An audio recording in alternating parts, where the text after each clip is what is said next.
Drowned it. Bust down, bust down, bust down, bust down, bust down, bitch, I'm drowning.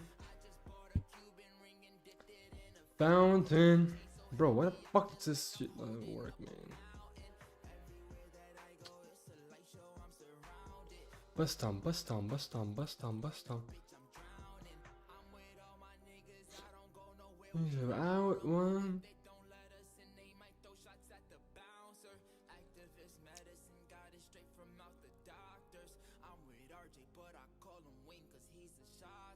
Pick up the ladder.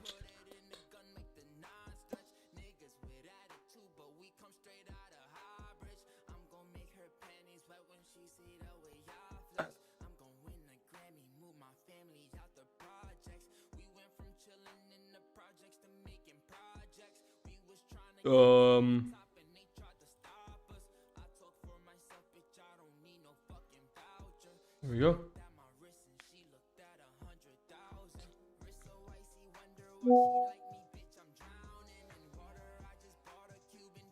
In the fountain. Oh, but look as to go. If you were here before, I don't know.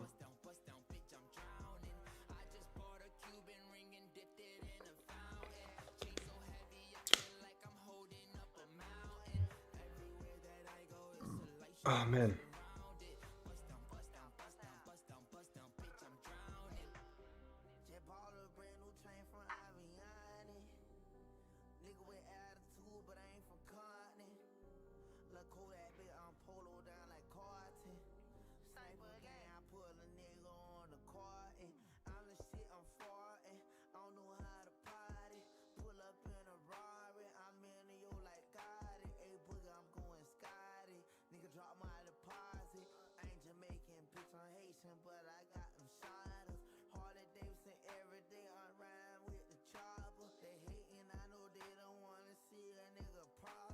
Statics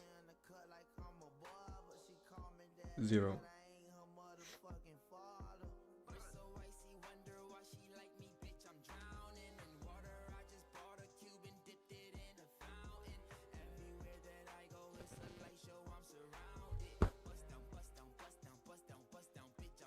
Yo, what's up, chat?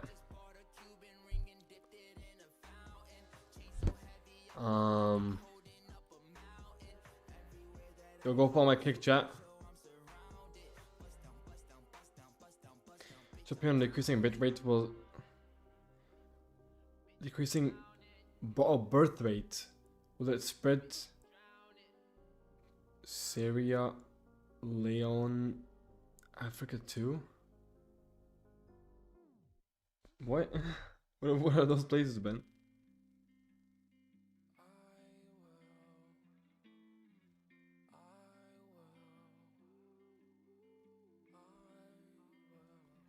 Do you think it's even worth reopening the door with the girl if she's the one that comes back? Depends on if you like her a lot. And you know, there's always chances where you can just, you know, have fun with her.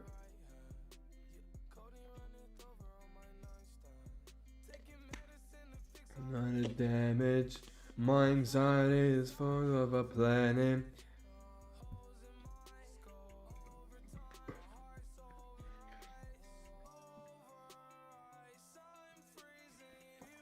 Oh.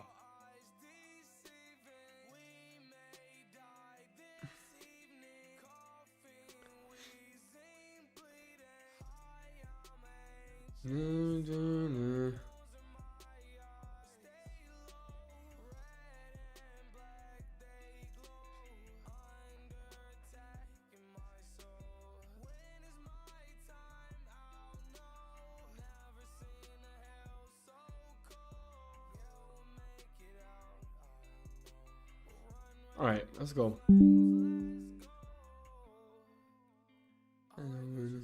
With the righteous.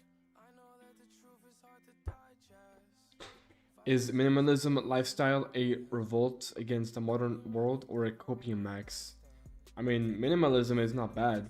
I feel like I'm quite minimalistic when it comes to just general like life stuff.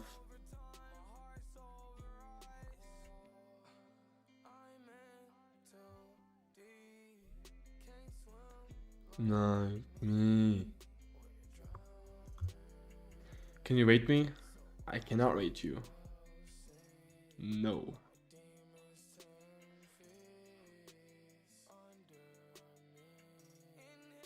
Alright, we're live on both Kick and we're live on both YouTube.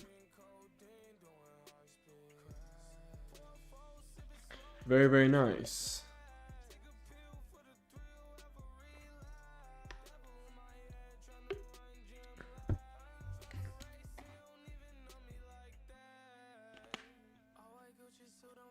Righteous.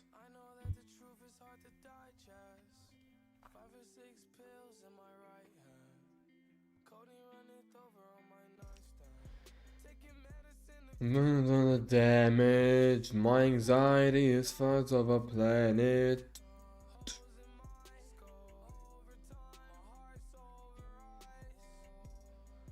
How? What can I have done to it? You didn't do anything, bro. I just don't do rates.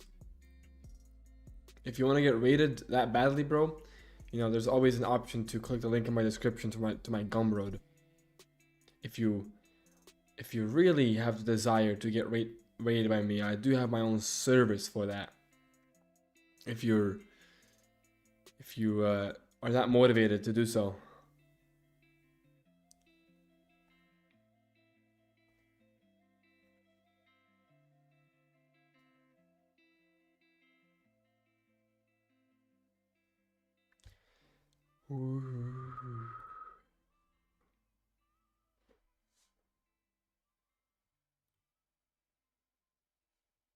How we doing, chat? Welcome on, everybody.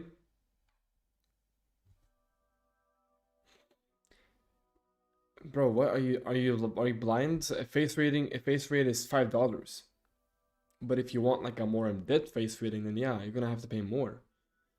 Obviously. Being sound on spot, but to get down. Just turned on London town.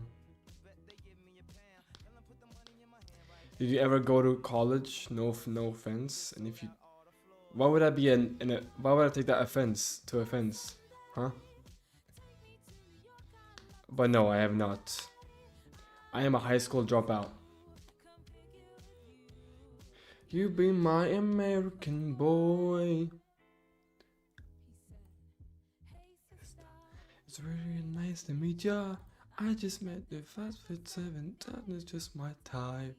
Like the way he creeping, confidence is peaking.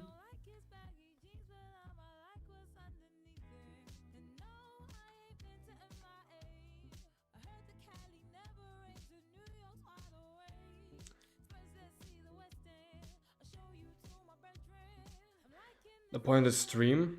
Oh, to chat with viewers, you know? Talk about Looksmaxxing. React to videos, maybe go on Monkey app. We'll see what happens, you know? But just chat. For the most part, really.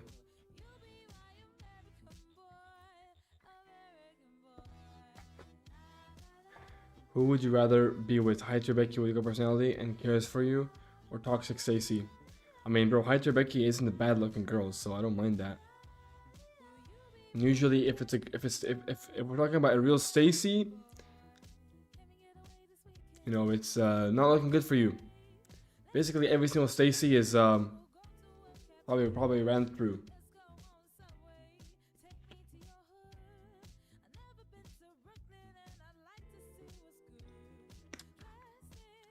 And Hyter Becky's can have good genetics in general, man. They can have good genetics in general.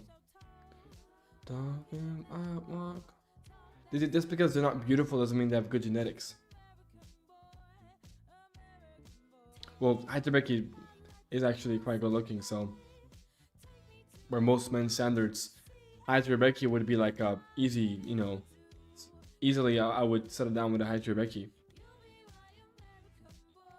Based on your research, what is the likely price of MSc in Italy? I have absolutely no idea. I don't even know what the price is generally speaking for MSc or for any kind of pelto expanders because they're also different and they all have such different prices. So I don't know the prices of MSc, but I think it's like 10K maybe. I don't know.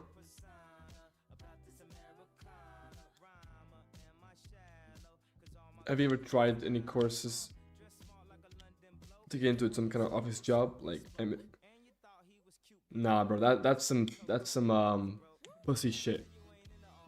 That's some 9 to 5 pussy shit. That's not me, bro. That ain't me. You know, I studied in high school some like, you know, tech shit, but holy shit, man, that was boring. I found myself to be very miserable in the process of studying that, so I just dropped out. But I am a lucky bastard, so don't replicate what I'm doing. I would choose the high tier Becky, but what about MTB? Is that a limit? Yeah, I don't know about MTB. Unless the MTB has like a smoking hot body, and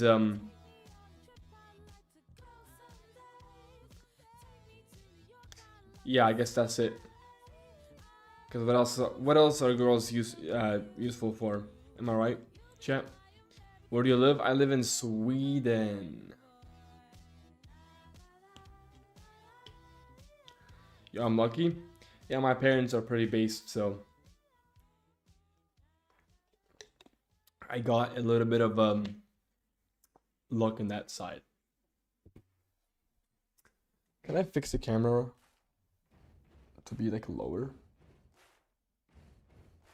Buddy or I can't. It's fine. This is good enough.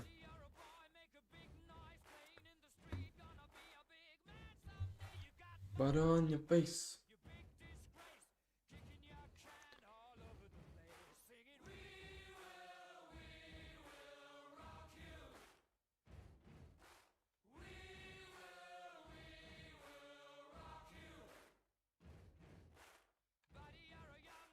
Let's see.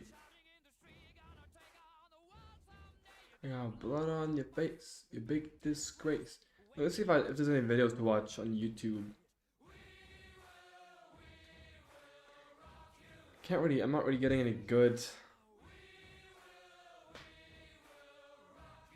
Maybe watch this.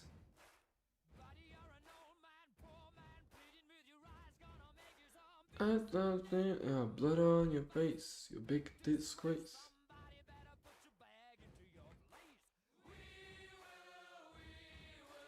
Rock you.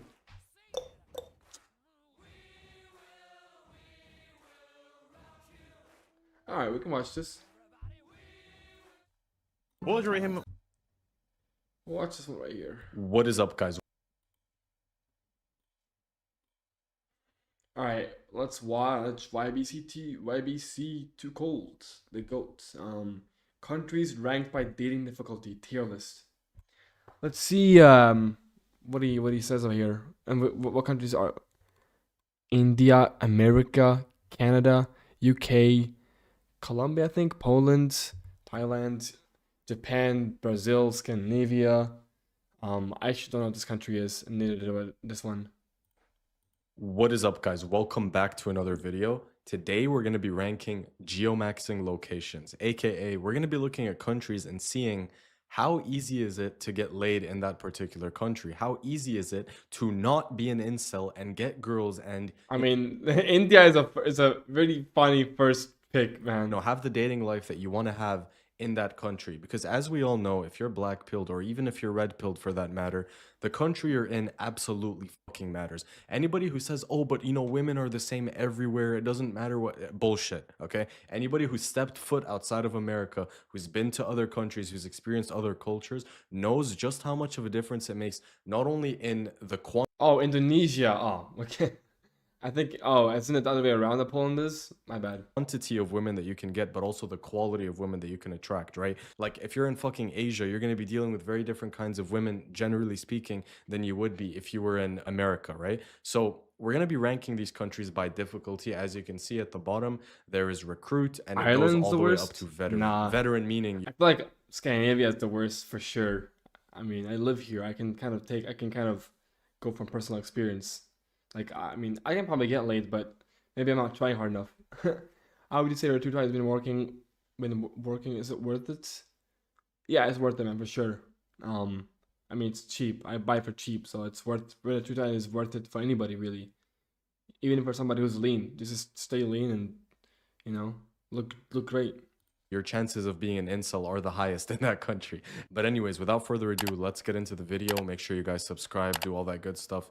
The first country we have on the list is India, okay? I know you Ah, guys have seen dude. the videos of some white girl going to India and getting all the attention in the world and getting treated like a demigod while she's there. In fact, I'm gonna roll a clip of that right now.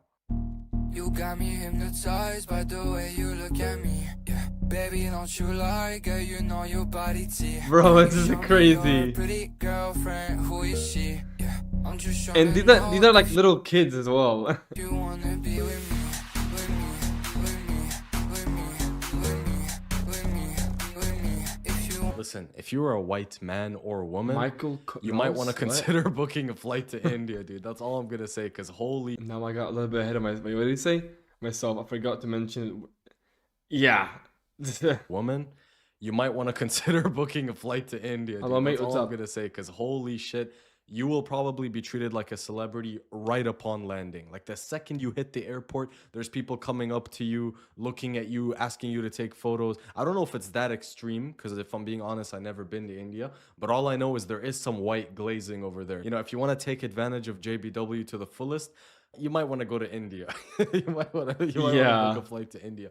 I'm gonna be honest, bro. India's recruit difficulty. dude. Come on, bro. Like, Bro, India is not. It's like immediately recruit, bro. You don't even have to there's no delay on that shit, bro.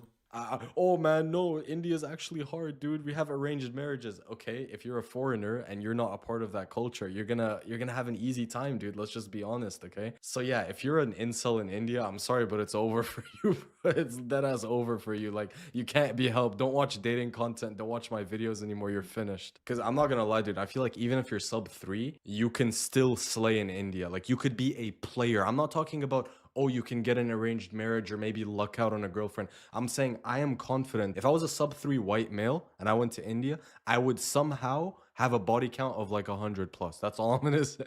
But yeah, recruit difficulty.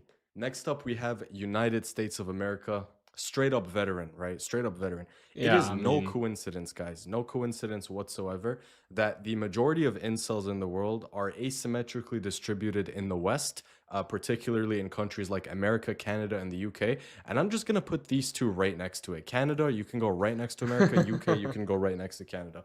These three countries, by far, without a doubt, have the most brutal dating markets. I don't care what anybody says. You could say, oh man, well, I get laid in America. Dude, you know what that means? If you get laid in US, Canada, or UK, congratulations. You can pretty much get laid anywhere in the world. Like, virtually we're ranking countries by difficulty of like dating, pretty much. every place in the world, there will be some kind of market for you. Because most guys who are struggling with women, who are dating way below their league, who are just eating Yeah, these three are definitely gonna be veteran. I would also put a Scandinavian veteran.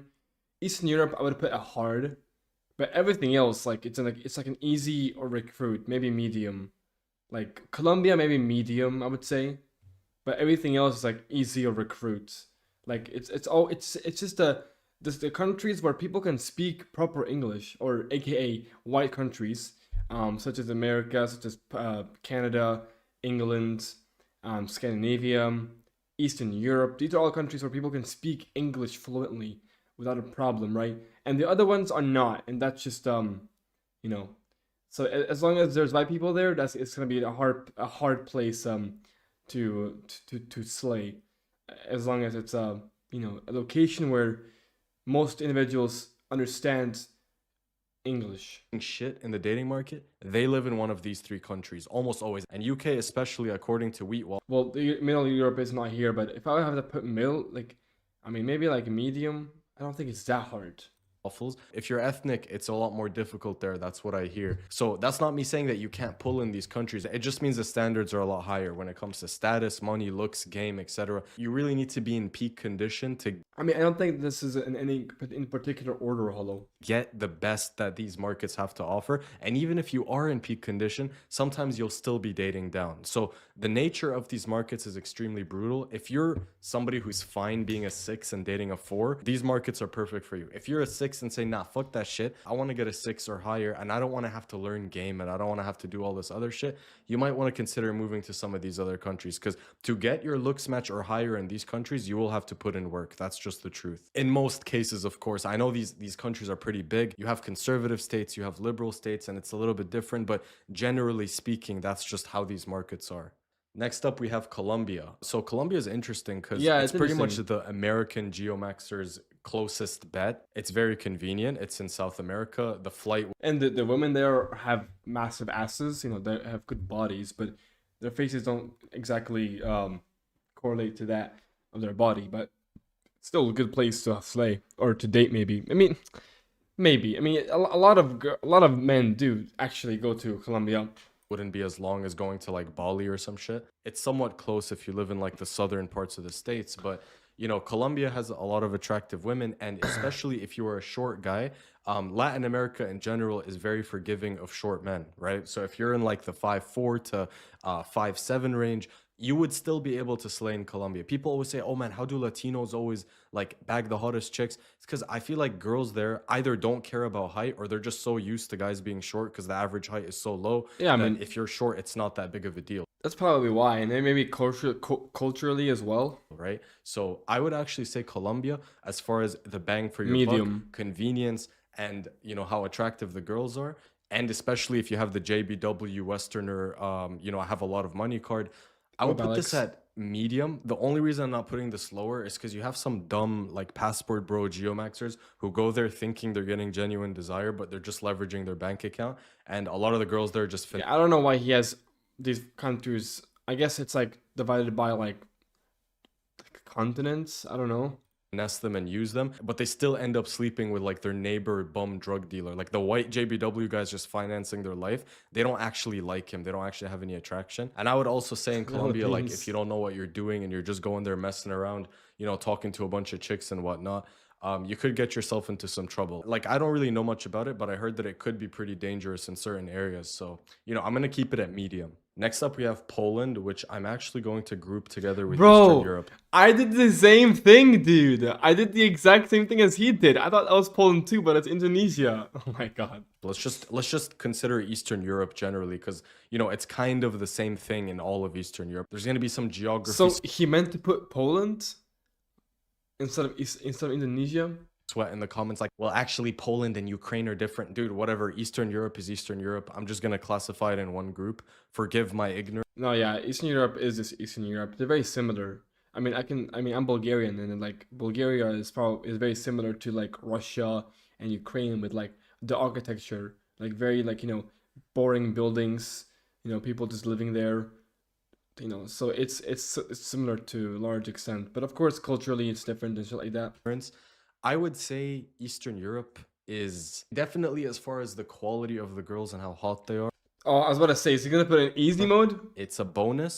But also, I Wait, heard is that he putting it Eastern Europe easy? has the most gold diggers, right? So the girls there do want your money, and if you're not excessively rich, you're not gonna get like a Bro, I don't know about easy, dude. Eastern Europe easy, dude.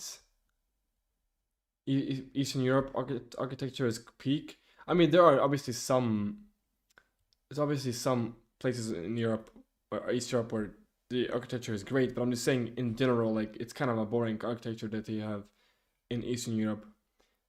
Um, but yeah, where's Portugal?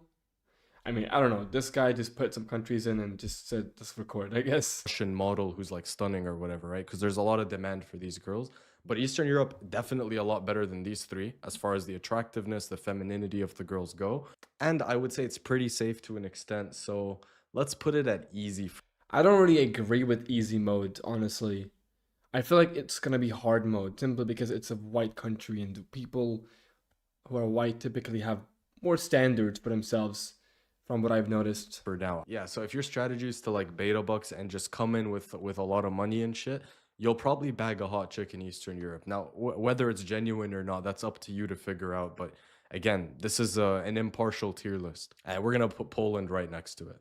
Next up, we have Thailand, and Thailand's an easy recruit, but I mean, Indonesia is supposed to be an easy, so it makes sense, and it should even be in a recruit. But I know he thought that Poland, or this is Poland, but yeah, you got to be careful what you're dealing with, right? Because you never know. You're never 100% sure what Yeah. exactly you're dealing with when you're in Thailand. But I feel like the competition in Thailand has increased a lot over the past few years because it's a really popular geomax yeah. I don't think putting Eastern Europe is an easy is valid. I can see why people would put it in medium, but I would put it hard, personally. location. Everyone's going to Thailand. So you have a bunch of JBW people competing with each other, a bunch of guys going there just to mog. So I'm actually going to bring this up a little bit. It used to be recruit, like Thailand, 10 years ago, you go to Thailand, you have a field day.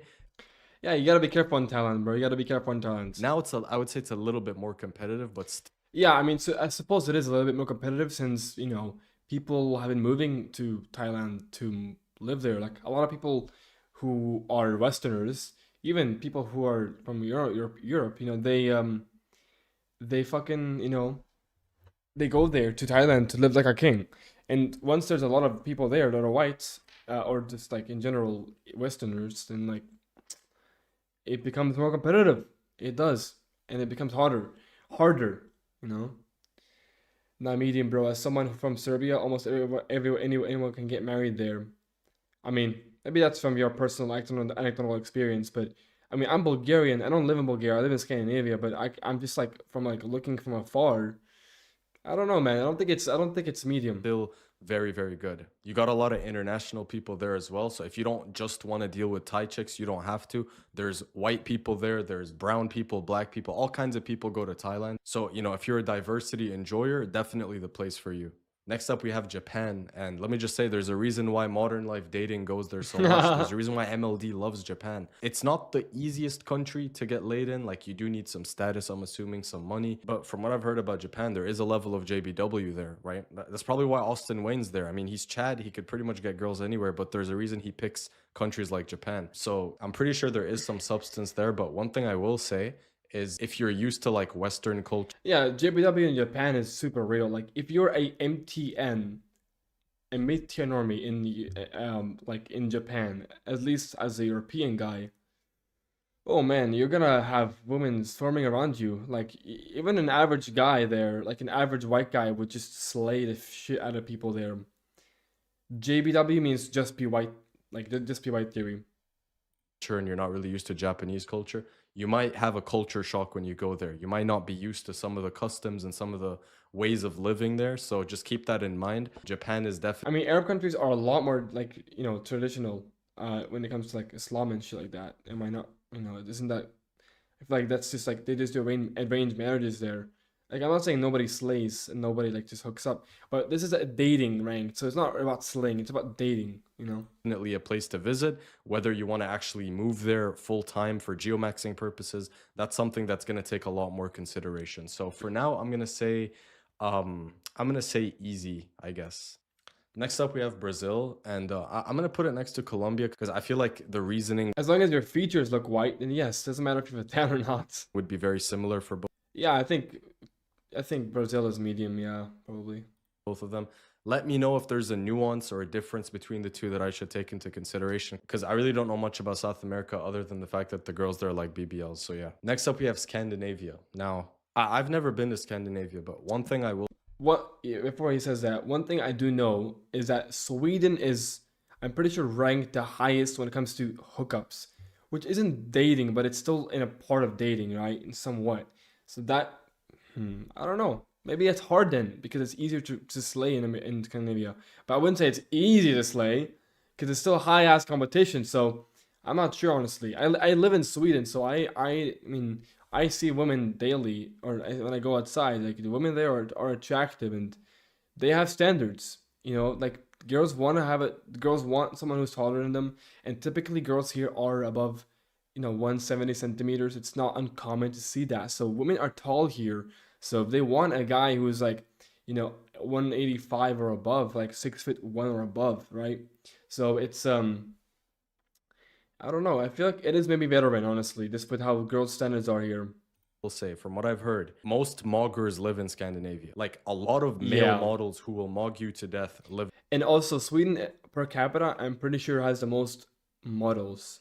Like, so in Scandinavia, right? A lot of guys who are extremely tall, extremely good looking, have Eurocentric features, they live in Scandinavia. So while you are going to be finding a lot of extremely beautiful women there, you're also going to be finding a lot of extremely beautiful men there. Pause. So, if you're like a 5'8" incel who's been struggling in America and you think you're going to go to Scandinavia and pull tens, maybe you will. Maybe you just have the best fucking game in the world and your mouthpiece is crazy. Most of you guys are probably going to struggle if you don't meet a certain looks requirement because the guys there are very good looking. But then again, I don't know. I've never been there. Maybe they like exotic guys. Maybe when they see nah, they don't like exotic guys. From what I know, like women here want to date men who are. I mean, I guess it depends if they're what would be some of your certain features. I mean, Germanic features are your certain features. Think about someone who's German or Scandinavian. That is literally the definition of somebody who has Eurocentric features, who's very European. an incel, it's refreshing because they're like, wow, I'm so used to 6'6" Austin Wayne looking Chad.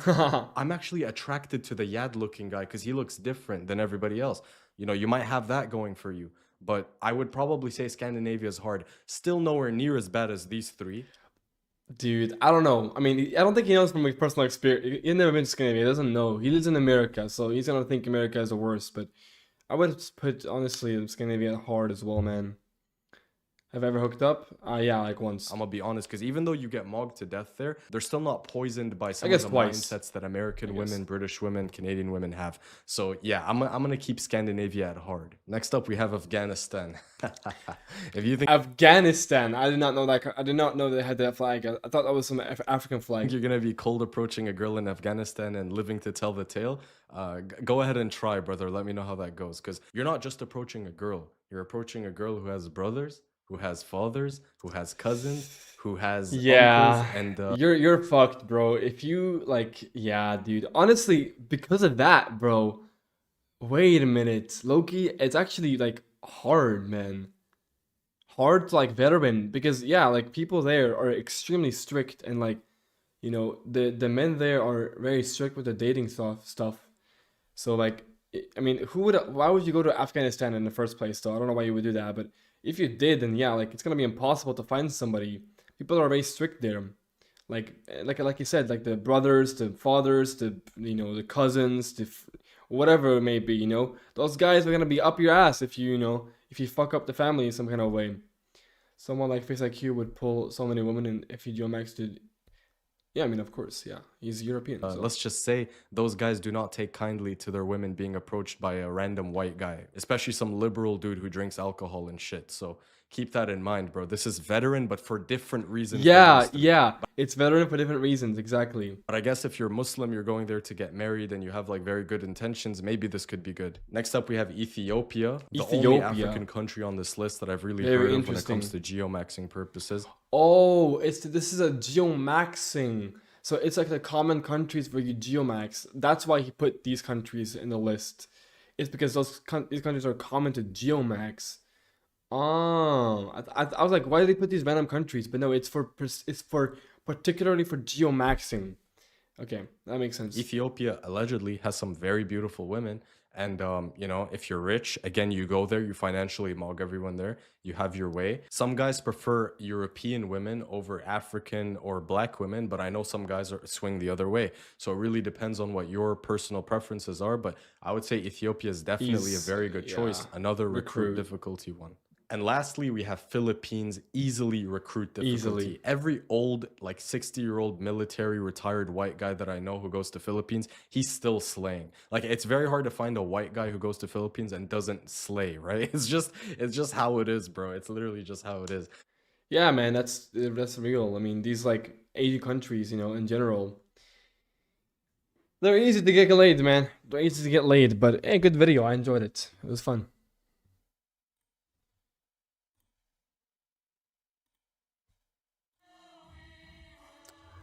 Hey, I haven't seen you in a while. I don't know if you watched any recent drama.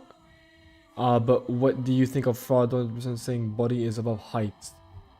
Did he say that? When did he say that? I'm confused. I've watched his videos. When did he claim that? I don't think he claimed body was above height. I mean, he may have claimed that, like, if you have a crazy ass body, then yeah, it could really boost up your SMV. It's a bit of a stereotype, though. It's not like that anymore in Afghanistan, and especially Middle Eastern countries, UAE, Saudi Arabia. His new post.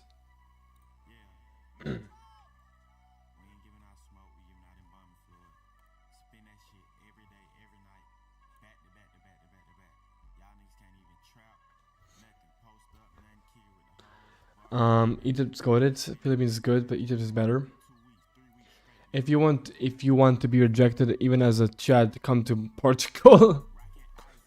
Science might have just made the whole height versus body debate a lot more interesting. According to published study in Proceedings of the Royal Society B, researchers showed women's photos of men's bodies and asked them to rate them. Results: they found that how strong a man looks on a body size, shoulder, blah, blah, explains most of how attractive his body is rated by more than height alone.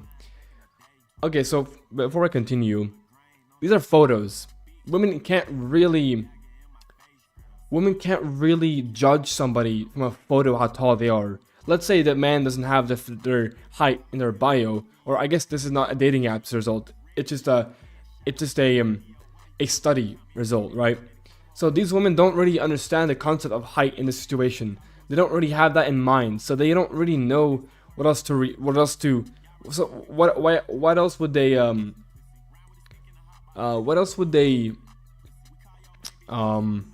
rate besides their body? I mean, that's kind of the whole. I mean, body and face. Sorry, you know, like their toes, like you know what I mean. Now you corporates are gonna go ahead and use powerlifters who are high body fat and disprove this, but no, it's how strong you look with leanness. But the bottom line was bottom line. Upper body strength explains 70 to 80% of how attractive a body was rated, far more than height alone. Height did matter, but it added only. Okay, so height was included. Height did matter, but it added only a small amount of one's strength cues were accused for. Most of the attractiveness ratings come from perceived strength, not how tall guys are. I think this has to do with the fact that the girls can't really see the man in real life. So they're getting blinded by the beauty of the body, you know what I mean? Like, they don't really understand the concept behind, let's say, how tall 5'9" is, or how tall 6 feet is, right? 6 foot is. So you don't really know still, like, this only would be accurate, this study would only be accurate if it was like, in real life, they are choosing the bodies, you know what I mean? Like, you can see the height differences between the guys. One guy's shorter, but he's jacked. Other guy is taller, but he's lankier. I think that's the only real way to do this, because this through images isn't really the best way to do it. They have to be in a setting where the women can be honest, because women lie. You know, women lie.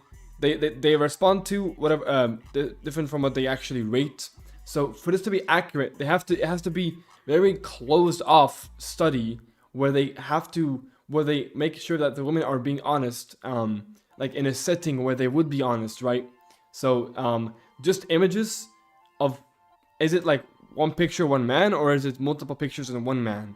Sorry, multiple men in one picture. Like, how is this structured? That's my question for this study. But I guess he linked it here. I'll look at it soon. And pay attention, perceived. So again, like all the high body fat corporates that are flexing their 3-plate bench press, or just those guys who just strength train, who have good strength level. Their body isn't like, guess what? The ladies don't care. It's about perceived strength. Here's the controversial part. The study found that even tall but weak, skinny men were rated less attractive than short but strong, fit men.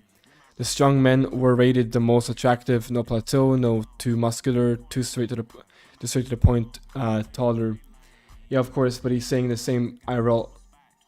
It's an IRL because he's arguing with people in comments who use your logic. Now, being grounded to reality as I am, I would say that there are limits in here. Obviously, if you're 5'5", you are at a level where you are just too short and will be ruled out by a large amount of women. But I think we should have a nice, healthy discussion about in the comments. Where do you believe the limits are, and what do you think what the gray areas are? So are you still dogmatic in your beliefs, or are you open-minded? If so, suggest that you go read a study. Let's see. Oh my god. The thing about studies is like there's so much text, bro. In some species, humans' ability, resources, or investment.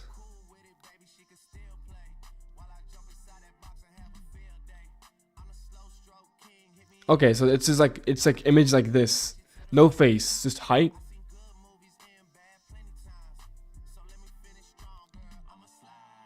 Use AI to summarize. Where's the AI at? I don't. There's no AI to summarize here.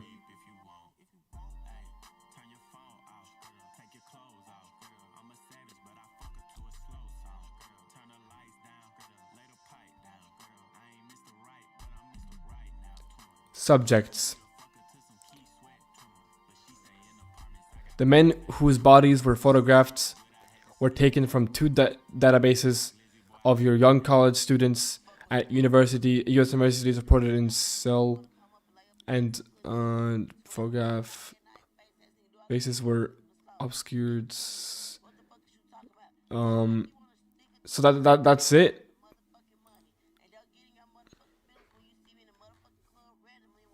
That's all they did.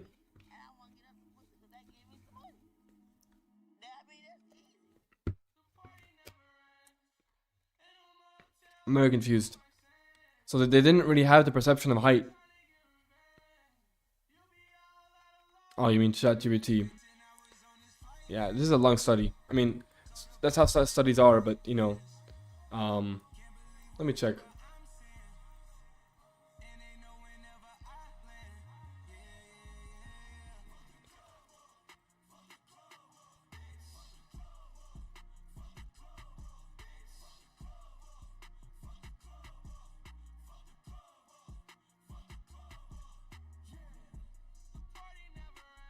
How the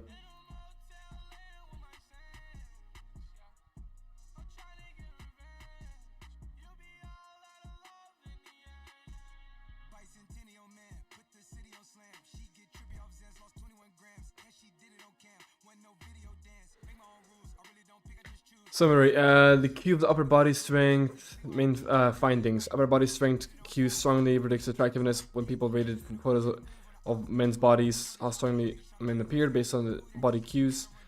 70% of business attractive rating. Height and leanness also matter. After strength, tallness, leanness added additional depending together strength cues. No evidence of a sweet spot for strength. Evolutionary interpretation. The authors interprets these results in an evolutionary context. Historically, upper body strength was how. So the article doesn't. Okay, so we don't know.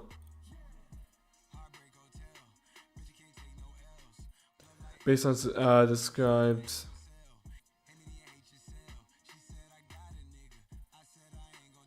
Photographs. These three separate sets of photographs of men's. Yeah.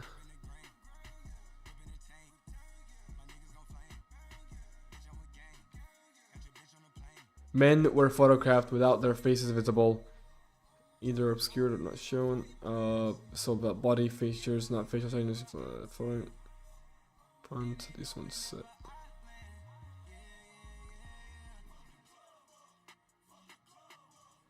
So we don't know how we don't have a. It's not like the photos were taken like a plethora of men were behind a wall. It was just one picture of one man. We don't know how tall they are. Like, we don't know their perception of their height. Even if it says their height, like that's like that doesn't really make sense. We don't know how that, because we don't know how does 5'6" look like compared to 6'5". You know, like that shit is a big difference, right? But these women don't really have these women don't really have a perception of how tall a man is in this study.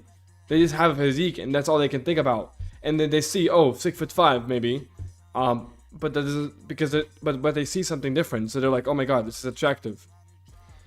The study looks trash, but he's literally out here trying to say that new order is face, body, height.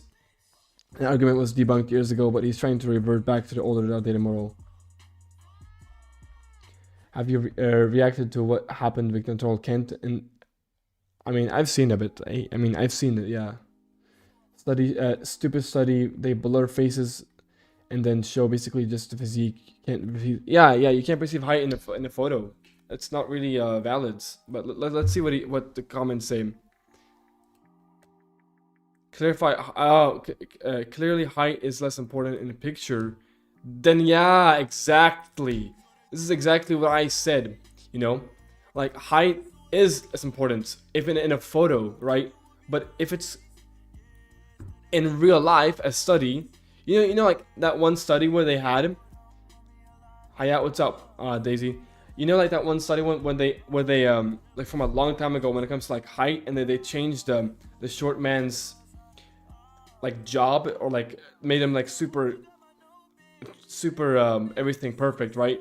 But the other men that were taller made him less important in our value.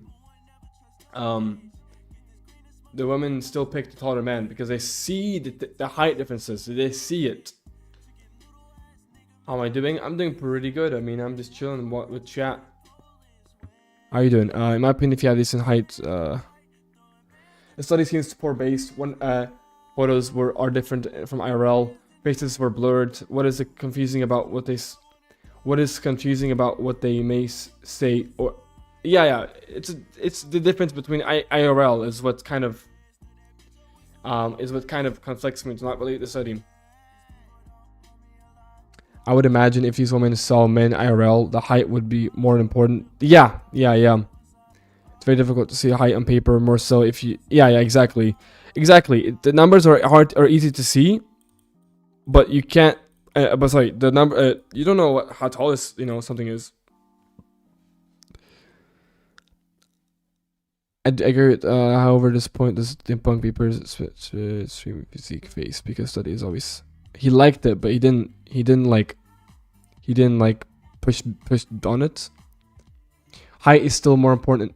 Physique. Picture the 6'5", 10. Okay, but comparing this is not a good idea. Again, this was not a study. I'm doing pretty good. Nice, good to hear. Yeah, most people. People don't know how tall 6 feet actually is. I would say it's SMV face 30%, height 15, physique 10, money 15, P 5, IQ 5, status. I mean, that's too many numbers. I mean, too many evaluations. You should see his response to the comments. He chose to respond because he's arguing with some. Alright, let's see. Man, there's so much text here, man. What did he respond to? 6'6", non-lankers, mogs, physique, not even close. Such cope.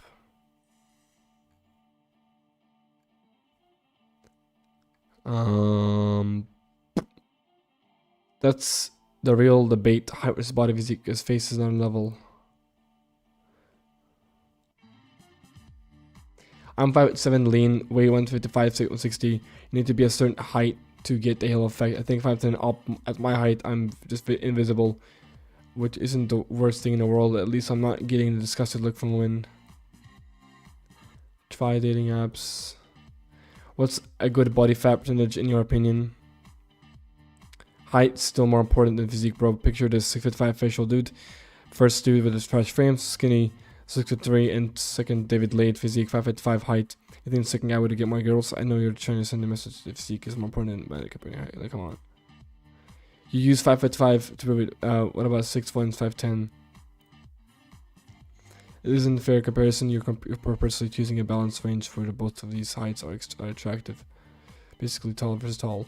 Tall. Okay. Anyways, then what about 5'10" and shorter dudes?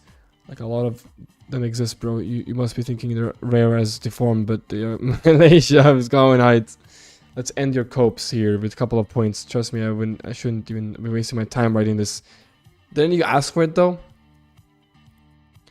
Most guys in the West are average height range, which can call it around 5'8", 5 to 6 foot. So majorities is let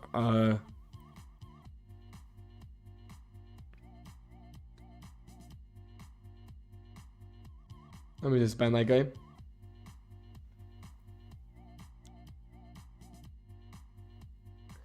What person knows how to read studies but not understand them?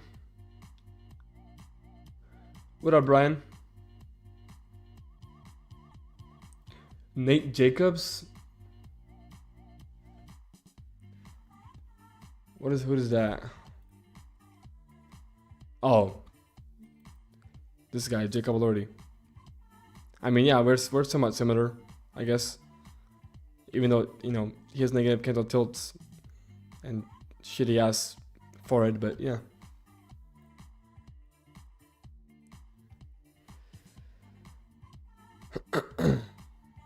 I know that pattern in his videos. Man, I'm sorry. This is too much to read, bro. This is too much to read. I'm not gonna bore myself with all this stuff. Not bore myself, but like it's just so much to read, man. You look like him. I look like him. I don't know about that. I mean, we're just similar phenotype. You know, we're brown,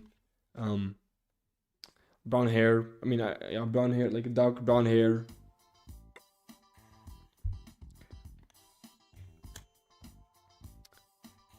Oh, okay, that's why. I mean, yeah, but Gantz, you know, I have to understand the context of what's arguing. I can't just like go to the comments, you know, because the study matters, you know, because he's using the study as his proof of concept, right? But the study itself isn't proof of concept because it's not really that of a good study. So you have to have context to what he's saying, what he's claiming, to then go to the comments, you know. So it's not as easy to say go into the comments because he's using this study to back up his claim. But I think he's saying this as well because of his body halo. That's why. Because he really receives a lot of halo from his body. Because he's very big at 5'11". So he is that's why he wants to believe that height matters less than body. Maxing your physique out can definitely boost your SMV, but you have to combine it with money maxing. Social status maxing, social skill maxing to get real results. Relative 1% is coping body is important, but he sees that FaceIQ makes more money from face ratings and stuff, so he's trying body transformation. Did the puking stop from the Retta you were taking? Yes, it did, thankfully. Aesthetics, I know, but I did say that study was just junk, but I understand you wanted to see for yourself. I mean, yeah, but yeah, I still need context.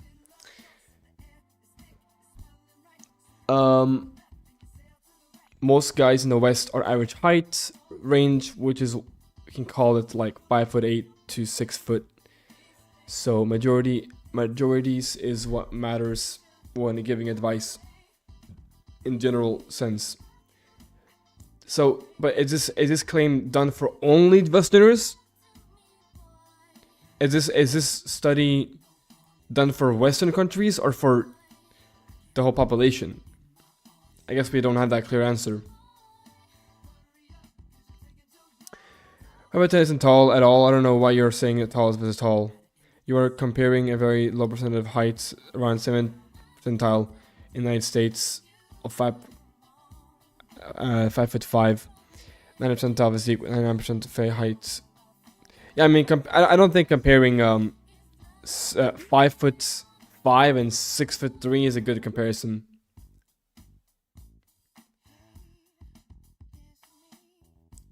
My content is based on Western ideals. Okay, so his point is, his channel is based on Western ideals. It's not coping, but you're lacking comprehension that this whole world isn't the United States. Again, please understand that there are a lot of countries where 5'5" is really common height. Your height will be considered like a dinosaur there. It might be too niche. Okay, man, this guy's coping a little bit. Mahmoud. So you're comparing, still isn't fair. I mean, I kind of agree in this point with 1% because the ideals are westernized, you know? Even in these non-Western countries, women still have the ideals of Western men. So no thanks.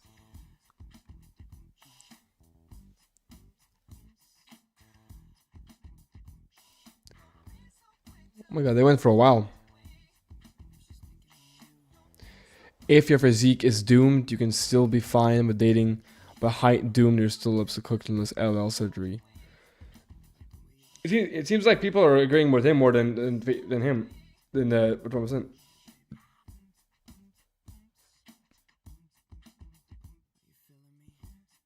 If your physique is doomed, you can still be fine. But you like sex appeals an oofy doofy type of relationship instead of a primal, you know, your desire. Nobody wants it. Deep down, you want sexual desire by your partner all the time. It fits muscularly, just like your woman needs to have certain proportions per size. This side isn't overkill, man. Yes, I want height. To me, height's about physique and importance. Because once you've got a muscular average face.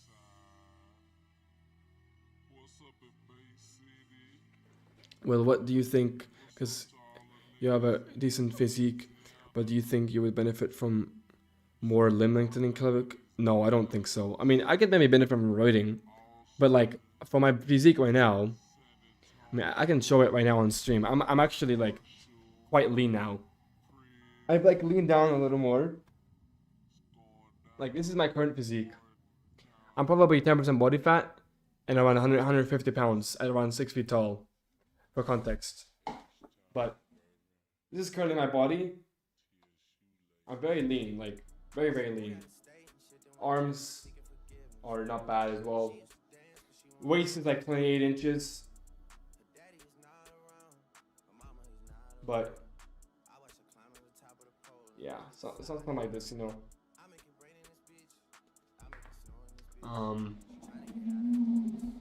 But I would say that, yeah, my lats, yeah, I got a pretty good back. The lats are, you know, flaring out. The only thing I really need to improve on is like my more delts. Now my delts are good, just the lighting is pretty shit. I have pretty fucking huge delts, comparison to my arms. I mean, this is probably a better way to show my delts. I have pretty big delts. Maybe if I turn on the lighting here, actually. I mean, oh my god, it's so much better. Now you can really see my physique.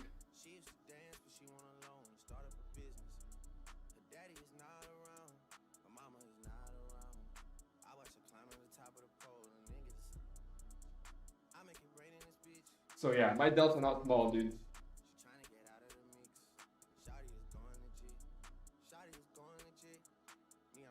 Yeah, I'm like, look at this shit, bro.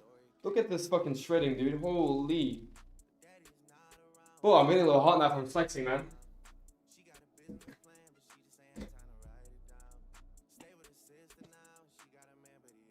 Yeah. Do I take some shit? I take just like regular peptides. 9 out of 10 physique, almost maxed. Yeah, I need more size because I'm pretty small now. Pretty small now. I've gotten smaller, unfortunately. Forgiveness. My temperature? No, I mean the temperature in my room is pretty bad. It's pretty hot right now. My diet? It's like right now it's like whole foods, chicken, you know, salmon, meat, rice, potatoes. Yeah, kind of like that. Haven't really eaten any sugar or anything like that for the last while. Joanne Robertson 1% is coping. Yes, muscles are important, but someone like Vinny Hacker body is okay. Most women, yeah, but Vinny Hacker is tall and he's handsome, so obviously it doesn't matter for him, you know.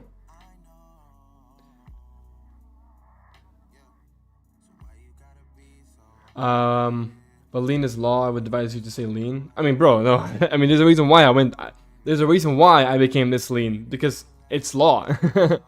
I wouldn't be getting this lean if it wasn't because it's law. Vinny is 6 feet. Hey, Vinny is... It's not a bad height. He's above average for sure. Height-wise. He's 5'10". Ah, okay. I mean, maybe he's 5'10". My physique it says 16, 17. It was I can actually show you. Post puberty, no, I would say I was some puberty back then.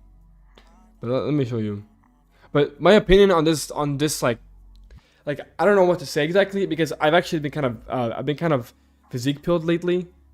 I'm not gonna lie with you. I've been kind of physique pilled, and I kind of do believe physique matters a little more than people say that it does. But I don't know if it would compare to height. You know what I mean? 16 years old. Let me see, 16. My physique is 16. I was 15 here. Man, these are some bad photos myself, but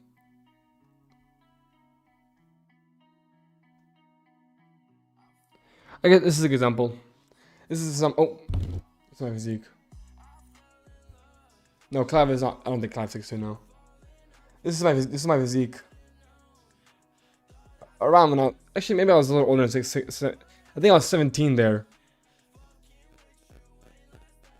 So it's not like this.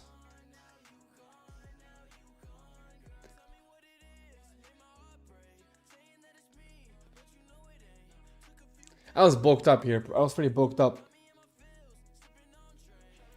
I had built like most of my muscle at this point. But yeah, anyways. I think the closer you are to average height versus height and face, more physique matters. Obviously matters when they this if you're way above average.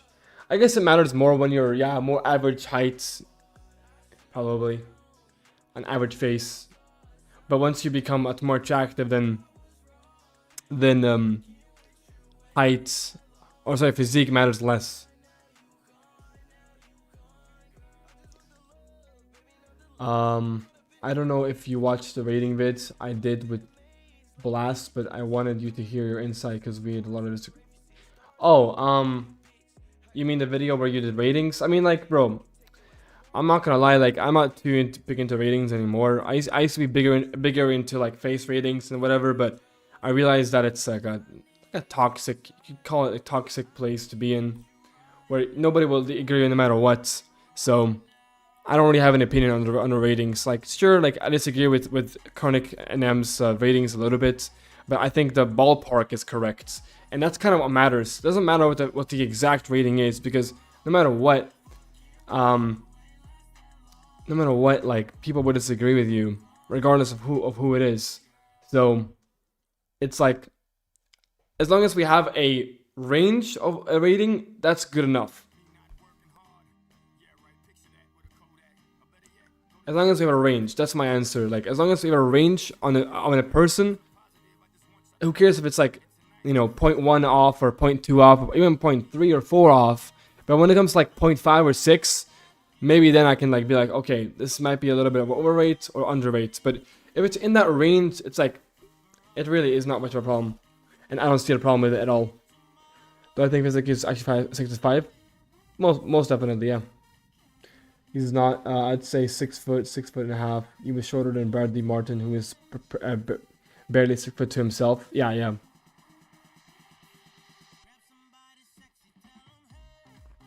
You could be a good biker. Biker spikes cortisol. I'm good, thanks.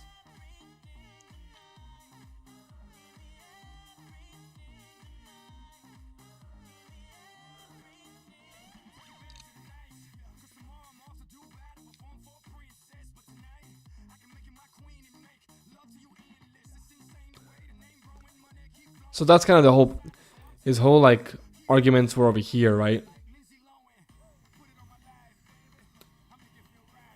I'm 187 centimeters, 16, struggling to put mass, but I'm lean. Advice? I mean, bro, you just gotta hop on like HGH and like fucking inclomethine or like test, bro. I don't know. Hop on roids, maybe. I know it's not the answer you probably were looking for, but it's the answer that will give you the results. Because building muscles on natural is really hard, man. Unless you have really high testosterone, it's gonna be hard to build muscle. If I'm gonna be honest with you, bruh. And you're tall. You're taller than me. And it took me 6 years to get to this point. Like, and given that my genetics are quite like good for muscle and like bodybuilding or like in general, like I have very good genetics for physique, like proportions and everything like that. Like I don't think most people could reach my physique, naturally speaking. So, you know, if you want to reach something like I have, you most likely have to roid max to a certain extent. Because I get people tell me I look like I'm on roids, dude. It's crazy, man. Which is a compliment, by the way. I mean, of course, it's a compliment, but like I just don't expect that shit, you know. Is Clav cooked? Nah, he's not cooked. He'll be fine. He's in Florida. The Florida rules are kind of, or laws are kind of, you know, lenient. Some girls, Amanda Seyfried and Rachel McAdams. Like he overrated or underrated those girls, or what do you mean, Ganpill? What do you think of science-based lifting? I think it's gay as fuck. Just train hard, nigga. Like, bro. I plan to limit the thing. I'm 5'9". Final goal is to grow 5.5, 5'6" length thing. No offense, but your chest insertions and clavicles nerf you hard. Bro, are you coping right now? My insertions are bad. Am I hearing this correctly? I don't know about that. But hey, man, you can keep your own opinion to yourself. And my clavicles, dude, I have a 22.5-inch bideltoid. Last time I checked, it's not really a bad frame. Like I have pretty wide clavicles. Last time I checked, at least. I had a 22.5-inch bideltoid. Just chest. I mean, my genetics in chest is pretty good, bro, I would say. I've gotten a lot of compliments that my insertions are pretty good for chest. So, I don't know, maybe you're just an outlier. But, I mean, it is what it is. Like, my chest is like is where I get the most kind of compliments, you could say.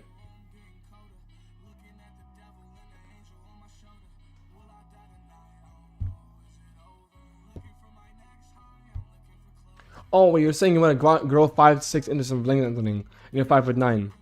Oh, that's good, man. Yeah, good luck. I just mean there was a couple of ratings I was curious to hear, like Rachel, like McAdams. I mean, I already watched your video. I'm pretty sure, actually, on my other account, because this account I don't really use to react to it. Like this account, I go to this account right here to like watch videos and shit like that. So I already watched your video on my main account. Hello, welcome back. But I mean,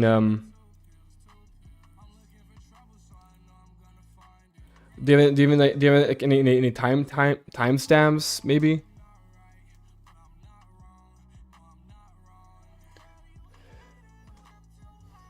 Even if Calabi is 6 foot, 6.5 feet, he does look quite tall in his idle streams.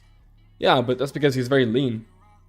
Never been to USA, but they don't look tall at all, because I know for a fact Cloud would be just slightly about average in Europe. Don't believe me.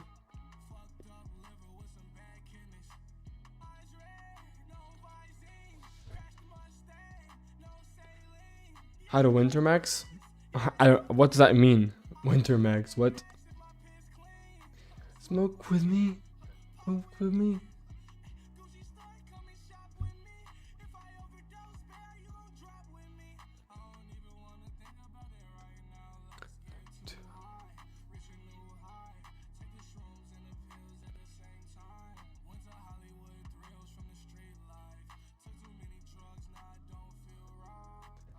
To react to each part where me and ABD Blasts are talking. Or you can ignore the Koenig stuff. You know, I know you're friends with him. We're not friends. No, I don't really know the guy. I don't know Koenig. Hello, welcome back. So today we're going to inspect. I don't more care. face rate- I think Koenig is a cool guy. I think he's very scientific, very based, very high IQ. But I mean, face ratings can be sometimes subjective, you know. The perfect is some like this square, a full square note. I mean, decraver. I mean, like, I'm not saying my chest and legs are absolutely perfect, but I would say that they're pretty good, especially like my gap. This gap right here, you know, sure, but you know, this right here is pretty good. You know what I mean? Like, this I don't have much of a gap here. It's very small. Like, obviously when I do this, it's more obvious, like it's more like filled out, or like more like you can see it, but my gap is really not that crazy. It's like one thumb. It's not that much. It's literally not that much. Clavicular is a pretty clavicular is a pretty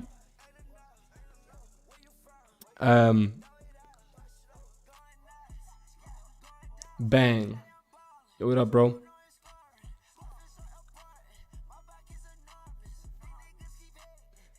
I mean, sure. I guess you could say that about any muscle group, though. I mean, nobody has perfect insertions. No, not everybody has Alex Eubank insertions when it comes to chest, you know. You live in Sweden? Yeah, I live in Sweden. The ideal height, the ideal weight for a 6 feet man, maybe like 180 pounds. I don't know, 80 kilograms. Like, high built guys don't look good. High built? What do you mean high built? Not too much. I don't know.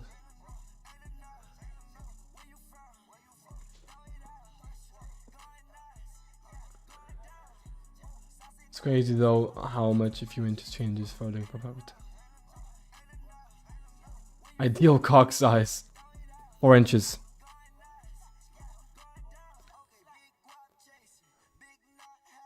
ratings, as I have received multiple comments like this. I initially wasn't going to cover this guy, as I believed he was just a small YouTuber sharing his method for analyzing facial beauty. However, it was brought to my attention. My main language, I'm Bulgarian, so I guess Bulgarian, but technically it's, I don't know, it's a weird concept for me because I'm Bulgarian. I live in Sweden, but I speak mostly English. It's kind of a weird mix. Only the female ratings? Okay. Chronic overrated a lot of guys at the top, but still did an overall better job than the majority of other face raters. I will assign his face rating credibility score on the male scale as a 5 out of 10 or 3 out of 10 my scale. But that's only half of the equation. So let's check out the female scale. Oh yeah, female is also that. Worse than mine at that. You would rate it. Problem is when I looked at it, I just didn't know a lot of the girls. So again, I'd rather know the girls as well, so I have to like look up clips of every single. I mean, some of these girls, I don't even know who they are. Like, this girl, who the hell is this girl? I've never even seen her, really. Nicole Meyer, I mean, she doesn't look like a 9, but maybe like an 8.5. So that is quite a overrate. Valeria Mazza, I can agree with this. Yeah, 9 range. I don't know, like 8.5. Anna Speckford, like an 8.75 maybe. One. So that you're here because I think you'll know most of them, so you can get an actual score. Oh, I won't know all of them though. You'll know more than me anyway. So. Yeah, probably. I want to pull up these girls because like obviously Nicole Mayer at 9.4 is too much. I don't know. I feel like her lips are too thick for her phenotype. Well, either way, she's not a 9.4. No, definitely not. Look at her hairline. It's actually around here. I can give her an 8.5, I guess. So nearly a full point down. Okay, damn. Yeah, Valeria Mazza, I overrated her opinion. I gave her 9.3. Damn, that's so high. Like, come on. I know she's pretty close to 9. But okay, but even you saying that, close to a 9 compared to a 9.3 is still on this bell curve, kind of an extreme overrate. Even if you give her an 8.75. Right. I would say Valeria Mazza is definitely above 9. 4 inches is way too big, for real, for real. Yeah, I'll pull up clips. I'm so you can see them in motion. Is Elias Dipoot better looking than Alain Delon? They're about the same. Yeah, I think Valeria Mazza, in her best like shots, definitely 9 plus. But maybe in motion, but this is like with this is in motion with like makeup and shit like that. So we don't really know how she looks like without makeup.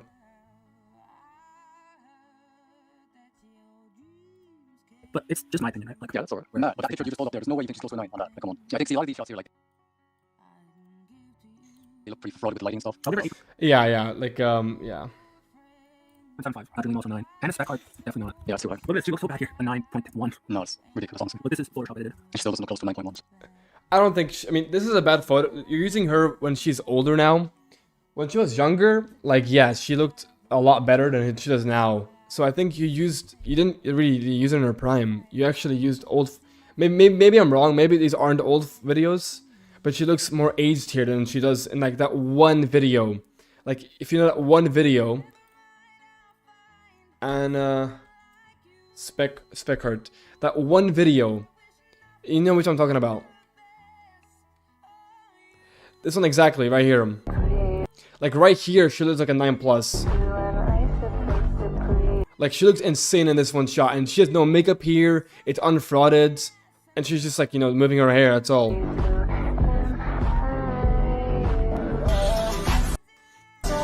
I would say she looks like a 9 here. But maybe in her other shots, a little bit less, maybe.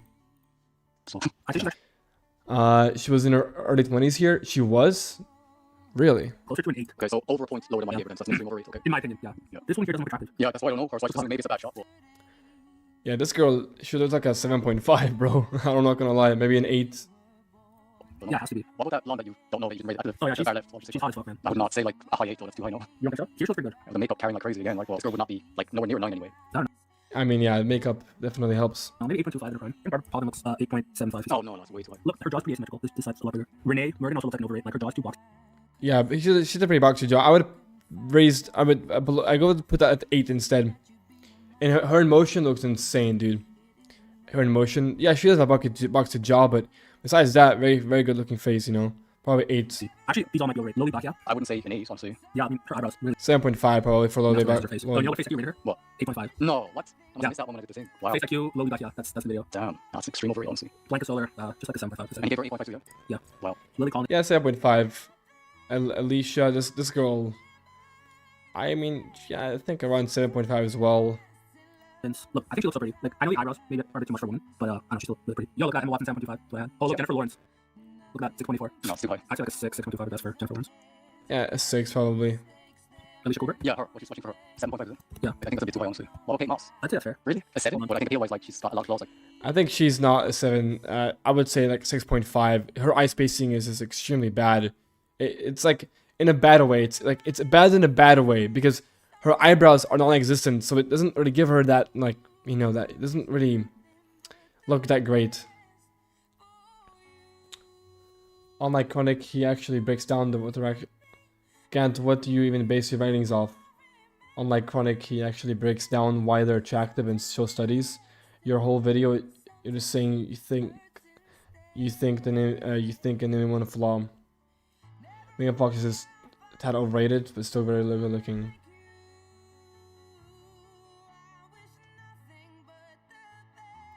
Like, ice spacing's bad. You're right. Her eyes are way too far apart. When you say appeal, it's like what are you talking about? She can pick whatever she wants. Of course, male desperation is a factor, but we can still overview different levels of appeal. Kate Moss may acquire the beauty from modeling. However, her universal appeal will never match a pretty blonde But like, you don't really need to do a whole analysis to really see how like attractive someone is. girl like Alicia Cuthbert. So even though she could probably get any man she wants, it does not equate to her appeal being at the same level. Because if men are presented the option, they will pick the pretty blonde girl like Alicia Cuthbert. A 6.5, maybe. I think it's a little high, but it's alright. As long as you agree that he overrated her, it's all good. What would you give Anna's cipher? I think she's hot. She has very large eyes. You think like 7? Or? Yeah, I think 7. What would you rate her? I'd say Mm, just below that, maybe like 6.25, 6.5. 6.5, something like that. Man, like no one rates a 7 in your normal scale. Almost no one. Well, they do, like, because obviously I have Rachel McAdams, who's in the film with her. I think she's better looking. So she would be in the 7 range. Yeah, yeah, I can see that. Oh, actually, she doesn't look good. Someone's gonna make a video. Can't start faces. Well, they already did, but no, Rachel McAdams. I don't like her face too much. Honestly, I don't really like her face too much. I don't know what it is about it. I don't know if it's maybe it's her forehead. I don't know exactly what it is about her face I don't really like too much. Maybe like I would put her below a 7 though, like very slightly below 7. Like, obviously, Yo, she looks so bad in some pictures. No, she's objectively good looking. He's saying like 7.5 for her. No, not a 7.5, bro. Do you think that she's below Amanda Seyfried then? I give her a 7. Okay, so you said about the same. Alright, that's not so bad. Just to quickly add, I do believe that Rachel McAdams is clearly above Amanda Seyfried. Gigi Hadid, like a 7. Which Gwyneth Paltrow is above. Wait, She's not she's that 7. attractive at But all. look at that, she was with Brad Pitt. I know, yeah, because they were in the film together. I think this girl's like close to a 7. Like, I'll tell you she's not below Hyper Betty. so you're gonna say like 6.5 then? I don't know, like I feel like you're like the harshest rater I've seen so far. I honestly don't see what you're saying with this one, honestly. She's not that attractive. Like, I'll just say 6, okay? okay. A 6, yeah, I would The agree. Gigi Hadid is way above her though. Like, come Yeah, on. exactly. I think Gigi's actually prettier than her sister. Clearly here, like the face shape alone is way better. Yeah, you're right. Yeah. Emma Watson is too low, I think. Sorry about Emma Stone. That's too low for her. Too low. So what, you think 7? On my scale, maybe like I 6.75 even. I think it's a little bit high. She's like a 5.5 maybe. Well, 6.5. I think that's fair. I don't know, like when you rate, like, do you feel like most men would like kind of agree with you? no, of course not. But like we're trying to be objective, right? Well, the problem with that is like nearly every girl in the 7 range on this men are going to say it's a 10. So that way they'll say like, oh, there's no difference. Well, obviously we're trying to say like objectively, no, this 7 is below this 8. But to most men are like, no, they're all just 10s, you know. So that's why we have to kind of be more specific with each girl. Okay. So like, I guess it doesn't matter about the 7. I've seen guys rate Emma Stone at 10. I can recognize Adriana Lima's like really pretty, but like I don't know, just like I'm not that factor. Wait, would you don't drop her at a 9? No, I do have her at a 9. Like objectively, she's a 9, but like I would pick Lily Collins over her. Okay, I can respect that because most guys aren't able to like differentiate the difference between their own kind of preference over like objective ratings. That's what this really without. Oh, he made a podcast with Michael. Oh my god, he did 2-hour podcast? Ah. Oh my god, bro. Yeah, for sure. What about Saoirse Ronan? I think 5.25. Although you don't like her, we can definitely find guys that think she's pretty. Yeah, I've seen guys say she's a 9, so that's my point. It doesn't really matter, like, because men just have low standards in general, but I just don't think she's attractive at all, honestly. Brie Larson. I don't know if I agree with that. She's not too far off from Timothy. I say like a 5.75. I actually think Katy Perry way above this. Yeah, this was a very questionable rating when I saw it. I was like, how is she? Self-applied, and then Yeah, no. Larson and Saoirse Ronan. Okay. Like, come on. Katy Perry, yeah, for sure. Like she gave me a 6. This is like his worst rating so far. What one are you looking at? Katy Perry, he said 4.5, I think. Bro, that's crazy. She's like a 6. You think Saoirse Ronan is better looking than her? Like, I mean, come on. Wow. I think the rest are okay. But then again, he's basically saying these girls are close to Katy Perry, like, which is crazy. I even called him out for it in the comments. Bro, Joey King isn't a 4.6 either. Yeah, I actually think Joyce King's Yeah, now we're getting to the range where like it's a little bit harder to rate. Because like once you're in like the 4.5 to 6 range or 5.5 range, like that range is it's such a you kind of have to know what you're talking about to really understand the ratings. Like it's a hard range to really rate. above 4.6. So after examining the female scale, I can say that Chronic's face rating credibility has plummeted, as I would assign him a 2 out of 10 on the normal scale. In combination with the male scale, I guess I will drop it down to an overall credibility score of a 3.5 out of 10, which would make me ponder as to whether it is worth the hundreds of dollars he is charging to analyze your facial beauty. So you have to close the video off. I did receive a musical request. I don't know the song, but it seems to be an Yeah, that's basically the video. Doesn't us differing so much about ratings prove that Blue Pitter's idea of looks being subjective? I mean, yeah, man, definitely. That is exactly why.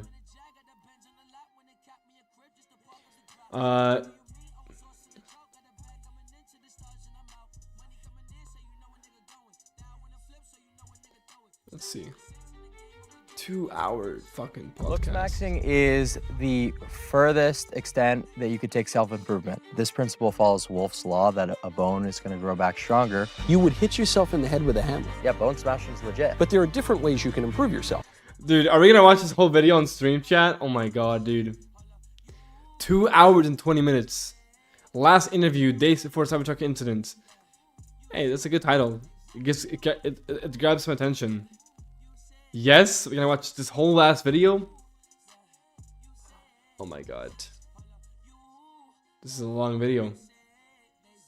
Yeah, I mean, of course, looks are subjective at a certain point, yeah. We got rated bad in the comments. They mostly say we're 5.5. Yeah, I think on that one battle video, I got people saying I was like a 5 and like or lower. I don't remember exactly. I mean, I don't really look at the comments too much of what people rate me. It's kind of irrelevant to me. Like, I don't give a fuck what incels rate me. Like, I get, you know, I understand my attractiveness level to my dating, like where I belong in the dating market with how women treat me and stuff of that nature. But I do have to, you know, say, like, my body halo is true, like body halo and stuff like that. Status halo. Yeah. 6.5 E's. You know, 5 your incentive rates. Yeah, I don't remember exactly. I mean, maybe in my fucking maybe in like my video that looks like a 5. I can kind of see that. I can see that kind of, you know, being the case, because I do look pretty shit in my videos, right? In my opinion. average or B track. So if there's any future requests, please try and make it something a bit more epic. Where's the Mog battle?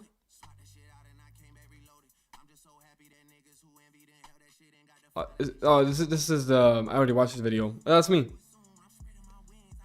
Really? Are you gonna watch him fully? I don't know, man. Wait, you deleted the video, or am I dumb?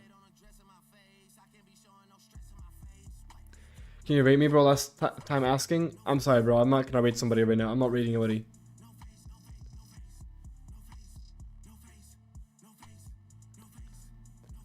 This would suggest that looks are somewhat seductive or not. As if most of us ninjas will never even have a chance with someone like her. I'll definitely put my. Oh my god, yeah, this is the one. Let's see. Aesthetics. So when I saw this, when I saw aesthetics, I thought it was me. But then I realized I forgot that he put aesthetics waiting in his video. So I don't know which one is it.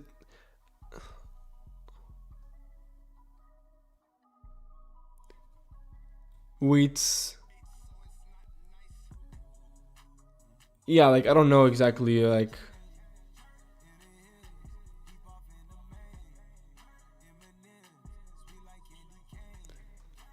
Aesthetics waiting.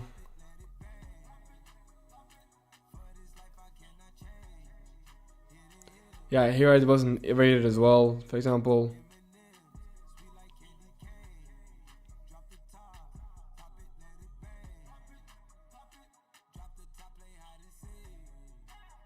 Again, not rated here either.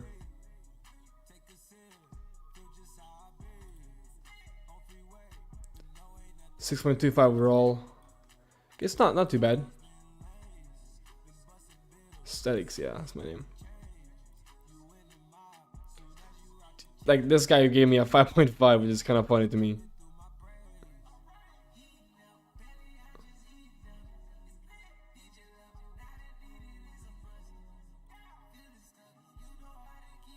Six for this guy. That's all I saw. I'm cool mid to high HDN.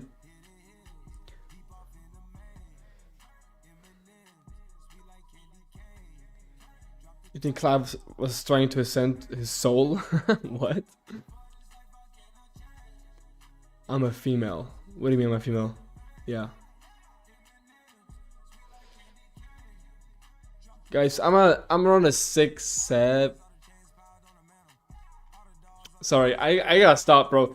It's almost New Year's. I can't keep saying that meme, bro. I can't keep saying that.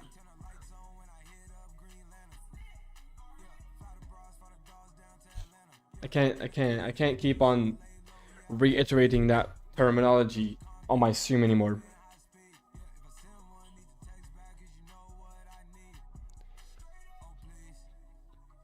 Cybertruck have solid jawline. Alright, chap, that's basically that video. Do we react to this on live? Bro, it's gonna be a long ass fucking... It's gonna be a long... Oh, that's me! On the thumbnail. Look, chat. I was here. There I am.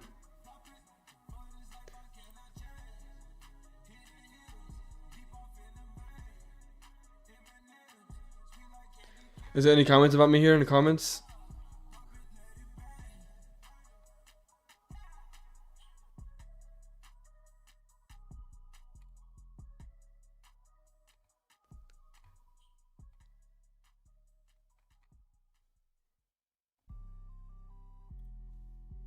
Cause society to change. Or not necessarily. What do you think about calisthenics? You think it's W? No, not necessarily. Just not adequate stimulus for hypertrophy. What do you say my physique is good? Yep, good physique. Yep. Yeah? I can do a handstand push-up right now and show you some cool moves. Sure, let's see. Yeah? Let's see. I look like shit in this video though, I'm not gonna lie.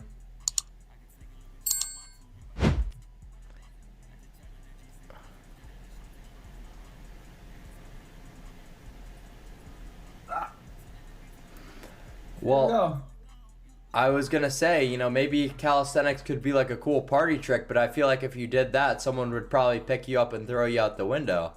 You know what I mean? So calisthenics, I would certainly say, is an L. But brutal. I like the XQC voice. That's pretty. Oh, is that what people are saying? XQC voice? XQC voice, yeah. That's what's up. But anyway, take care of yourself, brother. Peace. See you, man. What's up? Holy shit, man! There's no way I'm actually. Hey, man. Right, but what's going to actually get you further in life? What is looking better for? I'm someone who just wants to mog, essentially. I'm getting a double jaw surgery in a couple weeks from now, so that's probably... You mog here, Scandinavian as fuck? Bro, I look like shit though in that video, man. I look a little better now with this camera. I look a little bit better.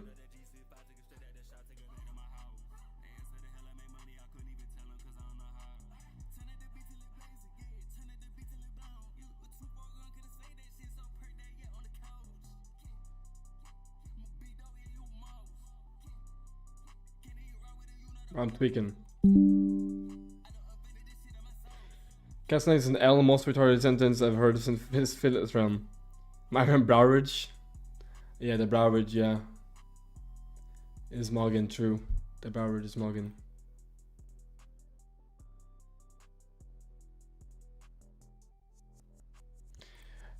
Yeah. Man, do I want to get into 2 hours of fucking... I mean, like, the thing is, I'm gonna watch this regardless, right? I will regardless listen to all this, but the thing is it gonna be on stream or am I gonna do it off stream?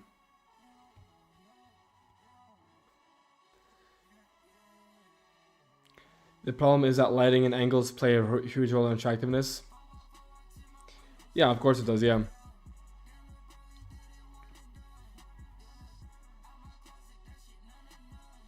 Yeah, I mean, yeah, Clav is kind of skinny right now. All right, let's just see the furthest it goes. You do meth. Maybe I traded like some neurotoxicity for temporary leanness to ascend really quickly. Off stream because we know what looks matter. That's why we are here, man. I mean, sure. I mean, I do a lot of reaction videos that talk about looks mattering, so I guess that's the kind of the whole, like, I have a lot of videos on my channel talking about looks mattering. So maybe like I can make clips out of this. I don't know. Let me tell my friend.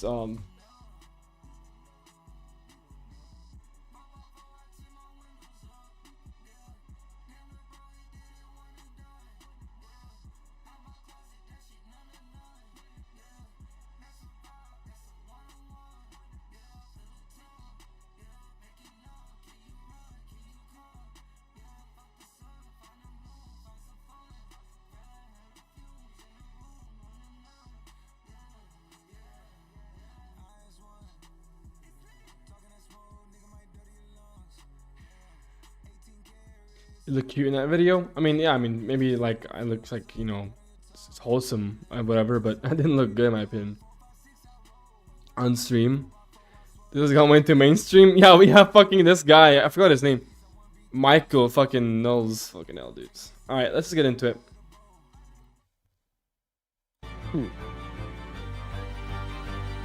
Here, I'll record.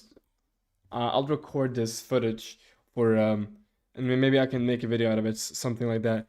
Last interview before, days before Cybertruck incident, Michael Looksmaxxing clavicular.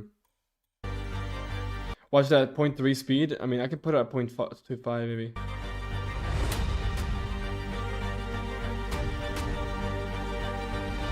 On Michael Land, I've had the privilege of sitting down with people from a wide variety of backgrounds. Priests, exorcists, scientists, refugees. Never before, though, have I sat down with a Looksmaxxed meth head livestream cell. Meth head livestream cell. Livestream cell is hilarious. And I have that distinct privilege today with my new friend, Clavicular. How's it going? Mr. Icular, it's wonderful to have you on the show. Thank you so much for having me, Mike. There is so much I want to get into with you. Okay. Even all those parts of your title. But I want to start with the most obvious and most apparent to most people, which is that you're a good-looking guy. I don't think that makes me gay to say you're a good-looking guy. Bro. You have intentionally become a good-looking guy. You have Looksmaxxed. Right. What is Looksmaxxing? Looksmaxxing is the furthest extent that you could take self-improvement, right? So we've seen a lot of, different forms of that over the years. Mostly with bodybuilding, I would say was the main one for a while for men, from about 2010 up until Meth head, but prescribed. Yeah, I mean his fucking it's prescription based. it's not even like, it's like Adderall. It's just a little bit of like it's called I forget what it's called, the actual like the actual drug he takes, but it's not even that bad. Doesn't mean money is first. Money is overrated. It's not even a joke anymore. I was playing around games. People were talking about. 2020, and then it sort of shifted into Looksmax. This Desoxin. Oh yeah, Desoxin. Yeah, that shit is like just prescribed by a doctor. Clav with straight or wavy hair will. It looks good here. Saying that kind of crept into the space from different niche, Did he paint his eyebrows in? I think he did. forums, especially those of PSL, which was just three. Pumpkin spice latte, obviously. No, just 3 Looksmaxxing forums. So that influence kind of crept in, and it's very obvious that the face is more important than the physique. So people were doing the self-improvement, and it wasn't really getting them the results that they needed. So that's why the further step needed to be taken to sort of Togi is actually hard maxing? In what context? go about improving upon your entire life. So there are all these bodybuilding forums, and you say, well, what about this phrase, the butterface? But you hear about you never hear Right. about butter body. Uh-huh. So you draw the conclusion from that hey, you guys are all working out to build up your bodies, but the face is more important to physical attractiveness. Absolutely. So that's what distinguishes just working out and hitting the gym and bodybuilding from Looksmaxxing. It's just adding an extra layer, right? I'm someone who hugely advocates for You up, Natty? Welcome to the gym. still going to the gym, even though I might have been taking a little bit of time off recently. I've taken about a decade or so off. Yeah, so no worries. We're on the same page there. But I'm just adding that extra layer, that extra piece of key nuance that I feel like has been out of the equation for the longest time, especially in Dexedrine as well. All of these are just pharmaceuticals, but Clav uses meth as a shock factor. Yeah, exactly. Wait, are you coping? Me or are you talking about the chat? He's bone smashing right now. That's not really hard maxing though. a lot of like the manosphere discussion. Looks hasn't really been, mentioned, and it just seems kind of silly to me.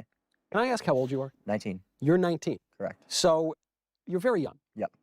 And you're talking about this development of the Looksmaxxing self-improvement world. Mhm. When did you get into this? When I was 14 years old, I was someone who was on these bodybuilding forums. I started taking exogenous hormones, testosterone, when I was 14. And then it became more of a shift from bodybuilding-oriented stuff, like we talked about before. Say this happened to a lot of people, into more Looksmaxxing stuff over the years. You're 14. You're going through puberty. You're Yeah. getting a nice injection of testosterone the old-fashioned way. Mhm. Why did you do that? For facial masculinization, just optimizing all of my growth pathways so that I could have like a super physiological puberty, right? So, you could do a lot I'm coping. I don't know how I'm coping. with pharmaceutical intervention. So taking those steps at an early age is kind of like it's a now or never mentality, right? So once your growth plates close, there's nothing you could do. What's so fascinating about that answer is that's like the right-wing version of the transgender argument. The Mhm. pro-trans people are always saying, Right. I got to take the cross-sex hormones when I'm 13 or 14 because if I wait until I'm 18 or 20, it'll be all closed off and I'll never look like the opposite sex. And what you're Right. saying is, well, I had to take all these exogenous hormones when I was 14 Dude, that's hilarious. Oh my god, it's like it's kind of the same thing. so that I could look like the most Giga Chad version of my own sex. Right. Yeah, no, of course. He's not receding. I don't think he's receding. So it's the exact opposite. And you'll hear a lot of criticism for like the stuff that I talk about from the left, which is quite ironic. So I'm glad you brought that up. So what does it mean? So you start taking testosterone. Right. Okay, before we get into what your parents said about this, what your doctors said or didn't say about this, you're a 14-year-old kid. Mhm. 14-year-olds go through a lot of problems. He was 14 when he got into taking exogenous hormones like testosterone replacement therapy. Yes. A lot of self-image issues, girls and boys. Why did you do this when most 14-year-olds don't? Well, so I'm a bit of an autist, right? So I was just like, there's this thing that could get me to my desired physique quicker. Like, why wouldn't I do that? It wasn't like your typical 14-year-old who goes on Instagram and sees like, a picture of David Lade or like Chris Bumstead and it's like, oh, like I want to look like that guy.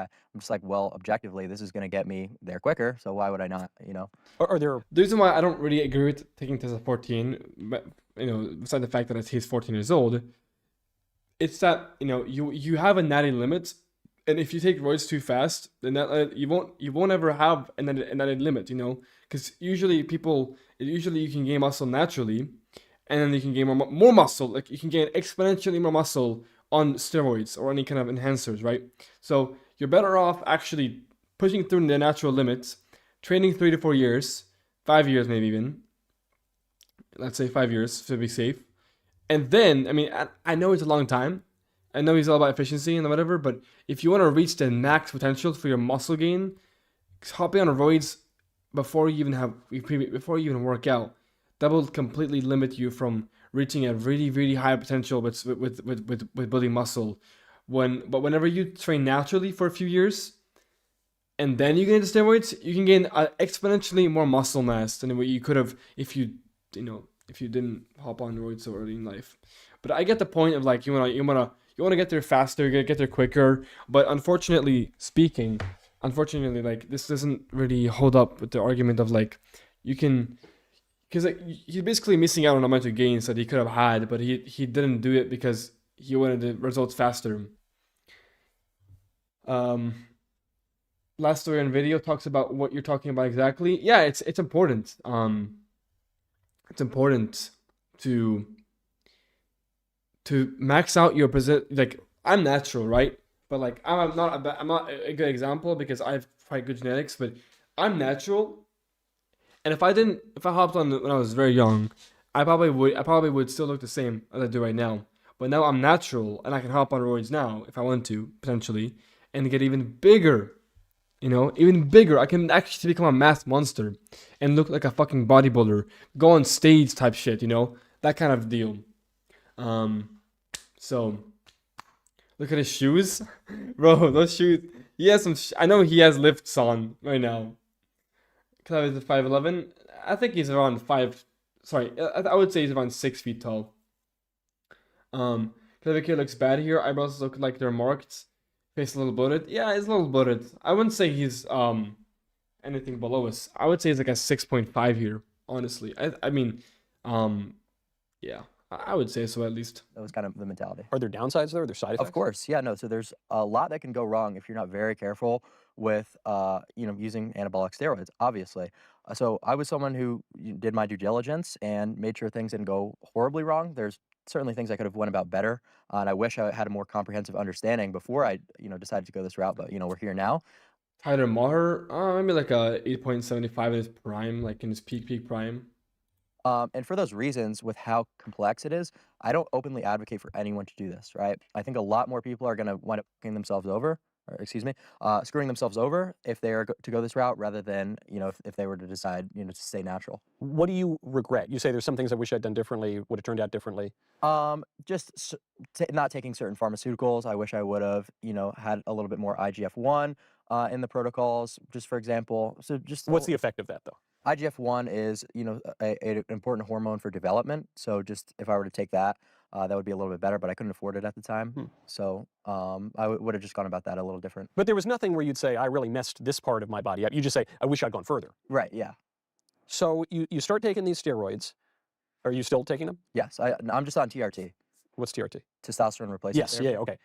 You hear about like 50-year-old guys doing that. Yeah, well, it seems a little ridiculous that to optimize my testosterone levels to where they realistically should be as a male, I have to wait until I'm like 30 years old is like the common cope that you hear on the internet. And testosterone levels have been declining rapidly across generations. So I'm kind of just placing myself where we, evolutionarily should be. Okay, so Looksmaxxing then is when you shoot up a bunch of pharmaceuticals. No, that's not, that's, my iteration of Looksmaxxing is just kind of doing whatever it takes, like the Rich Piana mentality. That's not really what I advocate for because, again, with all these complexities, you could wind up fucking yourself over. And how so? Well, take testosterone, for example. You could deal with hair loss issues. You could deal with acne. You could deal with gynecomastia. You have to really carefully Below manage 6 a here? ton of I don't really see it, honestly. He has great harmony. His angularity could be a little bit better. But, like, overall, he looks really good here still. Like, sure, his eyebrows are painted in, but it doesn't really matter.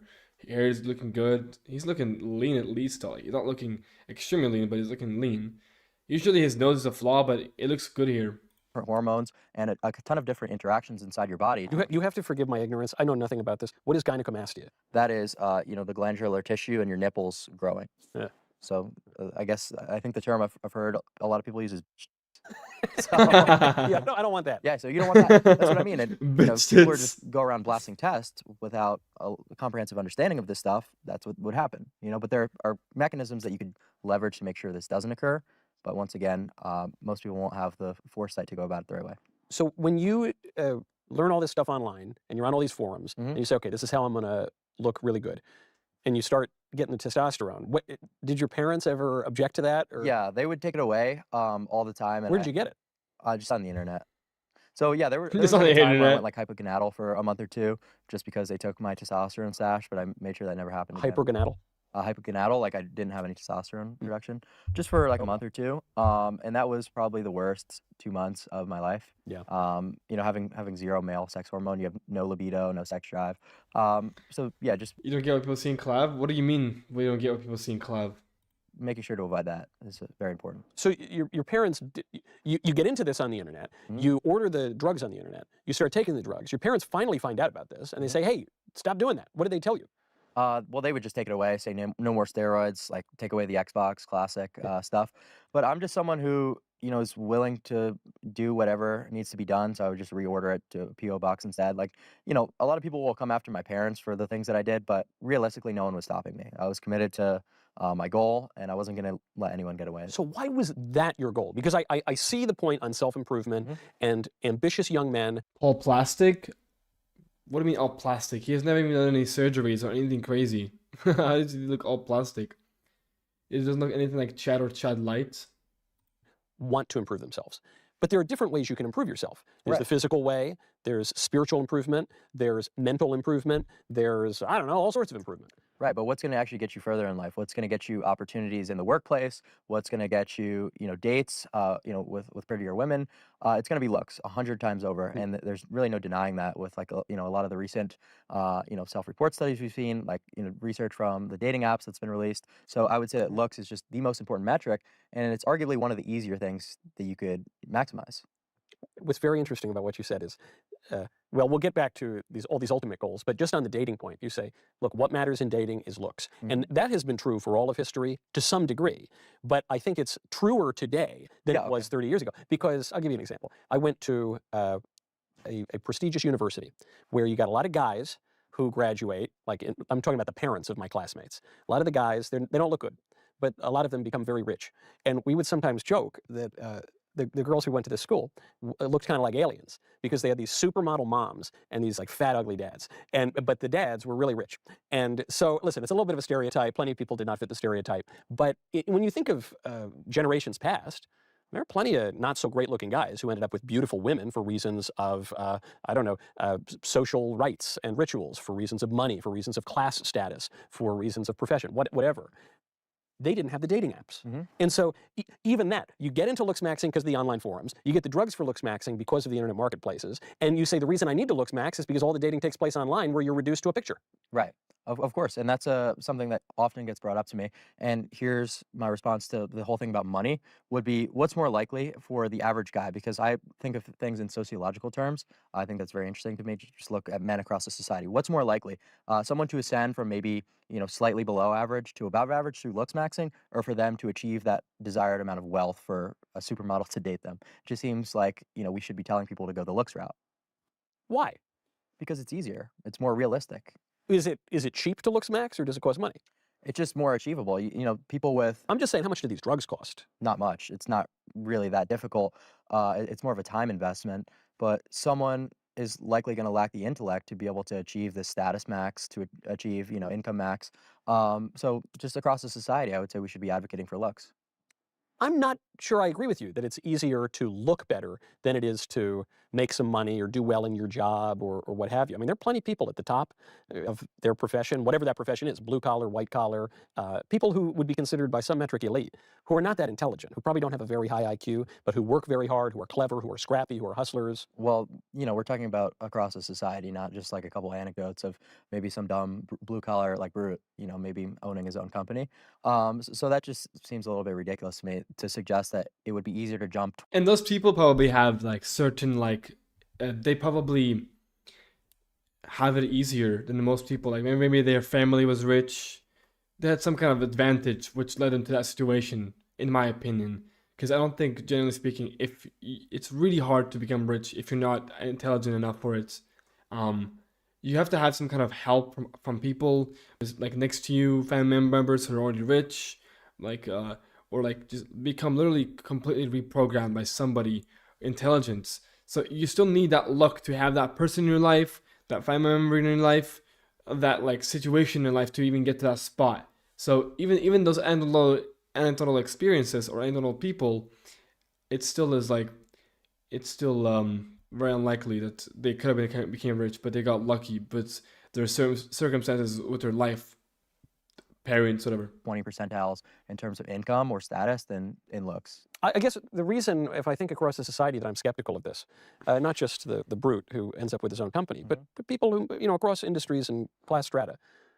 I know way more rich guys than I know really good-looking guys. But Jake Paul has a shit ton of status from his brother. His brother doesn't look. I mean, to be honest, they're both kind of idiots. But like, they got lucky with social media, bro. They got lucky with social media. They did stupid things online and made a bunch of money that way. Most people can't really do that. And at the time, they were good looking when they were younger. Jake Paul and Logan Paul were good looking when they were younger. Now they're pretty bad looking, but they were pretty good looking when they were younger. That gives them a boost. Like that alone also gives them a boost. Not lucky they were consistent. Yeah, they were consistent and they were attractive and tall. That's kind of a big factor. Again, looks still play a role, right? These cases still play a, the looks still had a role. And I think we see more rich guys in society than we see good-looking guys. So all things else being equal, if you just want to, attract a chick, wouldn't it? And I guess the reason I'm pushing on this point is, when you learn how to do well in your job, when you learn how to cultivate some skill that the marketplace rewards, aren't you improving yourself in other ways that just enhancing your bone structure does not? Absolutely. No, and you're fully right. And before we go any further down this rabbit hole, I don't want to act like these two forms of improvement are mutually exclusive whatsoever. I advocate for all the same stuff you're talking about. I think that, learning a high value skill is one of the most important things that you could do. I'm just saying that it's going to be easier for you to actually ascend and overcome a lot of the disparities in the dating market through looks. I'm not saying neglect getting rich, neglect, your status. That would be absolutely ridiculous for me to suggest. So I'm saying a well-rounded mogger is kind of required with how difficult the scene is these days. I grant. I sometimes think that I got the last chopper out of Nam, because I'm a millennial and I was single for a bit and I always liked dating when I was single, but I, married the love of my life and we have this great life. And I think, man, if I had to date in the year of our Lord 2025, I would be very upset. I would have to learn how to mog. I would have to learn how to do. I would have to learn all these skills that I don't possess. Yeah, absolutely. And I would say that the main reason that is because of Instagram, right? And a lot of people don't understand the implications of, access to the internet and access to communicating with everyone across the entire world, essentially. So what that looks like in terms of a hypergamy standpoint was, maybe you had a girl from your town who's How old is this guy? Who? The kid or the other guy? I don't know how old he is. going to try to date above her looks level, maybe just in her immediate surroundings. But now we've got people like, professional athletes DMing them on Instagram, flying them out. So you're not just competing with the top chads of your 15-mile radius, you're competing with the entire world. So it's the chads of the world, maybe who even live in Chad. Yeah, the nation of Chad. Yeah, no idea. Well, I doubt it, but so it's becoming increasingly difficult to compete as like the average guy. So there's this purgatory zone where even someone who's average to above average could be struggling to secure a long-term relationship a lot of the times, and that's like really alarming. This is very interesting because the observation you're making pertains to the economic discussion too. A lot of the debates over free trade and economic policy in the last 10 years have revolved around the perils of globalization. Previously, you only had to compete against your countrymen. Now you got to compete against your countrymen, the flood of foreigners that comes in across an open border, and a globalized world with jobs being outsourced all over the globe. Yeah, exactly. Very similar. But yeah, no, even if it was just domestically, things are really bad. Like when you've got girls being like flown out by like Shaquille O'Neal, and you're just an average guy making, maybe $80,000 a year. Like, what are you supposed to do? Does that happen? Does Shaquille O'Neal fly out girls from Palookaville? Oh, I'm sure. Yeah, absolutely. Does he really, or is that the thing? It's a fun story, and I guess it could happen. But does that really happen? Absolutely. Yeah, no, I've seen professional athletes like following like girls I knew from like my hometown. Like this is like a very common thing because with how degenerate the society has moved, these girls are taking on so many different sexual partners that that there's a lot of plausibility for this kind of stuff. So the promiscuity is a major problem. I mean, on a whole host of social levels. But what you're telling me is Looksmaxxing is chiefly about getting a girlfriend. No. Your looks are going to improve your quality of life in a lot of different regards, whether it be in the workplace, just overall opportunities presented to you. This is all going to be tailored to looks. And the main thing that you need to understand is the halo effect. I don't know if you've heard about this. What is the halo effect? The halo effect is that people are going to perceive the things that you say and the things that you do a lot better if you're good looking. Right? Yeah. So there's like that meme where some really good looking guy goes up and he's like, "Hey, Shelly, nice dress today." And she's like, "Oh, thanks, Giga Chat." And then some like fat guy walks up, he's like, "Nice dress, Shelly." And she's like, "Hello, HR." Exactly. Yeah. So no, that's there you go. Example of the halo effect and what that looks like. So if you've got to be this fat slob who's getting HR complaints for shit that you saw, another guy do 2 seconds ago. That's got to be quite brutal. So just your overall well-being, if you're an unattractive person and no one even wants to look at you in the elevator, no one even wants to shake your hand or acknowledge you, it's horrible for your mental well-being. And that's why I think looksmaxxing goes a lot further than just getting a girlfriend. Like, that seems like a very silly thing to do. At least, though, you would have to say the thesis of looksmaxxing is that looks are the most important thing in life. Yeah. What about the non-physical things? I'm a little older than you, and when I was a kid, we were told looks aren't everything. Don't judge a book by its cover. It's what's on the inside that counts. Christianity and religion generally teaches us that there is more to life than the material aspects of this world, and we need to focus on the spirit. And Yeah, no, absolutely. But the thing is, your subconscious tells you if someone is genetically disfortunate that they are lesser than you, and you have to kind of fight that if you're thinking in terms of like Christianity to acknowledge them as an equal.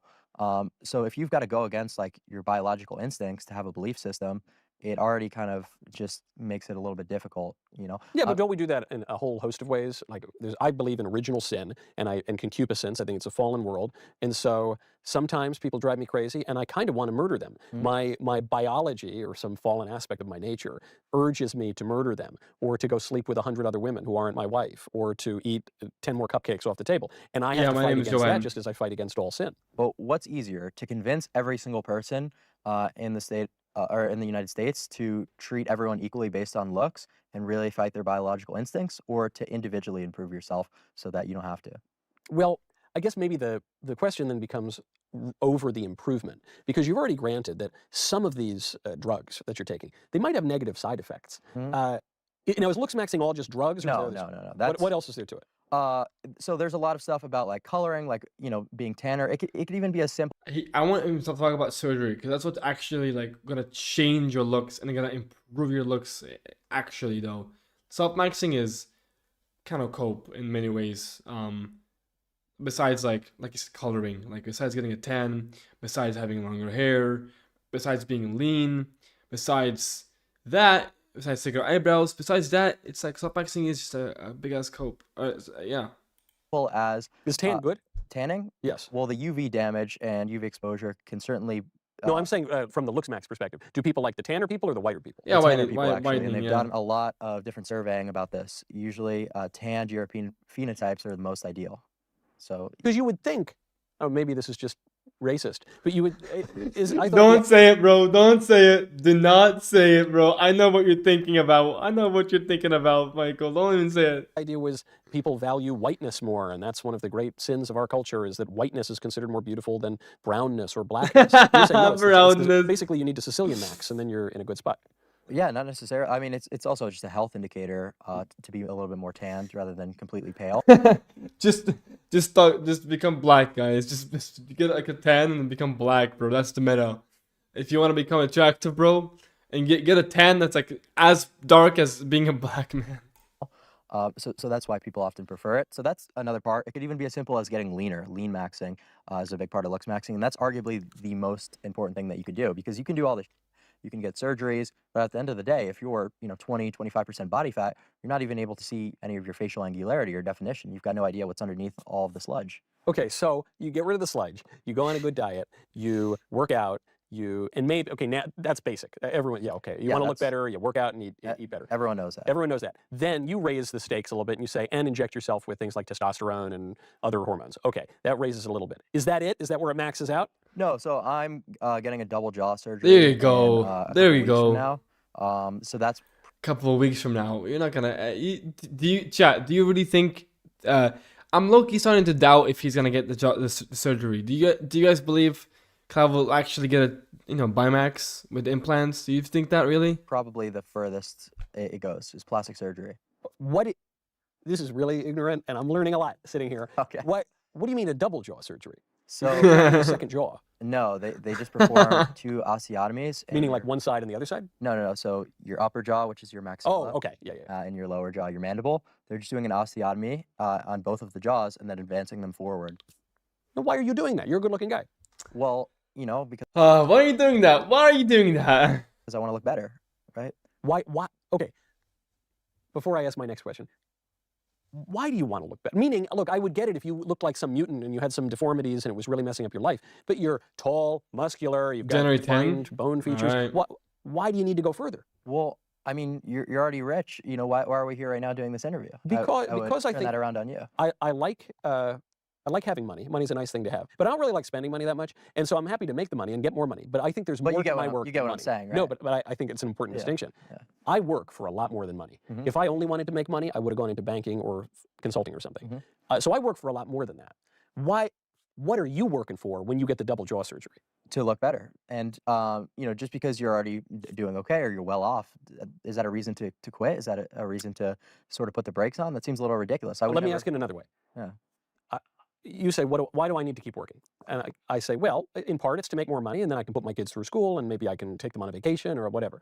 But it's also So I to can spread mock harder. to spread the ideas that I care about. It's also to raise my political influence in ways that I think would help shape the country in a good way. It's also to spread my view of religion, spread the gospel, hopefully convert some people. There are myriad reasons that I would continue to work. But it would be doing the interview and doing the shows for those reasons. And so what I'm asking you is, what you already look good. Why do you want, what is looking better for? So I am someone who just wants to mog, essentially. And I've done this speech a few times. I don't really care about, you know, getting girls. That's kind of lost its novelty. Yeah, I mean, this is. At this point, I just want to mog people. I want to have, you know. I just want to mog, guys. I just want to mog. I mean, I agree with him. I also want to get jaw surgery. Though I also want to get double jaw surgery by Max. So I agree. I want to mog, bro. I want to look better, and looking better becomes easier. The better looking you become, the easier life gets. A better halo effect and just better overall quality of life through my Yeah. looks. Well, look, sometimes a guy just wants to mog. I Yeah, get it. you know what I mean? But this then brings us back to the Trimax? spiritual point that I don't know about that. I think my chin is fine. alluded to. I just need by Max. I could get the Looksmaxxing if it were about getting a girl. You couldn't get a girl, now you want to get a girl. Now, getting a girl isn't just so you can get laid. In my humble opinion, getting a girl is so that you can get married and you can have a family and you can have kids and you can be part of your community and you can, you know, it's for stuff. I would get Looksmaxxing if you say, well, so that I can get a better job because employers are going to treat me better and they're going to promote me. Okay, I see that's for something. But if you're saying with a straight face, even with a new double jaw straight face, you say, look, man, I just want to mog, then I would have to ask, at that point, isn't Looksmaxxing just vanity? I would say in a lot of regards, you know, it could be perceived that way, but that's my interpretation of it, and that's just my overall thing. And the word mog can mean so much, right? That can mean all the things that you just mentioned. What do we mean? We're watching a podcast with Clavicular from this guy named Michael Knowles. By mog, I guess. Just live. What is a mogger? A That could be Matt mog? Walsh's new movie. Yeah. A mogger is someone who's just like, I would say, you know, the peak human. And that's kind of what I'm going for. And that's in all metrics, right? I don't want to only mog in looks. Chin I also want recessed? to mog in wealth. I also Bro, that's just my mix up. That's recessed. My chin is not recessed. I just need more fucking I just need more forward growth in general. That's the thing. want to mog in status. Just becoming as well-rounded, like a full package. I got a mogger pretty good as I chin. can. Yeah, You no, know, and I get that. So- and that there's a lot that's admirable about that. I don't think more chin would be But beneficial, there bro. is a part that you have left out in your total Don't model wanna package, look like which mega- is something we were just talking about. And I wonder Don't in want to have actuality- yes, that fucking crazy chin, bro. does that cut against all of the other mogging? Is there any conflict there? I don't think so. I really don't think so at all. You know, there might be certain parts of religion, whether it be Christianity or I'm not sure if other people might be followers of Islam, that might, Christianity's the true one. Don't worry about the other ones. well, just to acknowledge, like, Yeah, I got whatever I got my views, nose, yeah. are watching. But I would tend to agree with you. You know, I'm not sure if there's different, you know, scripture about not modifying yourself to that extent.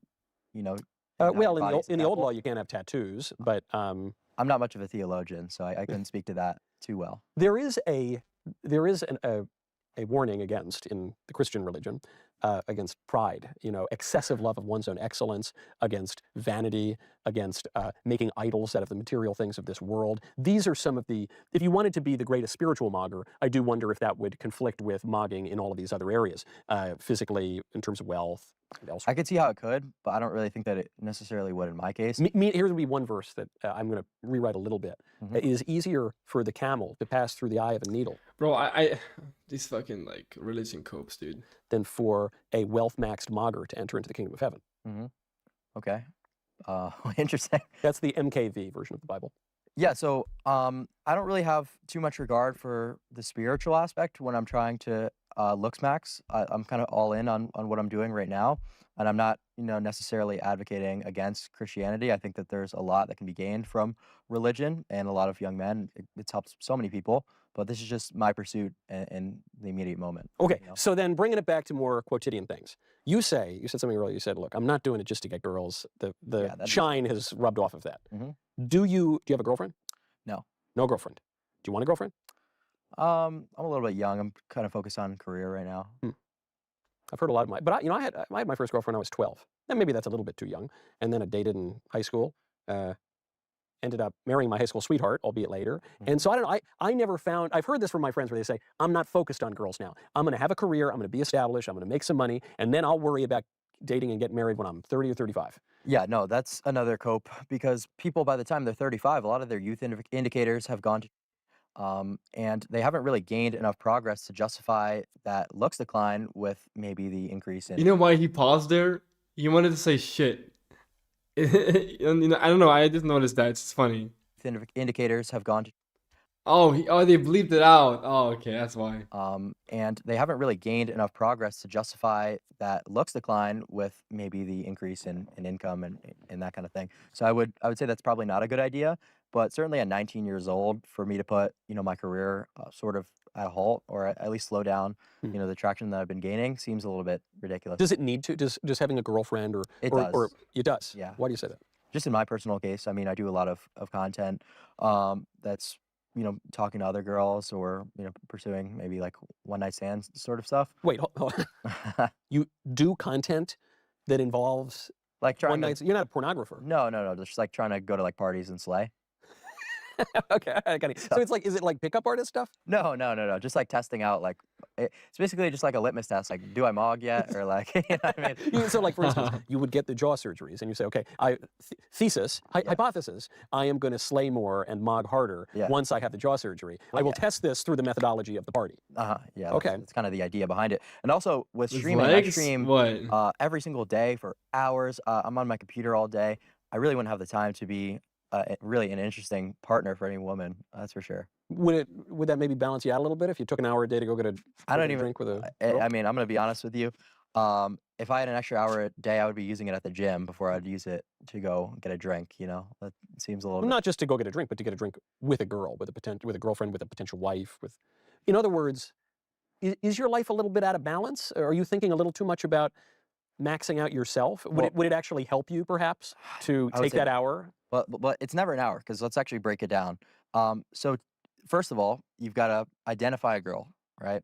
Then you've got to shoot her a first inquiry, whether it be an Instagram message or a cold approach. So we're already like down 2 hours, right? That just. So how long does it take you to? It takes me a long time to find a hot girl these days. Well, if you've got standards, it's literally 2 hours. So you go around, you find this girl, then you have to go and do an activity. God forbid. Maybe 4 or 5 hours doing some jester maxed like bowling or whatever normie copes like Zoomers do. So that's already. I gotta ask before we move on. What does jester mean? What is jester maxed? What does jester mean? Yeah, what does jester mean? Like they're clowns. Like when you go bowling with a girl. I mean, I don't think I've ever gone. My bowling jester, my majesty. Why is doing an activity with a girl you want to date necessarily jester maxed? Because you're just like this. I think of it like you're this big jester, like doing these silly like activities. Like you're basically like just an activity cell. Like what are you doing? Like bowling? It seems. What if you become just a dinner cell, which is a less clownish activity? I'd say that's a little bit more reasonable, but we still have the same issue of the inconvenience, right, and the time. Right, that's 3 hours. Yeah, no, you would be taking. You're right. You would be saying the time that I otherwise would be spending working out, injecting, jaw maxing. time that would be entirely focused on myself, Mhm. I will be taking the 3 hours or 4 hours or however many hours to focus on another person and another person with whom I could maybe build a life.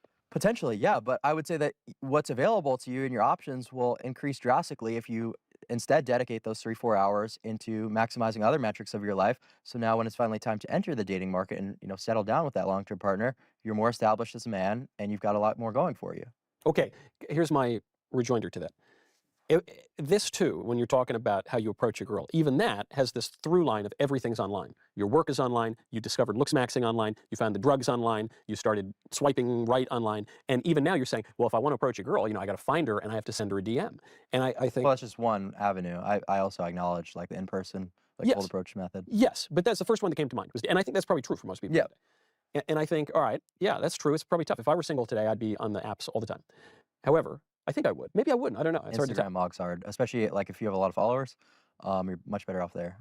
That's true. Although then I'd kind of worry: are they just after me for my, like maxing, grandmodding, Well, or do they really love me? Well, if you're just trying to go for like, one night stands and slay, it doesn't really matter. I would no longer be trying to slay. I would be trying to capture and marry. Oh, yeah. I would not be. I would find it to be sinful to fornication acts. I would be avoiding it. So then it makes me think, all right, well, I don't have to do that now because I'm married. And I did something very strange, which is I married my high school sweetheart. We split up for a little bit in the middle, but I married my high school sweetheart, which... I think when it says 2 hours, he's talking about like, taking on her dates, having to, make her like you, so then eventually you can get in the bedroom. People used to do all the time.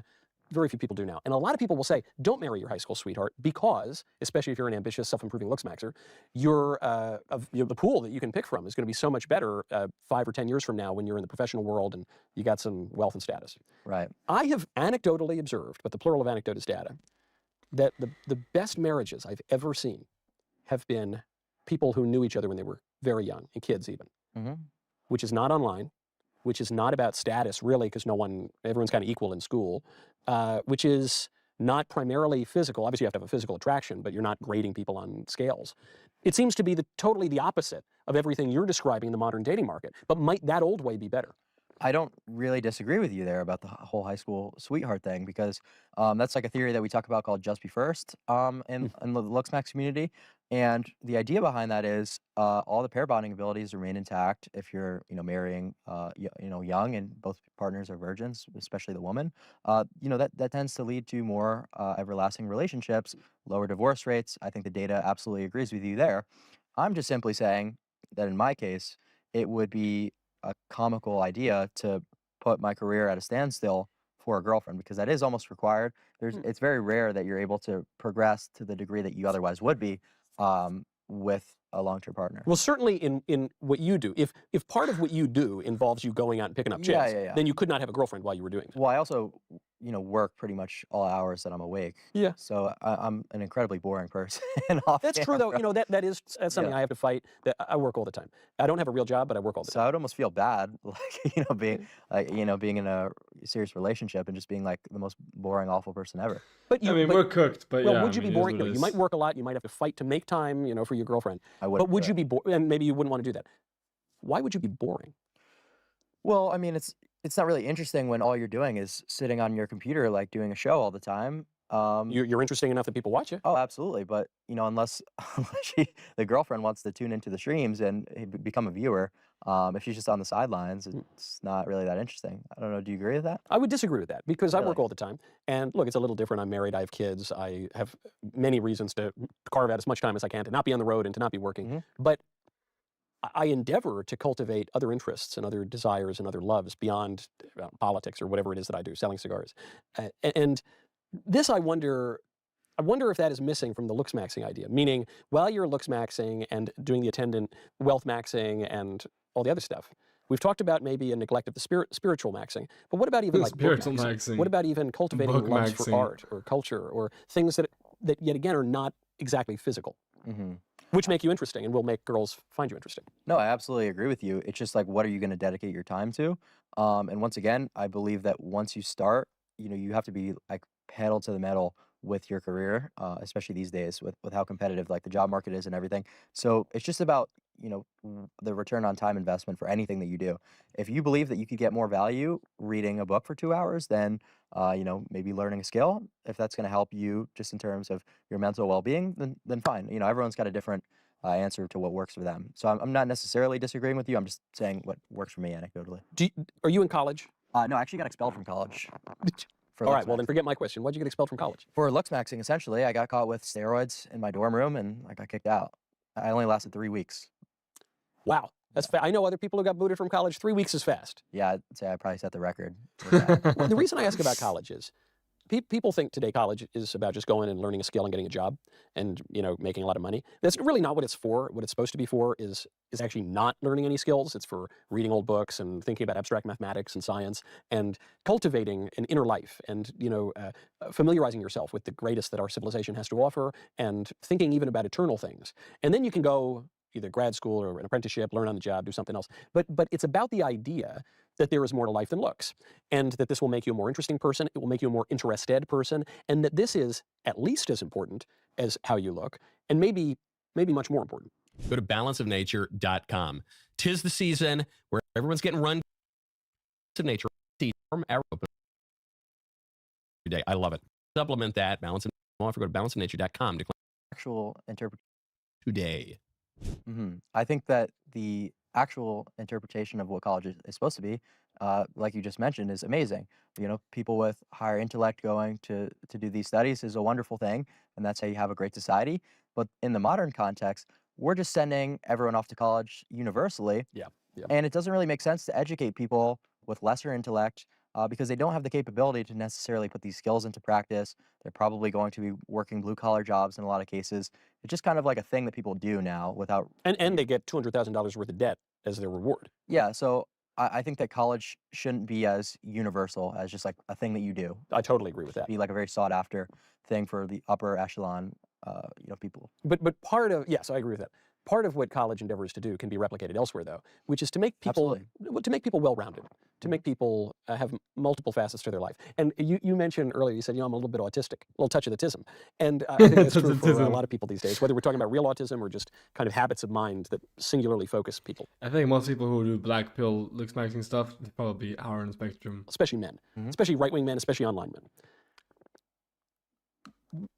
Wouldn't it be good to be a little well-rounded? Do you have that desire, or no? You say no. I've picked my lane. I am the Looksmaxxer broadcaster, live streamer, and I'm just going to do that to the nth degree. Everything else be damned. I would say that I am pretty well-rounded. It's just I have a very different idea on what's actually important to fit that definition. So like a thing that I often speak out against is young people getting into politics. Yeah. So that would probably be something. I don't know if you agree. I totally agree with that. So that's an example. Oh, well, you're not, maybe people would contest that with, oh, you're not well-rounded. You don't have like a good grasp on like geopolitics. And I'm like, well, yeah, that's intentional because I find it to be extremely silly to advocate for young people who don't have a lot going for them. They maybe have like a very low credit score, low income, and they're worried about, foreign wars or something like that. Yeah, I agree. Like that's something that I've always been extremely outspoken on. I agree. Look, civic engagement is good, but these, for a 14-year-old to be, waking up in terror at night because of climate change or some nonsense, some war overseas, I think is totally disordered. So I entirely agree with that. But because you got into this so young, because you're still so young, wouldn't you maybe, couldn't you apply the same kind of reasoning to a young clavicular and say, hey, maybe don't get so obsessed with this one thing so young, maybe round it out a little bit? Well, the problem is, like we discussed, it's a now or never thing with a lot of these growth pathways. So you can either, optimize them and ascend past what was possible genetically without the intervention of pharmaceuticals, or you can just cope and never have the success that you otherwise could have. How long is the recovery for the jaw surgery? It's going to be about 3 weeks of extreme swelling. And I would say for 100% of the swelling to go down, it'd be about 6 months. But after 3 weeks, like you're pretty much looking how you will. Just a gradual decline in like that final push of swelling. Have any of the doctors said, hey, man, you don't really need this surgery, and this is kind of gratuitous, and maybe you're a little wrong in your thinking here, and maybe there's even a touch of body dysmorphia? Have any of them suggested that? No, not really. So you just go in, you say, hey, I'm a big beefcake, Chad-looking guy, and I want to give you a bunch of money. Yeah, How much money does it cost? 35,000. 35,000. Okay, so you go in, you say, hey, I'm a 19-year-old guy. I want to give you Dude. 35 grand to make me look even more. Yeah, it's cold in Sweden, but I mean, like, bro, it's hot in my apartment. Or giga, Chad. even more chatty, and they just say, okay, thanks. Yeah, swipe the Amex here. Well, because nobody, in a lot of cases, the double jaw surgeries that I'm talking about with like the cosmetic implants, that's an elective thing, right? Sure, certainly double jaw exists as a way to fix, horrible airways and sleep apnea. But in my case, Disfigurement from a car accident or something. yeah, right. But a lot of the times Car it would be just accident. like sleep apnea and breathing related issues would be the main cause for jaw surgery. But that's like severe recession and severe developmental issues. But most people in the modern era actually do need jaw surgery because they have dental crowding. They don't have enough space in their mouth to even accommodate for their teeth because of whether it be just poor development, poor breathing habits as a kid. So I would say that the majority of people would actually need jaw surgery to fit within the ideals of looks. Where does a 19-year-old get $35,000? So after I got kicked out of college, it was kind of a rough time for me. And what kept me going was how much I was working. I was working 70, 80 hours a week at a restaurant. He would have sent me to jaw surgery, of course. Trying to afford the jaw surgery because I felt like that was my way out in life. That was how I was going to ascend and, improve upon everything. Ascend in looks.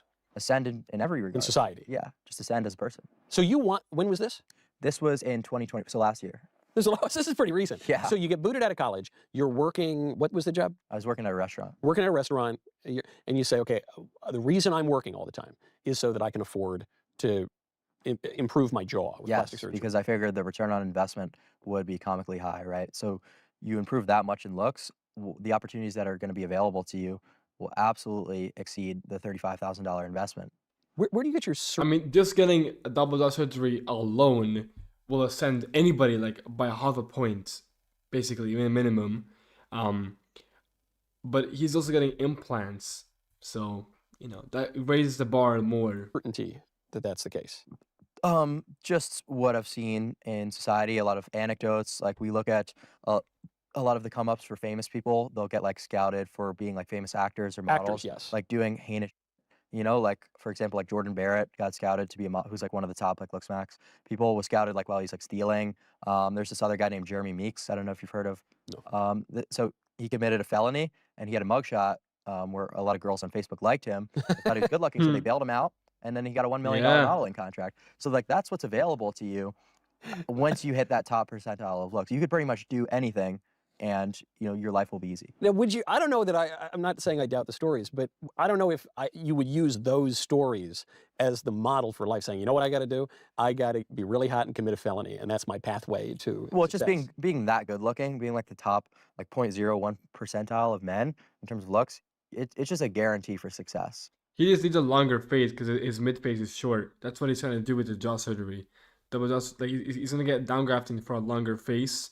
So he fits the more ideal mid-face ratio, and then the implants like the cheekbone, the jaw will just make everything more boxy and masculine. The brow ridge implant as well, like the supraorbital, infraorbital implants. Jaw angle.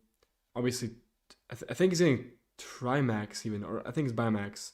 I don't know exactly which one he's getting, and the rhinoplasty as well will help a lot with the nostril show. A little bit flared ear, flared nostril, flared alar base. Compact mid-face mugs ideal. I would disagree. I think having a longer mid-face is better than having a shorter mid-face. Just from looking at people who mog, look at Tyler Maher, for example. He's a fucking Terra mugger, and he has a very tall skull. Like you can't lose. There's really no losing. See you later, lady. I'm not sure about this. I got a few more years than you, With but maybe you've social done more media, research. absolutely. There's no losing when you're that level of looks. I know. In today's day and age. I know. His mid-face is around 1.1, which is a flaw, which is very feminizing. So that makes him, yeah, exactly. Cortagiano, yeah, whatever. And Guarno, they both have long faces, but they mog like fucking crazy. And typically, guys who have short faces, they don't really mog as much. Someone like Jordan Barrett doesn't really equal someone like Court and Guado and fucking Tyler Maher, for example. So shorter mid faces is more feminizing, and looks worse. Longer mid faces are more masculine and they mog more because you have a bigger skull as well. Oh, good look. Look, maybe this is generations past. I know good-looking people, guys and girls, who have not had much terrestrial success. And I grant you, it's very important in show business, in broadcast professions, acting, whatever. But I also know a lot of very, very successful people in the kind of worldly way and in the spiritual way, and sometimes in both, who Yeah, the ideal. I kind of forgot what his ratios were, Tyler Maher, but it doesn't really matter. The point is, like, a long skull is attractive. are not, or at least, like, if you are extremely good looking and you have a long face, it will fit. It will look good. even close. They are very More than looks short. moderated. They are maybe even looks minimized. And I know many examples of that. And I can think of counterexamples of like hot people. I mean, this is kind of the joke. What do you mean on average studies so otherwise? What do you mean? Or the meme is like the guy and the girl who were really hot, in high school, they don't have a lot of success in their lives. And, the nerd is the one who goes off to school and, becomes a billionaire. I mean, that seems to be more the stereotype. That's just not what we're seeing in today's day and age with social media. I would say that that's probably how it was for a while. But now when you're just able to open up Instagram or TikTok and put a picture of yourself when you're that good looking and, get extreme success and brand deals and stuff like that. In influencing. Yeah. Yeah. So that's like a no-brainer, right? It's guaranteed when you're good looking. You don't even Oh, I'm sorry. You're still listening to the podcast. I thought you were talking about the thing I was talking about, with chat. But never mind. have to be an interesting persona to do well on social media with good looks. Surely you would admit there are plenty of good-looking people on social media who don't get lucrative brand deals. I would say that just like where I was, like working in a restaurant versus, achieving success on social media, like I would have done better, absolutely. So that would have been a return on investment that made sense. The thing is, these people who are not making copious amounts of money from social media, who are attractive, they're typically not utilizing their ability to do so, and they're just like not IQ maxed. They don't have the IQ to really understand, like, oh, I have to get on social media and expose myself on there, and people will see me, and people will,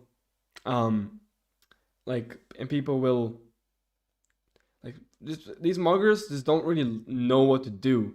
That's a problem with being attractive and like being average IQ is like, even like that's the thing. You gotta have the combo of literally everything to be successful in life and to have what you want. You know what I mean? So yeah. Right, no, but Follow I'm the saying, exact principles. you're saying looking good. If you look really, really good and you have Instagram, that's a guarantee of professional success and lucrative success. I'm just saying, there are plenty of hot people on social media who aren't that successful. Then that's also people who are low IQ as well. But I would say that that's a very rare thing. Is that even true? I bet most hot people on social media don't get a lot of likes and certainly don't get brand. Well, what are we talking about by hot? Like good looking? Like some people think that like Sydney Sweeney is extremely attractive. I would say, I don't want to scandalize anybody, a married man. I would say Sydney Sweeney is very attractive. I would say that she's pretty malformed. Her upper maxilla is extremely recessed, right? She's got the eyes of doom with no infraorbital support. She's really not that much of a looker in her face. I think that a lot of people with porn brains find her attractive because of her body. I don't have porn brain. I don't know. Well, you're telling me that that if a guy finds Sydney Sweeney attractive, he's got to have porn brain? I think that she's Sydney Sweeney, man, I hate that topic so much about her being attractive. It's literally all makeup. It's literally all just her body, her tits. That's literally all there is. And of course, SMV. And the fact that she's fucking world famous.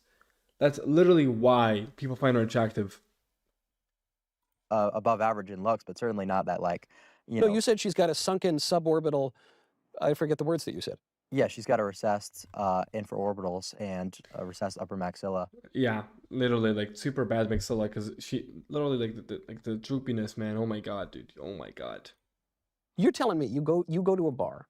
I'm just saying she's not the pinnacle of looks that I'm talking about to actually succeed on social media. She's average to above average. She's pretty successful. Doesn't that more bode for my side of the argument?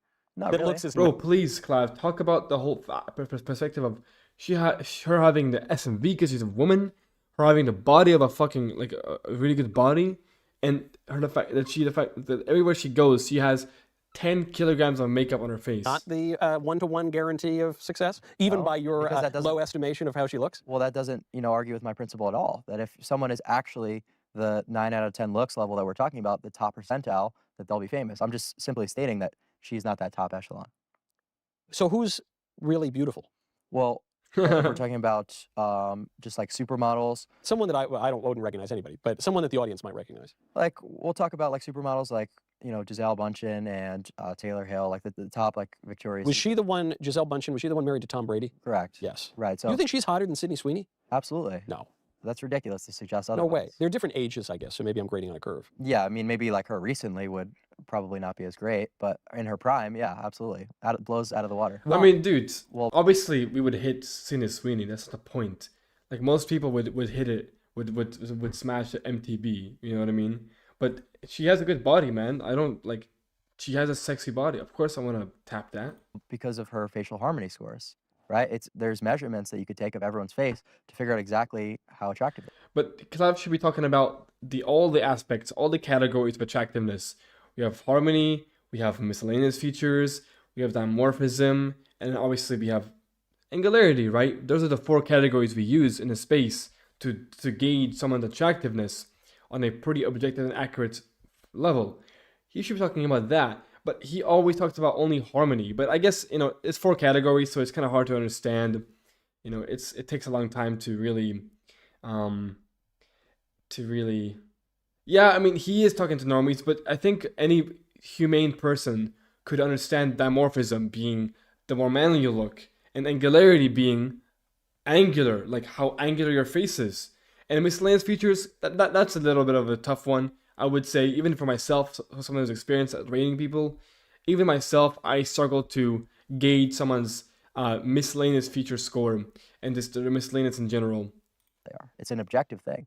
The only thing that would make looks subjective was like some people may prefer like more tans. No, but they're easy to explain. Angularity and dimorphism, they're quite easy to explain. Dimorphism is how manly you are. Angularity is how manly you are. How angular you are, like how much angular, like how lean you are, pretty much. And then like harmony is like obviously measurements, and then misc is like features, like individual features, like your hairline, your eyebrows, your nose, your lips, your jaw, your eye area, your eye color, your coloring, like, Skin versus pale skin, like we were talking about before. But even then, it's I agree that beauty is an objective thing. So I Right. totally disagree with the modern conception that beauty Yeah, is in the eye of it's the a cope. beholder. I think it's a cope. And I do think I'm with St. Thomas Aquinas that part of what is beautiful is harmony, is harmonizing, radiance and things like that. Yeah. symmetry. Yeah, so absolutely. So Radiance. that's simply what I'm stating is, there might be a false idea of what's actually that good looking. If, Sydney Sweeney were to apply that principle, start posting on social media without acting, oh, where's my brand deals? It's like, well, you're not who we're talking about. Now, hold on. Why did you conclude that people who think Sydney Sweeney is attractive use pornography? What is it about porn that would lead you to that conclusion? I think a lot of what they like about her is her breasts and probably just her body. And that's generally like a very like gooner porn consumer mentality. But what about just her face? You say she doesn't have a pretty face. I would say that she's probably right on around average, maybe Wow. slightly above. Wow. Okay. I would. I wouldn't agree with that. But I think if you put her head onto just an average chick's body, Hey, she what would be did pretty he much say? invisible. Hmm. Probably right on around average. maybe wow. Doesn't have, her porn consumer mentality. but what about just her face? You say she doesn't have a pretty face. I would say that she's probably Wait, just, what? apply that principle, start posting on social media without acting. Oh, where's my brand deals? It's like, well, you're not who we're talking about. Now, hold on. Why did you conclude that people who think Sydney Sweeney is attractive use pornography? What is it about porn that would lead you to that conclusion? I think a lot of what they like about her is her breasts and probably just her body, and that's generally like a very like gooner porn consumer mentality. But what about just her face? You say she doesn't have a pretty face. I would say that she's probably right on around average, maybe Wow. slightly above. Wow. Okay. I would. I wouldn't agree with that. But I think if you put her Bro, her talk head about onto makeup, bro. just an average chick's body, she would be pretty much invisible outside of like a third world Alien. country. now, okay, I'm very curious about the pornification of it all because this ties into what you've been talking about from the beginning, which is your whole Looksmaxxing Bro, journey has. He never mentioned makeup, bro, and he never mentioned I guess he did mention the SMV, but he never mentioned he's the girl and she's wearing a bunch of makeup as well. Has been online. It's been Right. it's been revolving around every step of the way. And what is the definitive, content of the internet? It's just porn from the earliest days. Well, that's just the new look that you're seeing pushed, but Is my nasal tip elasticity from cartilage or just thick skin? It's like cartilage, yeah. I mean, I need a rhinoplasty, probably gonna get it after a jaw surgery. I don't know, globalism or whatever is like the thick thing, where you're seeing like all these girls who have like, you know, a lot more body fat, but their faces might be chubbier because, you know, they're gonna have more fat now in their you know, and their breasts. So that's kind of just like a new thing that's being pushed. And You're I mean, the thing is, I think he's just assuming people that people understand the statistics of attractiveness. So maybe he's not talking normie enough for you know, people to understand his perspective. Because I feel like he's washed in the sense of, you know, his mind is very Looksmaxxing, and he just, you know, his baseline is like, yeah, looks matter, and he doesn't think about these statistics that much, so it doesn't bring him up because he thinks that people just, you know, understand those, you know, generally speaking, baseline. How to improve your nose breathing, bro? Septoplasty, I mean, rhinoplasty, I mean, but jaw surgery. There's many ways to fix nasal breathing. saying fat girls are being pushed in pornography. no, not necessarily fat, just like, you know, higher body fat. What surgery will I be getting? Probably gonna be getting some kind of MARPE first, which is not really a surgery. It's more like a, you know, dental thing. At least I'm thinking I'm gonna get that first. Fat grafting to my orbital bones. And then jaw surgery, rhinoplasty, and then maybe considering some implants as well. Whereas, you know, you would see in like the 90s and the early 2000s, like with modeling, it was like a very skinny look. The face was very angular, and that I would say that porn probably did the most damage to you know, what's pushed. There was a lot of porn in the 90s. I don't know, you weren't around then, but I was around But then. it wasn't accessible by every 12-year-old with an iPad. Yeah, well, it wasn't iPads, it was computers. But I mean, internet porn, look, there were It's much worse now. Like, it's a lot worse because the internet's faster. But Yeah. there were pieces of legislation to combat this in the 90s. It was the Communications Decency Act and the Child Online Protection Act, because there was this flood of porn all over the internet. It really started in the 90s, and they both got shot down by judges, unfortunately. The reason the Can I improve my facial structure after 25? I mean, yeah, of course you can with surgery. porn thing is interesting to me. But I mean, you can't really fix your structure naturally after 25. Even after 20, it's really hard. On this topic is, it's so online. All of this is so profoundly online. And one of the evils of pornography is it reduces humanity merely to the physical. I'm very anti-porn myself. Yeah, I think it ruins your dopamine system. It's going to give you a very bad perception of how women are, you know, in the actual real life, because a lot of it's just acting. It's just all fake. All a fantasy. Yeah, so that has done a lot of damage for people, especially with the recent stuff like OnlyFans and just how widespread it is. You know, stuff being all over Twitter. It's really not good. And I'm simply saying that just like the look of women has been vastly altered. Yeah, no, I certainly agree, or I strongly suspect, what do I know? I haven't read all the studies, but I strongly suspect that porn so screws up people's brains that it changes their desires and what they consider attractive. I totally agree with that. My point, I guess, is one of the evils of pornography is it reduces people who are, you know, these integral human beings with soul and body, it reduces them to the physical. So it's just, you know, meatbags bumping uglies on a screen. It's even one level abstracted. Yeah. But isn't that a commonality with Looksmaxxing, which is to reduce the human person down to the level of the physical being the most important? I would say that, yeah, it's not far from the truth, you know, but it's just what needs to be done in society. You need to improve upon this metric.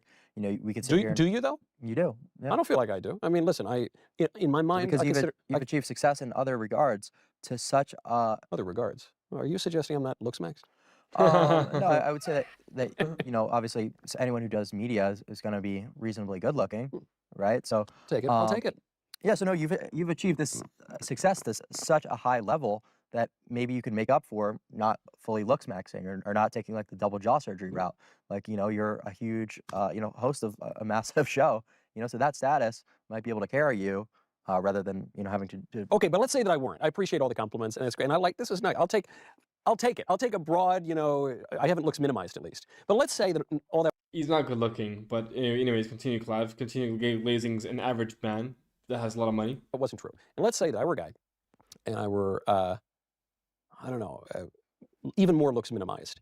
And I was fashion minimized, and I didn't have a show, and I didn't check certain status markers. And let's say I were just a guy married to a nice gal, and maybe she wasn't even that good looking. Maybe let's say we had a nice family and we had some kids and we were living in a house that's fine, but not that nice. And, you know, I made some money, but not a ton. And we had like a car that was okay. And we went out to dinner every so often. And maybe we got to go to the beach once a year. And Strips. by all of the metrics that we're talking about, you know, I wasn't maxed out at Nasal strips, I mean, they're all right, but not really a Looksmaxx. all.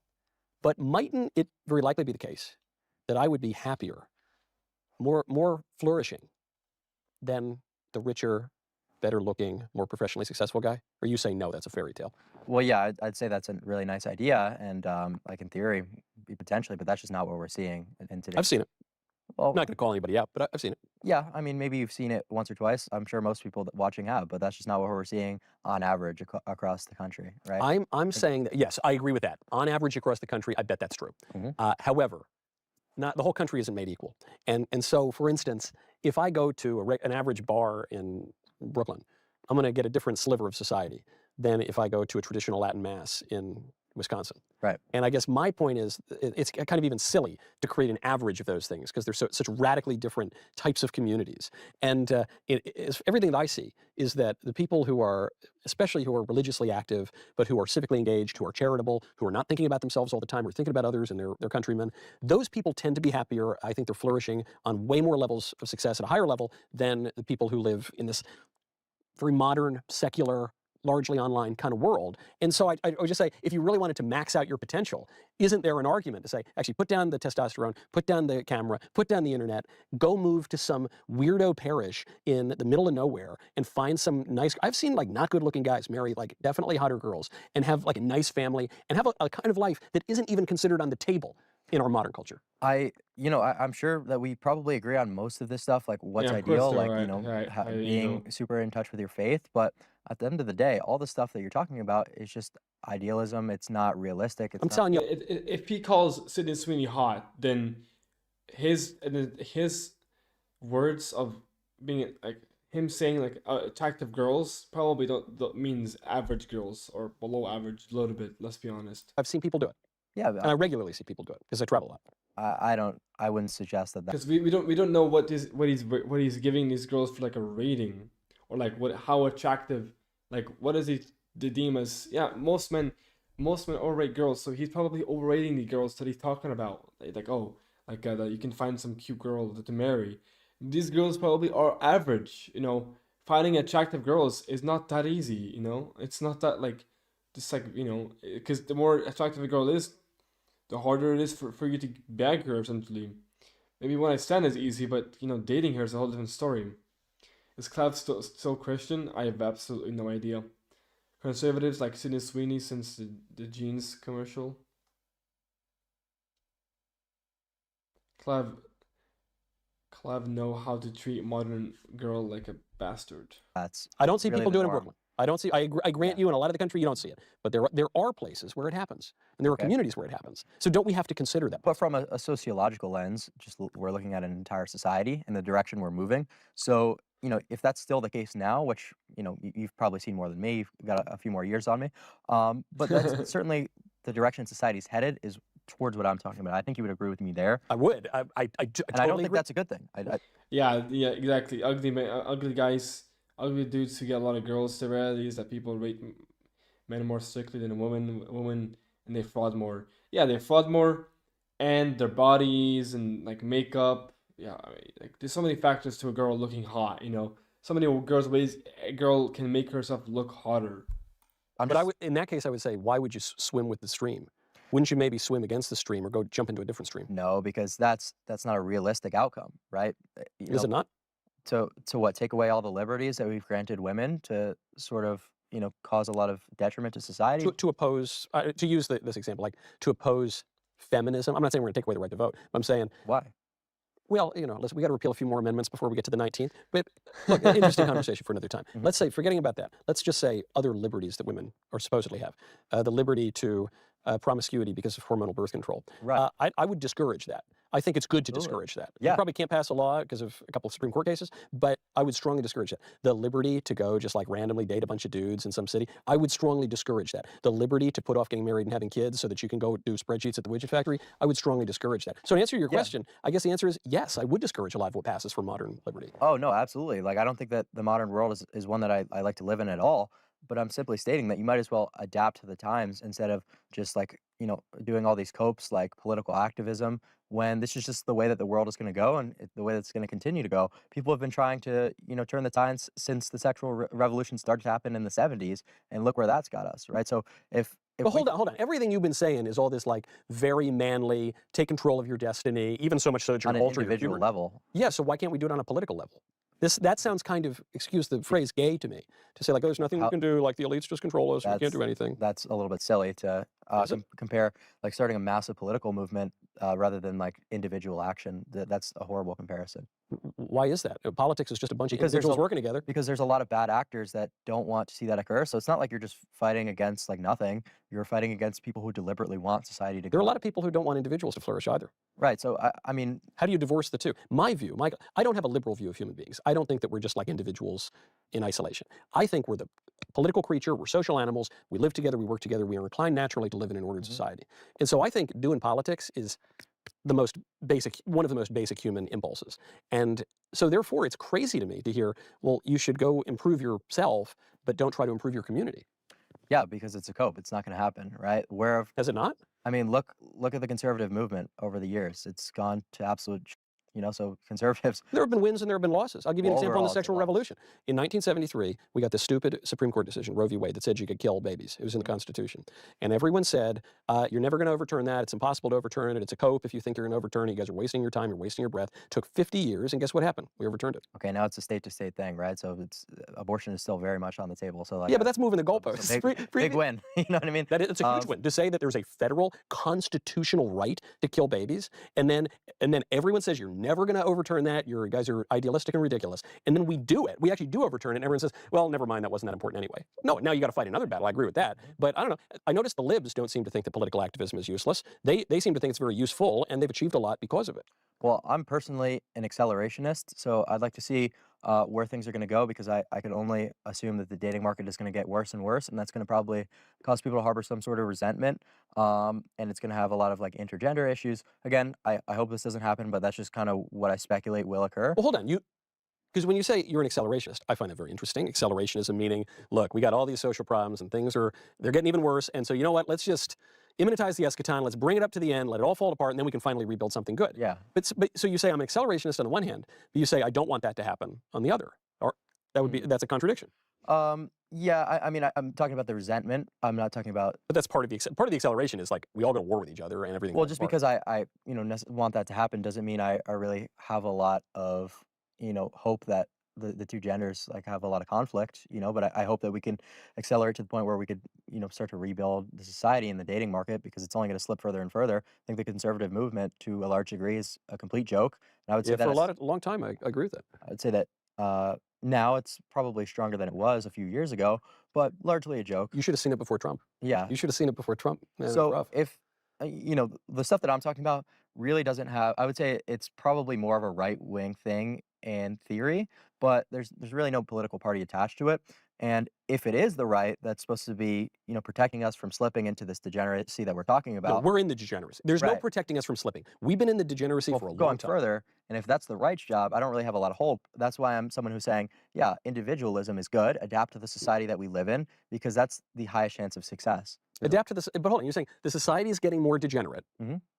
Adapt to the society, but also don't be degenerate. You see the conflict between those things. Who's saying don't be? You're saying to be degenerate. I'm just saying it's what you're talking about degeneracy and like the hypergamy stuff. It's not ideal, but I'm saying that's just how it is. Oh, interesting. Okay, I misunderstood your point.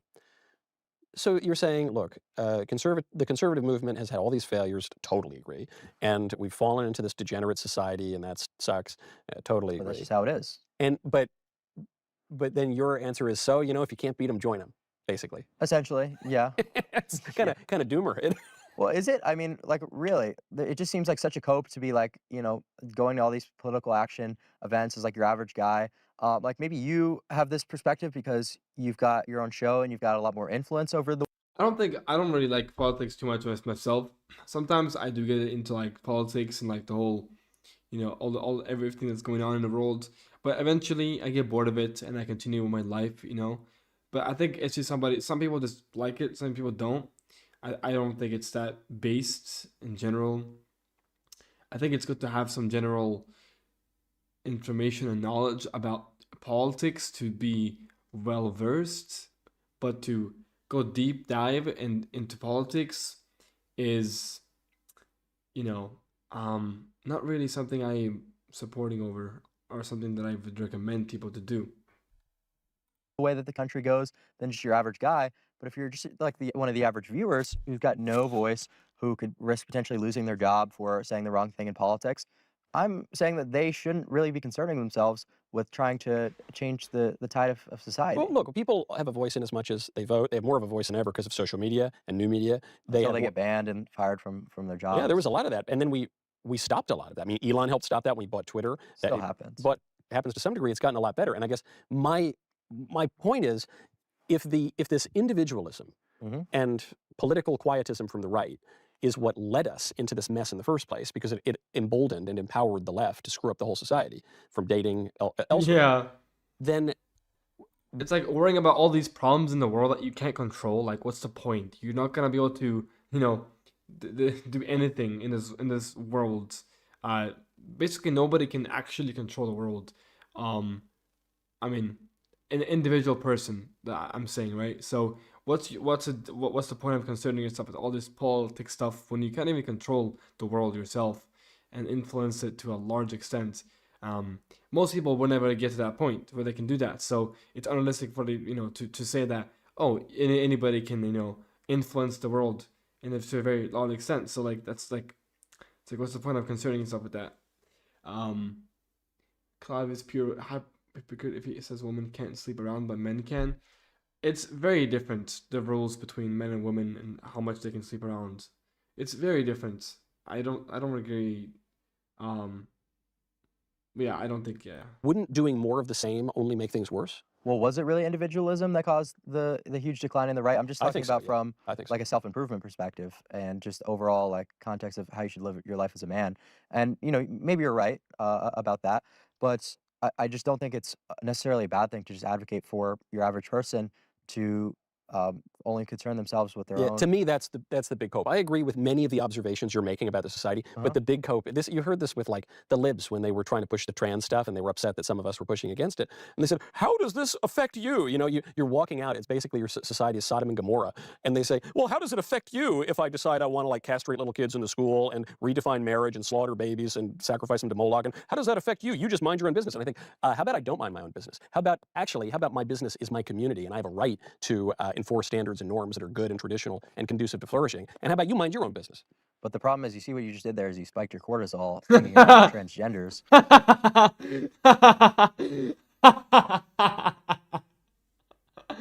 Cortisol spike! Cortisol spike! Hey man, you're not wrong, bro. He just cortisol spike. That's stress. That's aging. He's fucked now, bro. He's cooked. He's cooked. Michael is cooked, bro. Michael's cooked. Will that max anything on me? No, that's a very catabolic hormone. So if you're advocating for people to, go around and with that max, the way he did it, that maxed. Concern themselves with these issues or go to, like school, like board conferences and like, be outspoken about this, that's just largely going to be unproductive. And, it might seem like a doomer mentality or like, you're just going to let society go to shit. It's like on an individual level, it's not going to be productive. But on a political, right. Well, look, it's been productive in as much as, at least the trans thing, there's so many other problems. Well, at least the trans things, though, we've kind of won on that. Well, the way that I see trannies is like, that's one more person to mug once they brutally butcher themselves transitioning, But is it, I see that. Like, go descend yourself. Like, that's fine with me. Because you're ascending yourself. Yeah, I'm going to ascend, and this person is going to be a comical botch job, So, like, that just seems like very logical to me. Like, yeah, go be a tranny. Like, now I mug you to death. Now, yes, I see it.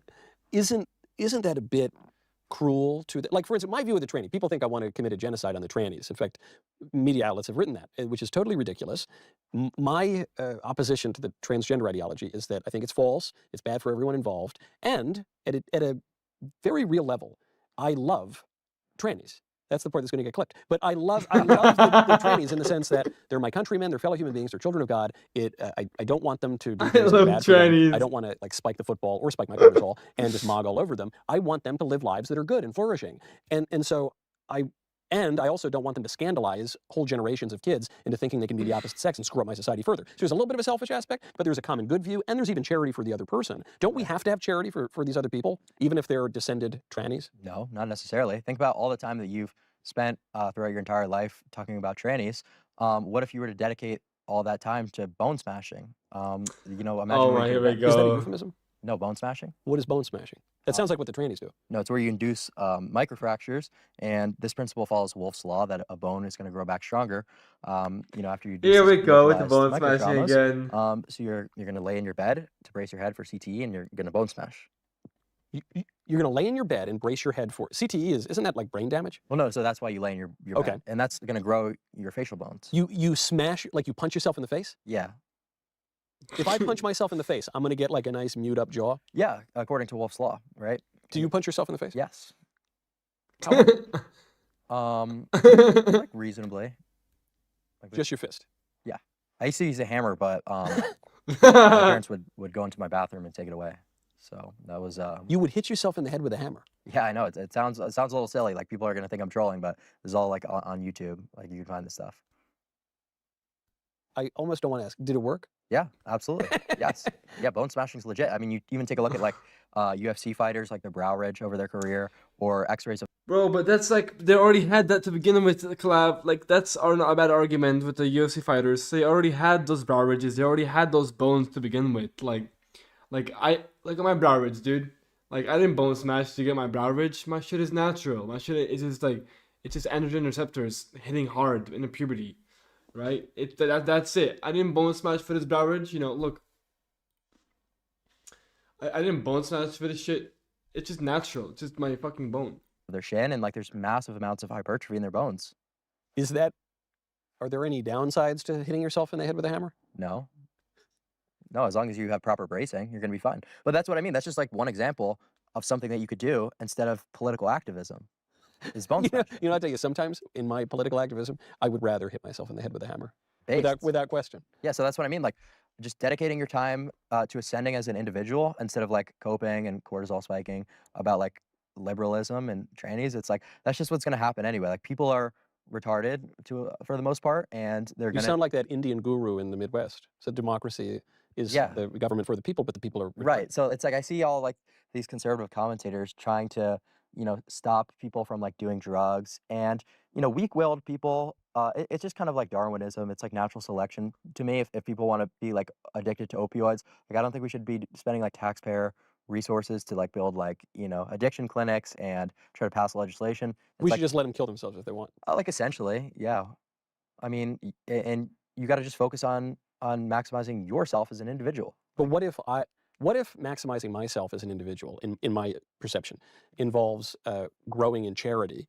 And what if it involves ameliorating the political and social conditions in my country? And what if part of that means that I want to help other people instead of letting them kill themselves with opioids? Well, then I would say that that's going to be a very futile cope. You don't think you can help people? You don't think anything can improve? The Bolsheviks are about to overrun Iberia. I don't think that I can do anything. I don't think that anyone watching can do anything. I don't think it's likely that even someone with as big of a reach as you can necessarily influence. Could Donald Trump do something?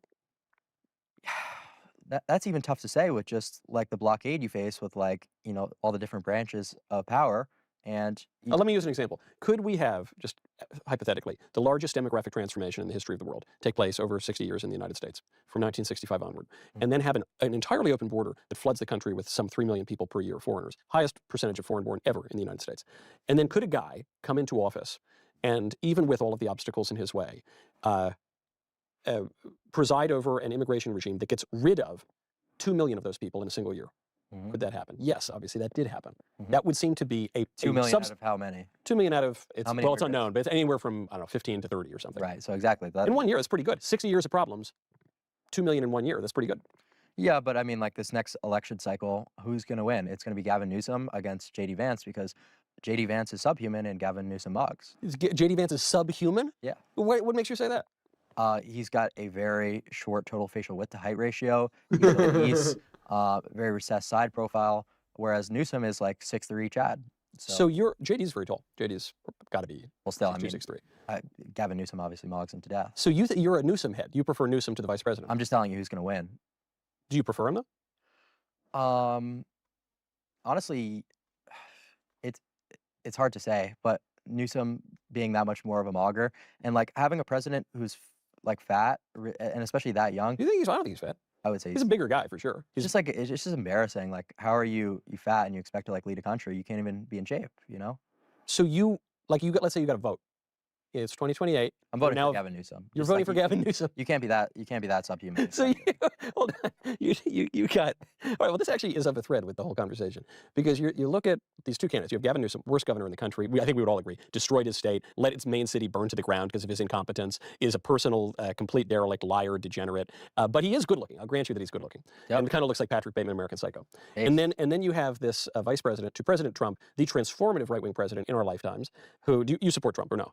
Yeah. Okay. So you got this vice president handpicked by Trump, who is extremely intelligent, very right wing. I think he's a pretty good looking guy. I don't know. Maybe I guess you disagree. But he's all these things, checks all these boxes, would have all these great policies. And regardless, you're going to pick the pro mass migrant, pro trans, pro murder the babies, pro burn the cities to the ground, pro BLM Democrat because he's skinnier than the conservative vice president. 100 times over. Yeah. All right, I can't argue with that. It just goes to show like who you are as a person. I think it does. Not to mention, you look at like J.D. Vance. I'd say he's probably like more concerned with like doing trips to India and like taking pictures in front of the Taj Mahal than actual politics. Is he? I don't know. I think he's done that like once. Yeah, he's done actual politics for I don't know, like a decade. Well, the guys, and regardless of my opinion, I'm just telling you that because of the halo effect and the subconscious bias, really politics is not about like good policy anymore. It's just about like rhetoric and presentation. That's like a very like. Scoping here. I don't know, bro. I would say so. I would say that if it weren't for I don't really care about this topic. It's not really my interests. Trump's rhetoric and charisma, he wouldn't have won in 2016. You don't think his policies? This is where I totally disagree. Most people who vote for Trump don't even know what he stands for. I don't think it's true. I don't think that gives nearly enough credit to voters, and I think it ignores trends in the West. Yeah, I think he won because people are sick of the mass migration. I think he won because people are sick of elite economic policies that don't benefit working Americans that sold him out. I think he won because people don't like the weird sex stuff and making everything gay and trans. I think he won. The consensus view in the liberal media is that Trump won despite his policies because he had fiery rhetoric, and I think that's total BS. I think he had popular policies. I think that's why the Brexit passed. I think that's why right-wing parties are rising in Europe. I think voters are a lot smarter than you're giving them credit. I think if Trump were to run for the opposing party and Hillary were to run for the Conservative Party, I think we would have had Trump win as a Democratic. That's like saying if up were down. I mean, what does that even mean? You're saying just based on looks. Yeah, just based on charisma, looks, and Gavin Newsom absolutely blows Vance out of the water with all of these things. So it doesn't really matter. And you would vote even if you go with that premise. You're saying that's so persuasive, you would vote for him. You, who's ostensibly a right-winger, you'd vote for one of the most left-wing and incompetent governors in the country because you think he's sexier. No, that's not really what I'm saying at all. I thought that's what you said. You'd vote for Newsom 100 out of 100 times. Well, because it just, and also Vance isn't really like someone who's deserving of any right-winger's vote. I mean, like policy-wise. So you actually have like a real personal problem with Vance. It's not just that you don't think he's as hot as Newsom. I think when you phrase it like that, it like tries to make it into like somewhat of a attack mechanism and like call it looksmaxxing, like homosexual. Oh, you're just like voting for him because he's sexy. It's like, no, we're talking about subconscious biases and like the halo effect. No, but I'm sorry. When you said the vice president doesn't deserve a right winger's vote. So now we're not talking about looks. Now you're talking about you have a deeper issue with Vance. Yeah, but that's not really something that we would have time to discuss today. We have plenty of time. Yeah, but I'm more of like a Looksmaxx guy rather than a policy guy. So you don't want to talk about it?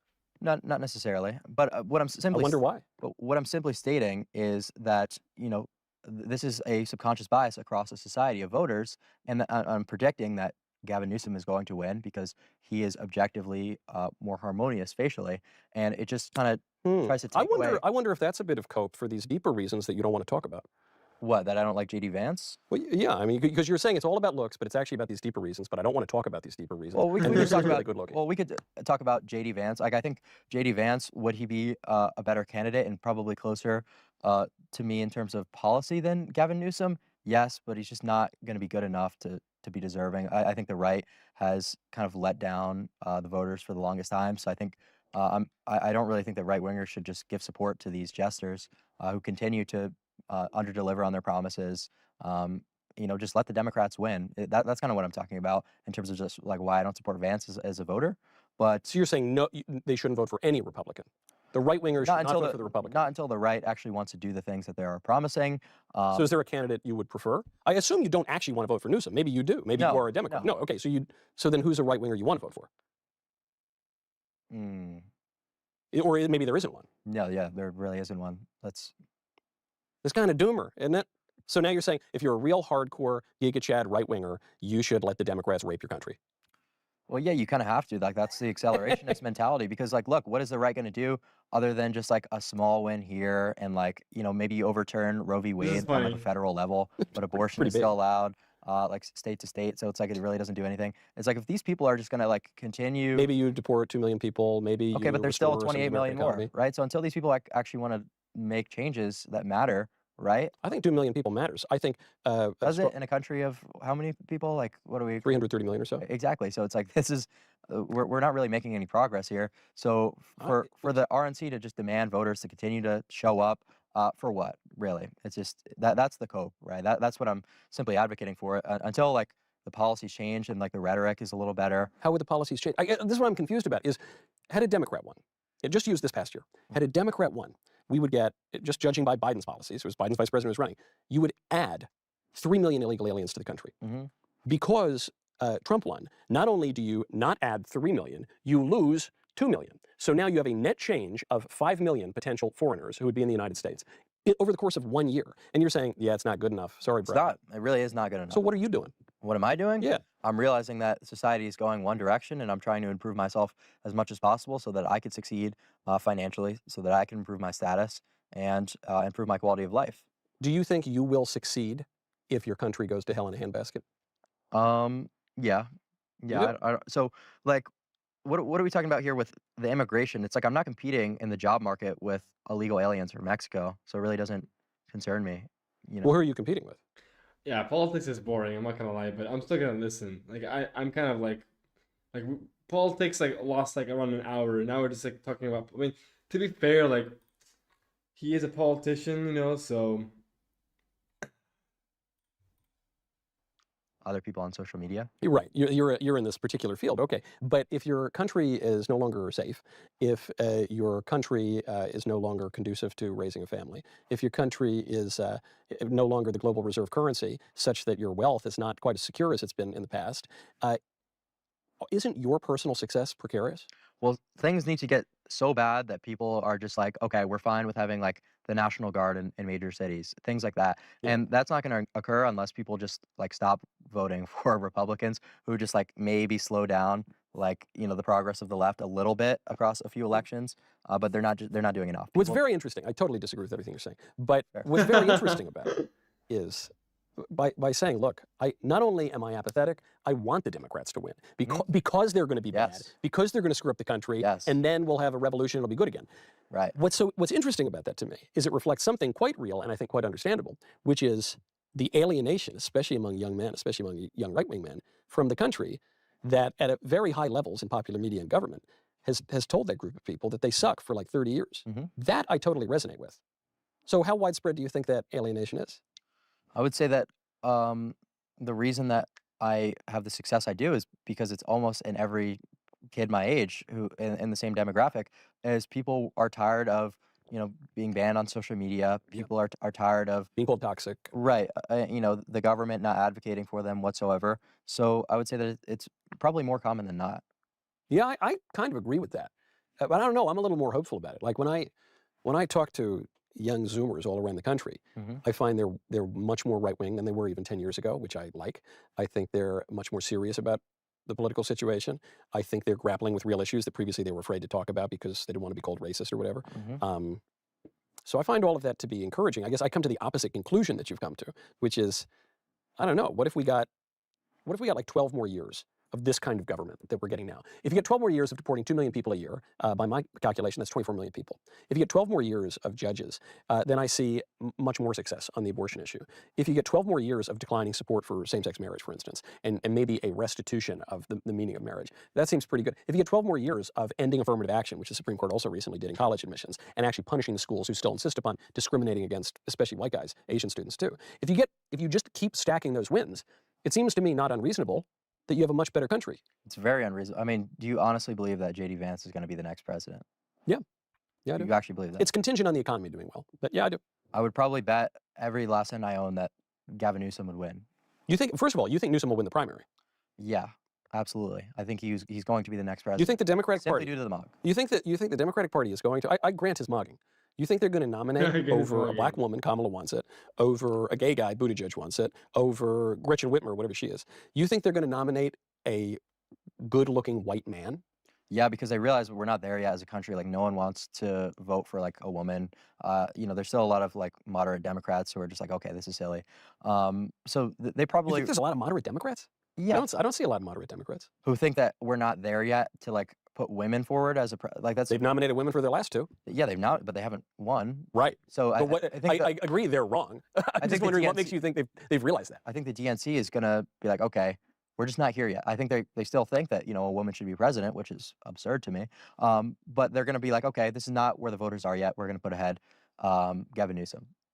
Interesting. Look, maybe he could. That would just be basic strat, and that would. Yes, I agree. That would be a reasonable basic strategy. I don't think they do that. I don't think that a competent party apparatus that wasn't totally beholden to its most lunatic fringe would have, 1, even pushed out Joe Biden, 2, thought Kamala Harris had a chance, 3, thought Hillary Clinton had a chance, 4, run Jasmine Crockett for Senate, 5, think that AOC is going to take a Senate seat in New York or run for president herself. She's at least a little better looking than Kamala. Is she Looksmaxxed?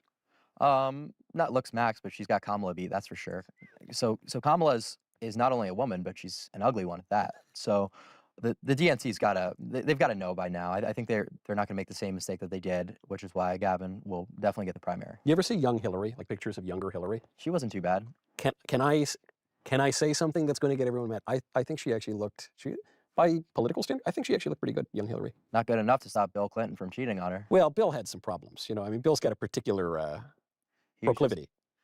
Well, I mean, dude, he's just like, I feel like Bill Clinton did probably the same thing that most people would do if they were president, to slay in the Oval Office. Well, look, there have been plenty of adulterous presidents who slayed. Plenty of them. Largely Democrats. JFK, of course, FDR, all these guys. Yeah. You think, wait, hold on, that's good to, no, it's not good to slay. Well, dude, that's like if you're a married man, it's not good to slay. Well, that's like achieving pinnacle status in life. I mean, this has gone down like a whole different rabbit hole. Like, I mean, at the start, it was about looks and about like the black pill. But now it's about politics, dude. And you can't lie, it's boring. But I'm hoping that it changes a little bit at the end because, yeah, he's a politician, but I'm bored now, dude. I'm bored. I want to see something entertaining, but I'm just watching it because I'm already so deep through. I have and only 50 minutes remaining. I'm giving it a chance, It's completely different topic from what actually was meant for the podcast, in my opinion. But whatever. It's his podcast. He can talk whatever he wants to about it in his podcast. I'm not gonna tell him what I mean. Yeah, but it's not what I would typically watch if I would have to watch something else. Merging it. So I think that's like kind of the point of like status maxing. You think that turning an intern, and that particular intern, into a human humidor in the Oval Office is status maxing? Yeah. Really? Yeah, that's like. I don't think. I think that was embarrassing. That's like the textbook definition of like. But Loki, it's just funny now as well. It's just funny. Status maxing. It's like you become the president, and then you like can slay. Because like you're talking about actual politics, and in college, like he mogs, she doesn't mog, he mogs, he will win because he mogs. Looks. It's just funny, bro. It's just funny. Like whoever you want in the Oval Office. I find it kind of degenerate and evidence that one is not in control of one's own base passions. I find it unmanly, even. Politics is boring. boring. I think being man. like a prisoner of lust is like Politics is just hell boring, bro. I've seen like a lot of philosophers. Yeah, it's kind of like pornified and gooning and all those things you said earlier are bad. No, it's not like comparing like slaying like actual women to porn. Is my camera really distorted? I mean, not really distorted, but yeah, I mean, it's not a professionally taken photo like that, my profile picture. So obviously I will appear different. Like, I think there's a big difference between a professionally taken photo with a good lighting, good angle, and then me sitting in a chair in front of a camera. Not even a camera. If I'm using my other phone, um, um, so yeah, I mean, it's not my ideal. It's not my ideal distortion. But this is what I got for now. I'll make money and I'll buy a camera and then I'll look better on camera. Simple as that. I wouldn't necessarily agree with you. What if it's fornication or sterile, like contraceptive sex, which is in many ways indistinguishable?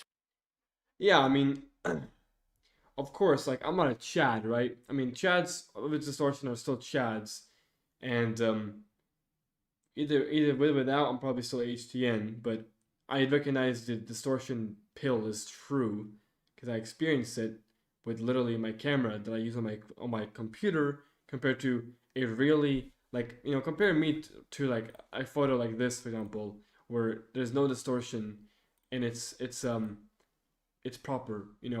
Compare like this photo that is has zero distortion. It's a good angle.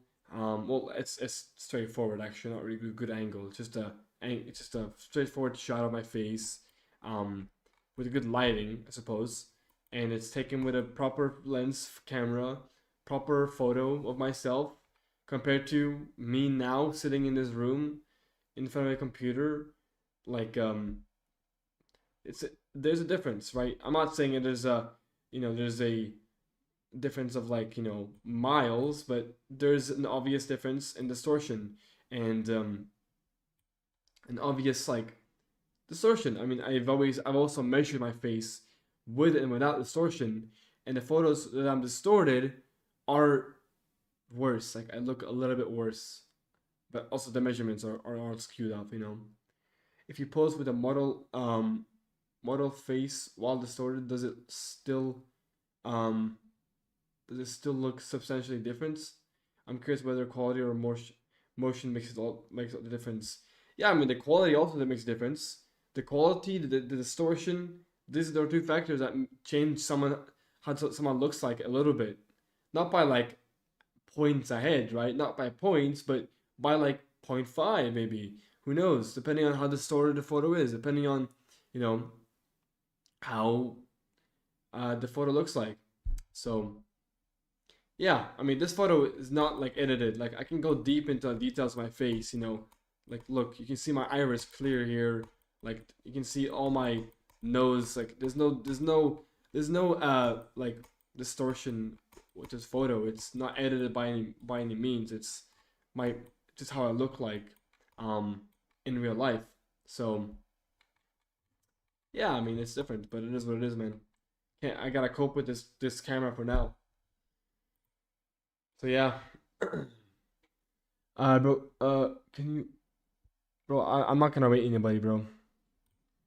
From sodomy. What if it's, I don't know, I consider all that to be kind of emasculating, effeminate behavior. No, I wouldn't say so. You don't think so? I think that's kind of just like how the world is these days. And But I think the world is degenerate and effeminate.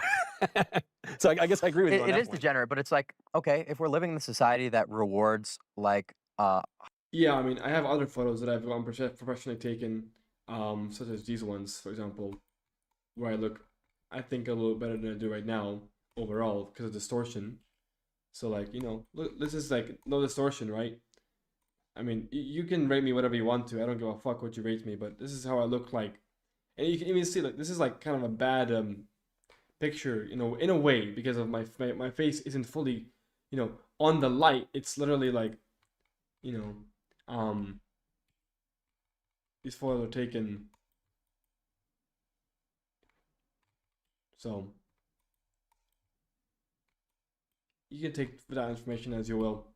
And no, I didn't pay anybody for these photos. These were just photos taken with a photographer that I was working with at the time. hypergamy and rewards having a lot of sexual partners and slaying, and you're the top echelon of men. You're the president of the United States, you mog, and you're not taking advantage of that. That just seems like a missed opportunity to me.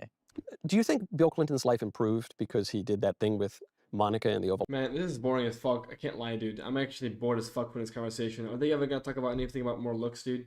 Or is this gonna be about politics?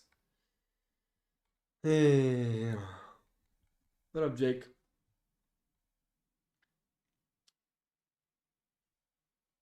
How is the stream going right now, though?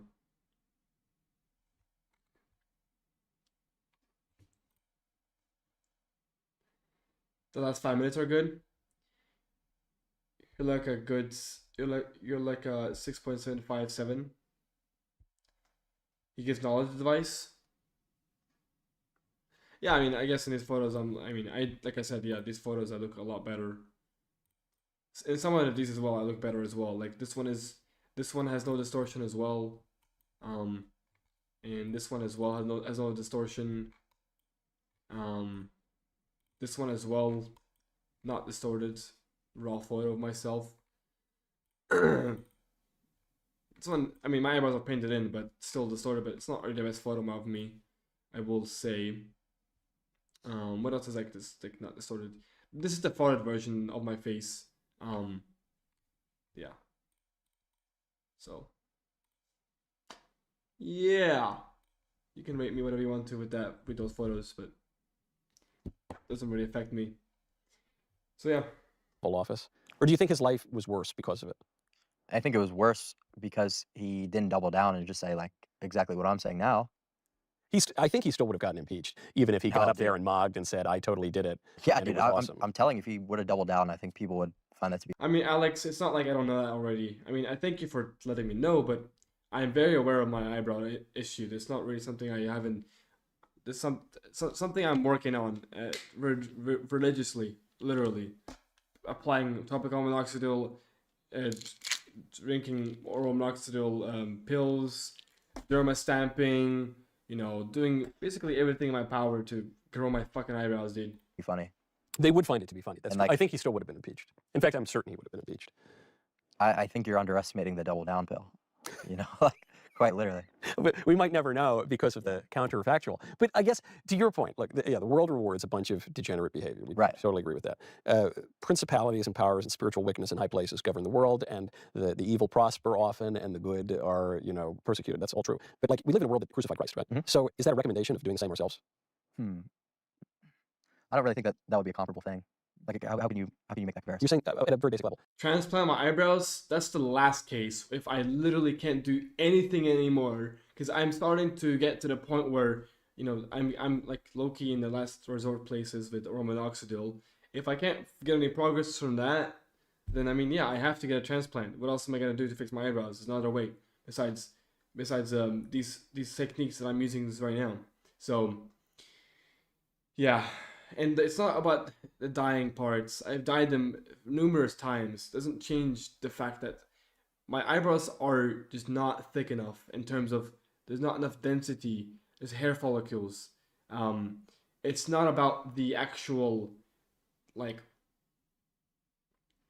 I've dyed them many times, chat. Many times I've dyed my eyebrows.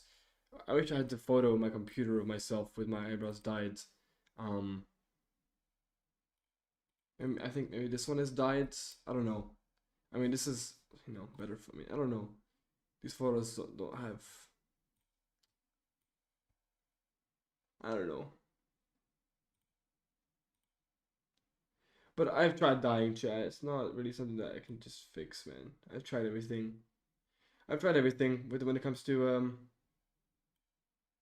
growing eyebrows. You can paint it. I mean, I did paint them, in these photos. Some of these photos, they are painted in, but I don't like it too much. It looks a little bit fake. I don't like how it appears. I want it to look natural. How much taller do they need to be ideal? Taller? I'm sorry, what do you mean taller? My eyebrows don't need to be taller, they just need to be thicker. Yeah, I've already used pencils. I mean, I can show you these photos again. Like this one right here, this photo right here. It does have eyebrow pencil. It's a little bit drawn on, a little bit, Same with this one. Wait. here as well. They're drawn on a little bit. I've experimented, chat. I've experimented for 2-3 years consistently with eyebrow everything. So, like when it comes to eyebrows, I know everything about it, dude. This world rewards vice and sin. Therefore, we should sin and commit vice. Seems to be a non sequitur from that because we know. I mean, it looks alright, but the issue is I gotta paint them in like obviously on time, right? That's the only issue. But yeah, you're not used to see it in your face, but looks natural. I guess in those photos it wasn't that bad, but I've had other occasions where it looks pretty fucking fake. But I don't have a pen anymore. I don't really use that shit anymore. I'm just clean, natural, you know. Clive's Chad, not any million years, no. That those things are bad, and we know that this world rewards bad things. Yeah, I think that unless society was ready to rebuild, it's very much a cope to try to go against it and go against its ways, even if it's wrong. Go along with the world. That's the message. That's like the opposite. You know, it's funny, man. I was expecting, when you were coming, I don't know much about Looksmaxxing and all this stuff, but I was expecting your thesis to be the opposite of that. Basically to say, no, go against the grain, swim upstream. The world is going to make you descend, and you got to ascend, and you got to improve yourself. But you're saying, no, just man, whatever, just go along with it. Yeah, go along with, society and the direction it's taking, but make sure you position yourself in the most optimal way possible to take advantage of this. It's just about positioning. Society's going to go the way that society's going to go, but how are you positioning yourself as an individual, right? Because I could sit here and talk about all these big ideas and like we need to do this and try to start a political movement, but I just am a realistic guy. I know it's cope. I've seen a million people attempt the same thing. But we've also seen successful political movements, social movements, religious movements. We've seen over the course of history, things sometimes get worse, things sometimes get better. You know, I think to use a really basic example, something I started to mention earlier, the Bolsheviks were about to overrun Iberia. They were about to take over Spain. And there's this guy, Francisco Franco, maligned in some quarters, but this guy Franco cobbles together a bunch of people, many of whom don't disagree, some of whom are of kind of dubious character, and he cobbles them together to get the communists out of Iberia. These were people who were raping nuns and killing priests, who would have It's not hollow cheeks, he has dimples. destroyed the continent, given the Soviet Union a major foothold in Western Europe. And they got stopped because people weren't huge black pill doomers and thought they could actually do something. And indeed prayed to God, by the way, for grace to overcome daunting odds. And they didn't just Primal diet? Isn't that, No. if we're trying to give the most basic example possible of like for real right-wingers who feel alienated from decadent liberal society, doesn't that counter your argument? Well, that's more of a I follow genetics diets. realistic thing. If the right wing wasn't such a joke, I would be, doing a show right alongside you, advocating for these different things. But I think the entire system is just such a letdown that until You're disappointed by Trump. I'm disappointed by the entire right wing. Led by Trump. I don't necessarily think that it's exclusively Trump, or I'm not. Not exclusively, but he's the president. He's the head of it. I personally feel like the right wing has not done what it's promised, or provided any sort of hope, like maybe Franco did in the example that you just used.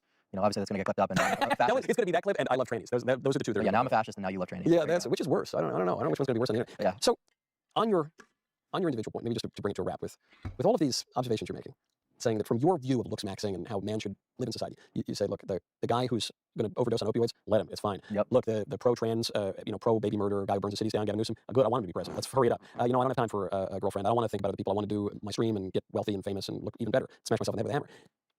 One thing that would appear to be missing from your ideology is concern for other people. Do you think that's unfair? Yeah, and I haven't really clarified my position. Is I care deeply about the struggles of the average male being unable to even find like a romantic partner. Like men 18 through 21 years old, 2/3 of them haven't had sex in 6 months. It's Good. They shouldn't. They should get married. Well, before they have sex. I'm not saying get married at 18, but they should wait to have sex to get married. But that's just showing it's not even something that they're trying, that they're able to do, right? In this degenerate society because of how hypergamous it is. And not too long ago, before I was ascended, like earlier this year, like I was in the same position of the average everyday male working a job, maybe not as good looking, and so I absolutely am very empathetical of that struggle, and I think that that's something that needs to be advocated for more than any political movement, right? But that wouldn't that be political? Political just means public. Right, It just means you do things political together. in the context of like the stuff that we were just talking about. I think that men's issues are largely overlooked, but I'm saying for young men to succeed, they need to put themselves in the forefront, and all the other stuff about society, the direction it's taking, trainees in school, that needs to take a backseat for their individual struggle because they're really not doing well. Men are doing worse than they ever have in almost every metric, and the only way to overcome that is just focusing on oneself to the maximum, doing whatever it takes to ascend. And there's no place for any of the stuff that you're talking about in that mentality. Charity? There's no place for charity in that mentality?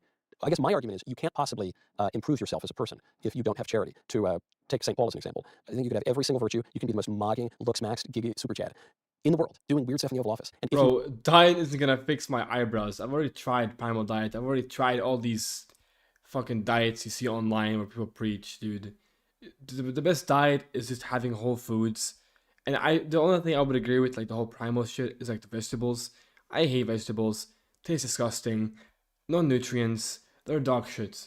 But primarily, bro, I am, and also look at me, bro. Do I look deficient? Do I look like I am malnourished? Do I look like I'm somebody who needs a better diet? I already have optimal hormones, high testosterone. Literally, the whole point of having a better diet is to get more testosterone, become healthier, build muscle. I literally have the optimal hormones, optimal everything, for like looking at my best, right? I'm lean. I got good bone mass. The only thing that's missing about me is my hair. And let me explain a little bit about my hair. So my hair genetics are in between. Like, yes, I have great hairline. I have great hair, like in general, right? But my body hair, I don't grow a lot of body hair. I don't grow a lot of hair on my chest. I don't grow a lot of hair on my legs, my back. I don't grow anything, bro. I don't grow any hair. And this comes from my mother. My mother has this genetics where she doesn't grow a lot of hair. Her eyebrows are thin. My chicken is done. you know. So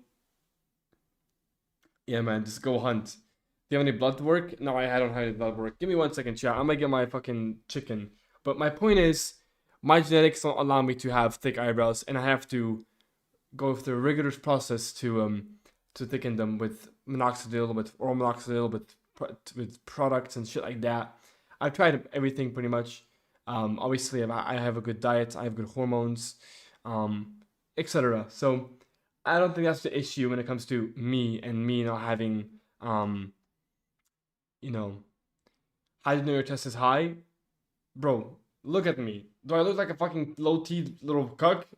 Like, that's the main argument with that.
Can be really insensitive to receptors. It's not exactly how it always works, man. I have pretty good sensitivity to the androgen receptors, but doesn't really I still feel high testosterone. That's also another thing. Like, just because like I have bone mass, it doesn't mean like, I feel great. I feel pretty good. I feel pretty solid. I'm energized. Even right now at a low body fat percentage, I still feel like I have energy.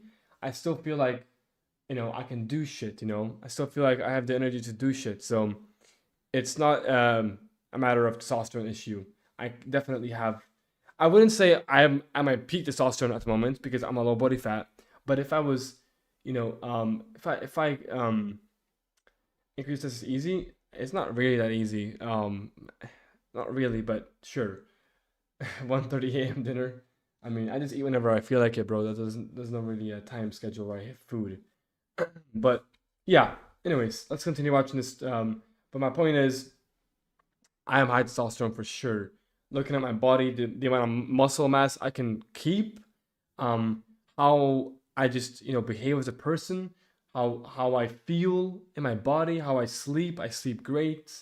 In general, like, I have no issues with life. I have obviously good androgen receptors for building bone mass. Sure, my bone mass could be better, but it's not like, it's definitely decent. So yeah, Christian might be gay, but is other beautiful good?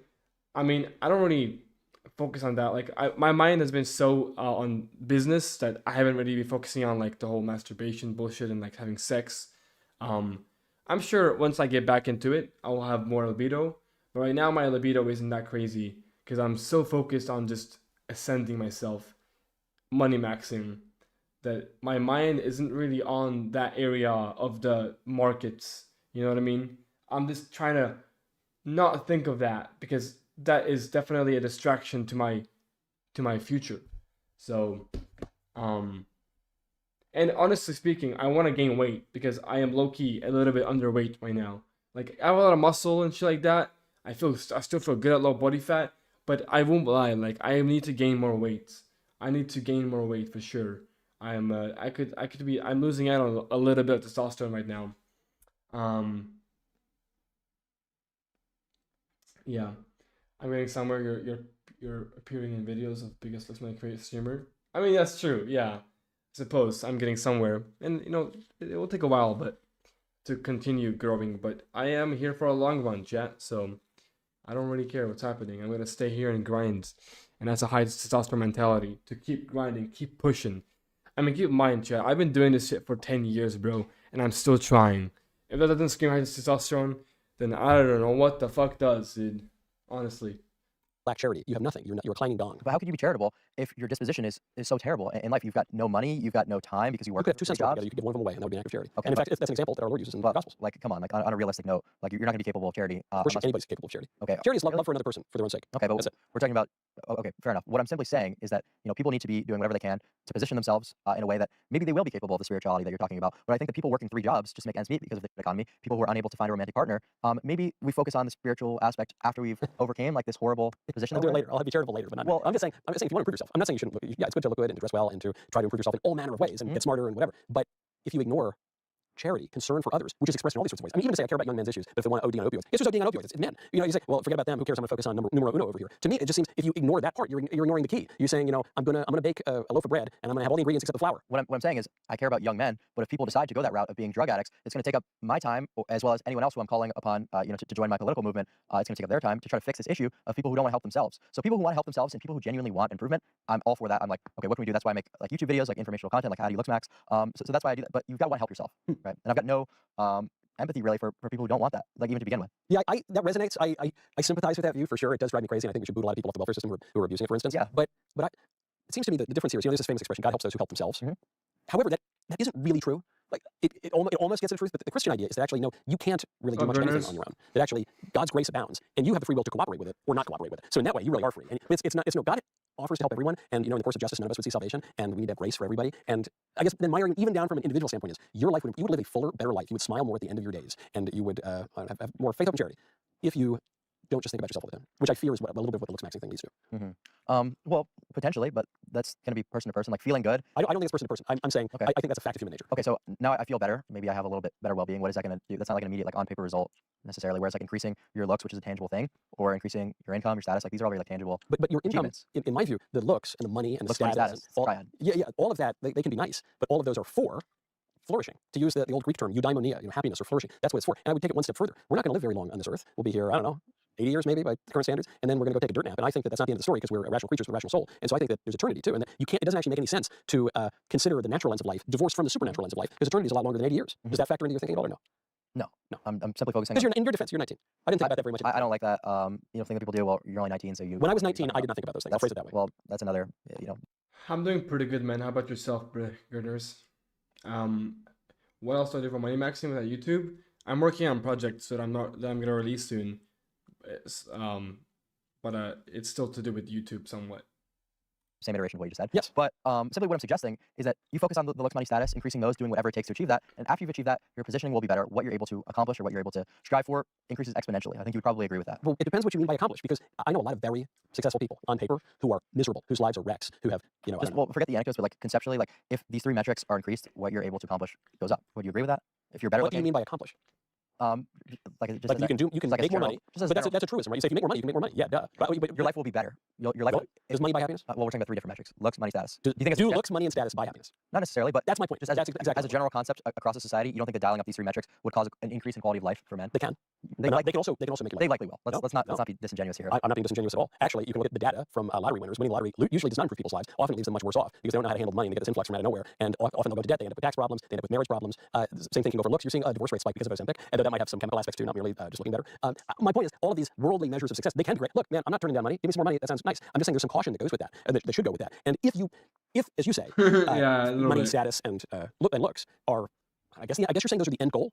Well, what I'm simply where I was going, but I find that ridiculous for anyone to disagree. That No, increasing now expenses it's is not better. a positive thing. But you just said money Anyways. doesn't buy happiness. So you agreed with me previously. Now you're saying it's ridiculous to say that. I said, but you're potentially right. Could money buy happiness in some cases? But is it a positive thing? Could we even phrase it like that? It can be. Okay, Not always. right. So I'll take that. But once you've achieved this, whether you want to go the spiritual route, what you're talking about, or maybe you don't choose that, maybe you're and you choose to be maybe degenerate. It's like that's another whole conversation. I think we should just position ourselves and then figure out what men should do after that. But I guess that's the conversation, because I think you've gotten to it in that last part, which is, well, look, if you live a good life, if you do the things that are associated with a good life after the looks, money, and status, if you do the things that we consider to be like good, I think you'll have a good life. Right. And if you do the things that make you a degenerate, you'll have a bad life. And my point is, looks, money, and status can lead you to both. And they can lead you to more of both, actually. And so that's the part that I'm curious about. Yeah. So it's a generally positive thing to improve these upon these metrics. We would just have to figure out what to do from there, and that's a But big conversation. if looks, money, and status increase your likelihood of having, let's say they can increase your likelihood of having a good life, or they can increase your likelihood of having a degenerate life, then they're not generally positive. Well, no, a good life in your context with being spiritual and being charitable. I'm saying there's an object, just as you say there's an objectivity to beauty, I think there's an objectivity to the other transcendentals, truth and goodness. So that goodness is not just a subjective thing, you like chocolate, I like vanilla, but actually some things really are good, some things really are bad. And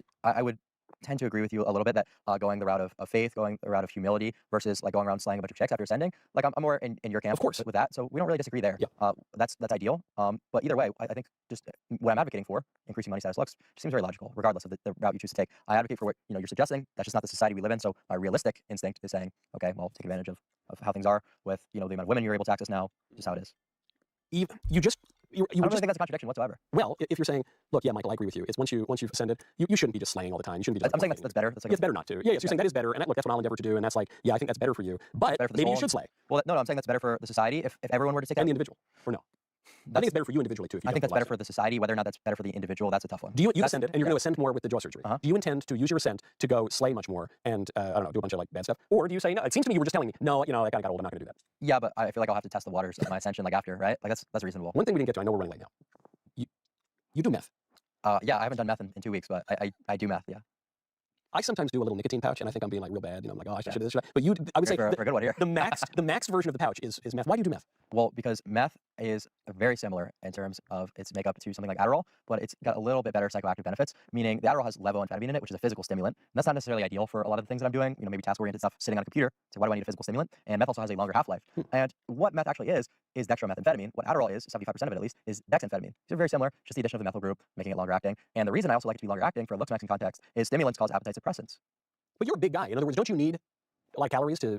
Well, no, I'm trying to maintain my leanness, because the leaner you are, the more angular your face. And while I do use GLP-1s, sometimes that's not enough to suppress my appetite. So I need to rely on stimulants.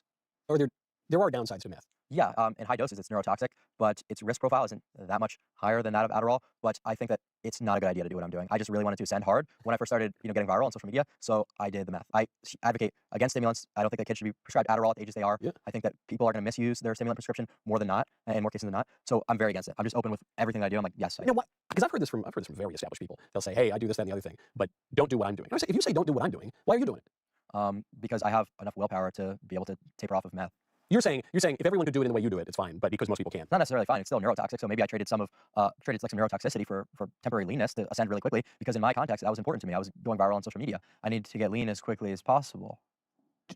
When you talk about the neurotoxicity, do you think that will have long-term effects for you, like end of life? Oh no. Just if I were to do meth for my entire life at high doses, then yes. But you're saying there will be you'll live just as long as you would have lived otherwise. Yeah, I did meth for like. Bro, I'm on like 3 milligrams right now, 2.5, whatever, and like, well, to be fair, like the half-life of 4.5 is gonna be like 2.25, so I'm on like around 4.4 right now probably. And dude, I barely feel like eating at all. This is my second meal of the day.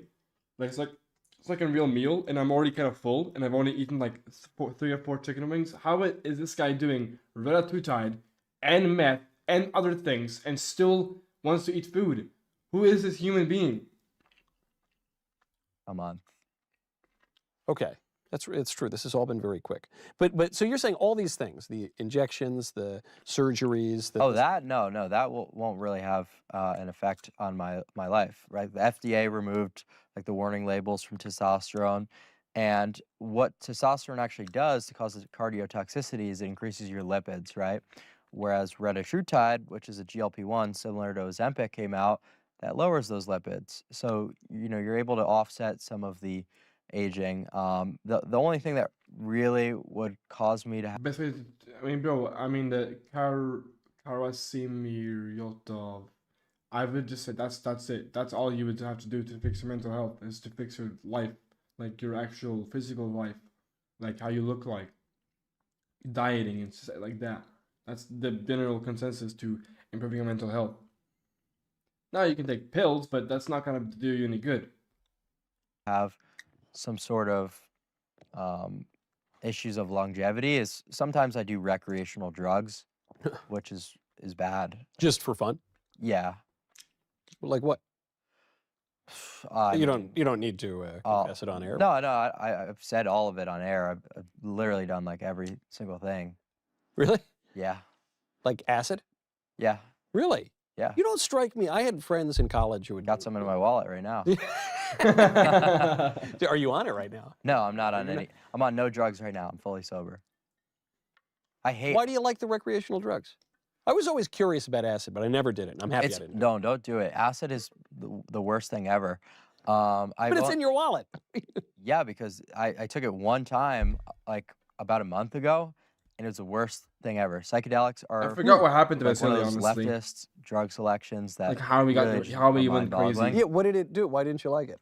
Dude, it like made me giga paranoid. I had to lay down in the back of my car for like 8 hours because I was like super anxious. It was like the worst experience of my life. So no, LSD not good at all. Can really like rewire your brain and make you like a completely different person in terms of your motivations. I've heard this. Yes. So yeah, no, absolutely not. Don't do LSD. I just did it for like some of the neuroplasticity benefits, and I thought it was like, oh, I'm really smart. I'm gonna take LSD, but not worth it. Are there any of the recreational drugs you like? Yeah, I mean, I like cocaine. I guess that goes. If you're doing meth, you might as well do a little of the. Well, no, booze because sugar. actually, cocaine is far more dangerous, and there's actually a higher mortality risk than that of meth. Because meth might be cardiotoxic over the long term because of like the vasoconstriction. You could die immediately from doing cocaine. Yeah. Even if it's your first time. Yeah. So that's Bro, the I'm issue. already full, dude, and I'm not even finished yet, dude. This is Reddit is crazy, man. Reddit is crazy how it like makes you full so fast. That you run into because you're blocking your sodium channel. You could have a heart attack and be gone, be a perfectly healthy guy, and then you're dead. Right. And that's not even getting into it being cut with something else that's even more toxic. But right. Yeah, Right. absolutely. So you think the recreational drugs could shorten your life or have long-term effects? Yeah, that's arguably the worst thing that I do, and that's probably a looks min. So that I don't want That's just for fun. Yeah. I mean, cocaine you can't eat on cocaine, but and I do get what you're saying. It's like with the whole everyone says don't do this. It's just I'm a live streamer. I stream. Yo, what up, Dusty? For 8 hours sometimes. I don't want to have to like have people signing NDAs. Oh, like this guy is actually someone who does cocaine. This guy says the N-word. It's like I want to just do that on my live stream. Like it's all out in the open. I'm the. You do drugs on the live stream? Yeah. So like that's the only reason. I guess I drink on streams sometimes. Yeah, we got some whiskey there. We got better than the seltzer I'm having. No, so exactly that's the problem. Is like I don't want to influence people to do these things necessarily, but it would just be too much work to try to fraud like me not doing them. There's a radical honesty, I guess, to that. Is there any? So you got the jaw surgery coming up. Are there any other improvements you're planning, or is it really just the jaw thing and then you're maxed out? I'm gonna do a roid cycle again and get back into lifting weights. Okay. So that's gonna be something I do, but jaw surgery is the main one. Jaw surgery is the main one, but in terms of the jaw surgery seems more. This podcast is 2.5 hours, bro, and low-key, like the past, the first hour, 2 hours, whatever, an hour and a half, I had it on 0.5 speed, and now I'm on fucking 1 speed only because I want to listen to the actual conversation because they're talking about funny things. Extreme than steroids. In terms of you're not going to get your neck lengthened or something. That's it. Yeah. In terms of physical plastic surgery, that's the last one. Yeah, that's the last. Okay. And then you're done. Yes. And then what? And then I'll continue upon improving my physique And looks maxing, there's no looks max really. You could just improve to like the highest degree possible. And then you sort of have to maintain that. Like if you do all this looks maxing, then you just get fat. It's like, so it's just about a maintenance thing. So it'll be pretty easy. One time I worked out. It was basically just once in my life. One time. One There you time go. it was in the Obama era, and I went and I said I'm going to gain a lot of muscle, and I gained 20 pounds, and I cut my body fat in half. I joined the YMCA. I was working out all the time, and I was eating a lot of meat and stuff, you know, and I actually felt pretty good. I had muscle for the first time in my life. I was like, it's kind of cool. And then I stopped working out, and I just became a fat guy for a few months. Okay. Yeah, and that was it. That was the end of it. Then I lost the weight, but I didn't go work out again. That was that. Yeah, that's kind of what I'm on now. Is just maintaining my leanness, but I need to start lifting again. So those are like the next looks maxes I've got up and coming. My producer Ben Davies has demanded that I hate this. He's demanded that I ask you. Let me guess. He's gonna ask him about pumping because this is like a taboo topic. To rate me on Oh, okay, never mind. I thought you were talking about the pumping, bro. scale of looks maxing, and I don't want to do that. I feel like that will be a painful. Yeah, I don't want to do that either. I think that's like the worst bit that's ever been introduced to my persona, my character, is people wanting me to rate them because it's like, why? What I advocate for is improving yourself, and whether you're a I mean, yeah, he's not good looking. 5 out of 10 or whether you're a 7 out of 10, just try to look better. Do the things that I'm talking about to look better, but your immediate rating is meaningless.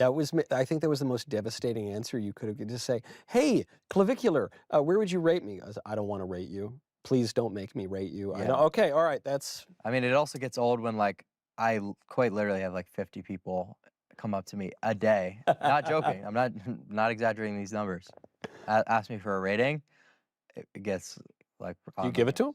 No. No, you don't. That's good. That's good. It's better. Let them live in. It's like people always overestimate their IQ. Everyone thinks they have 130 IQ or something, and most people do not. Yeah, I hate the IQ thing. It's a joke. Okay, now we've talked a lot about men and just men's issues and how men relate to women. Obviously, can looks max.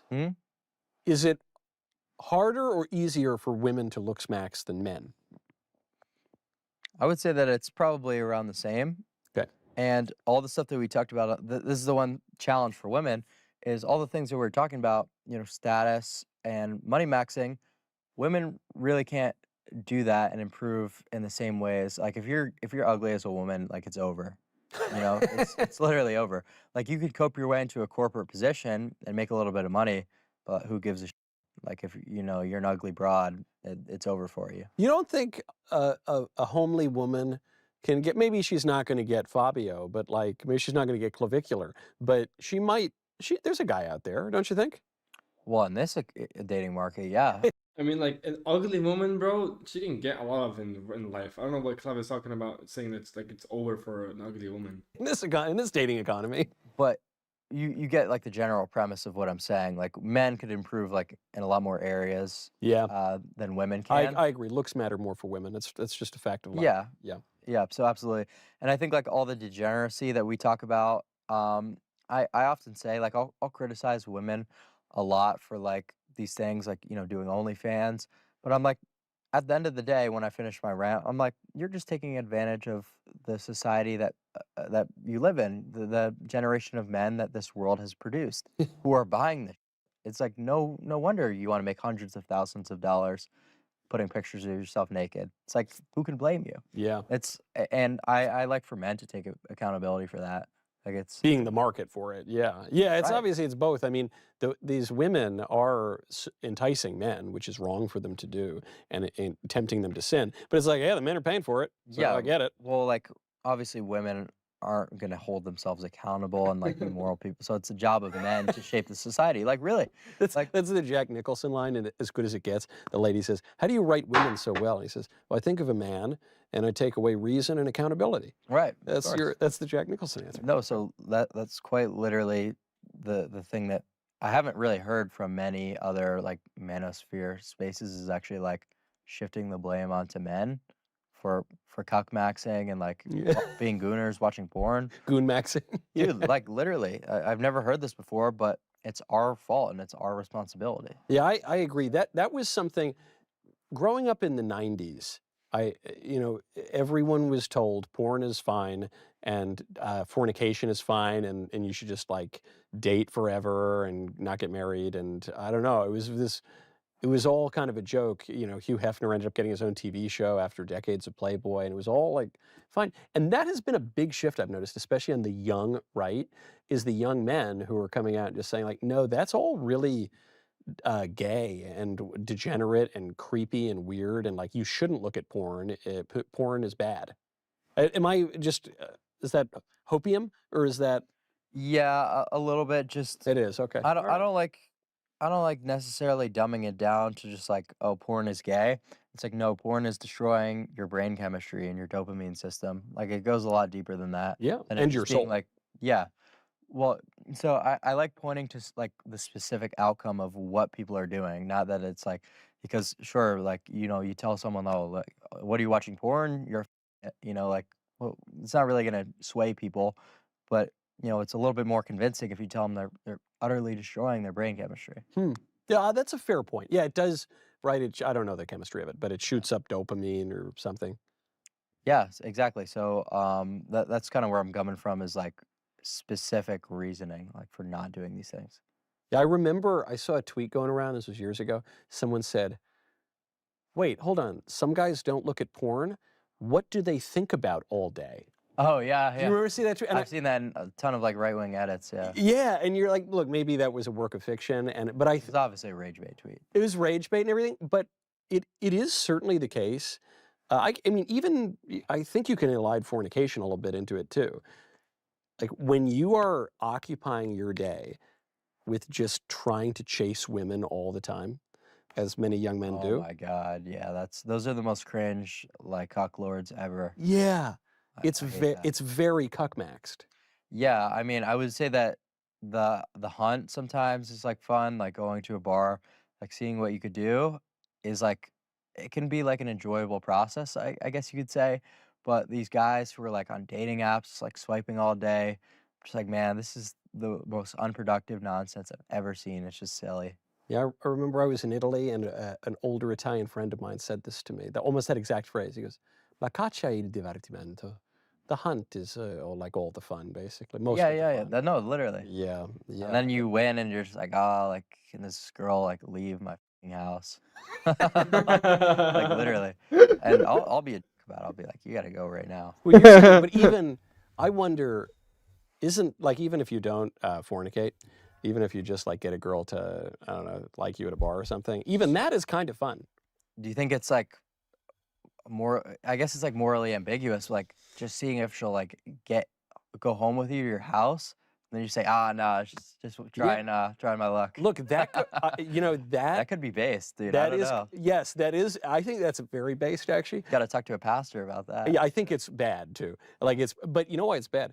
Look, it's better than fornicating with the girl. But the reason it's bad is, if you want to get real, like traddy based, Plato makes the point that seduction is actually worse than rape.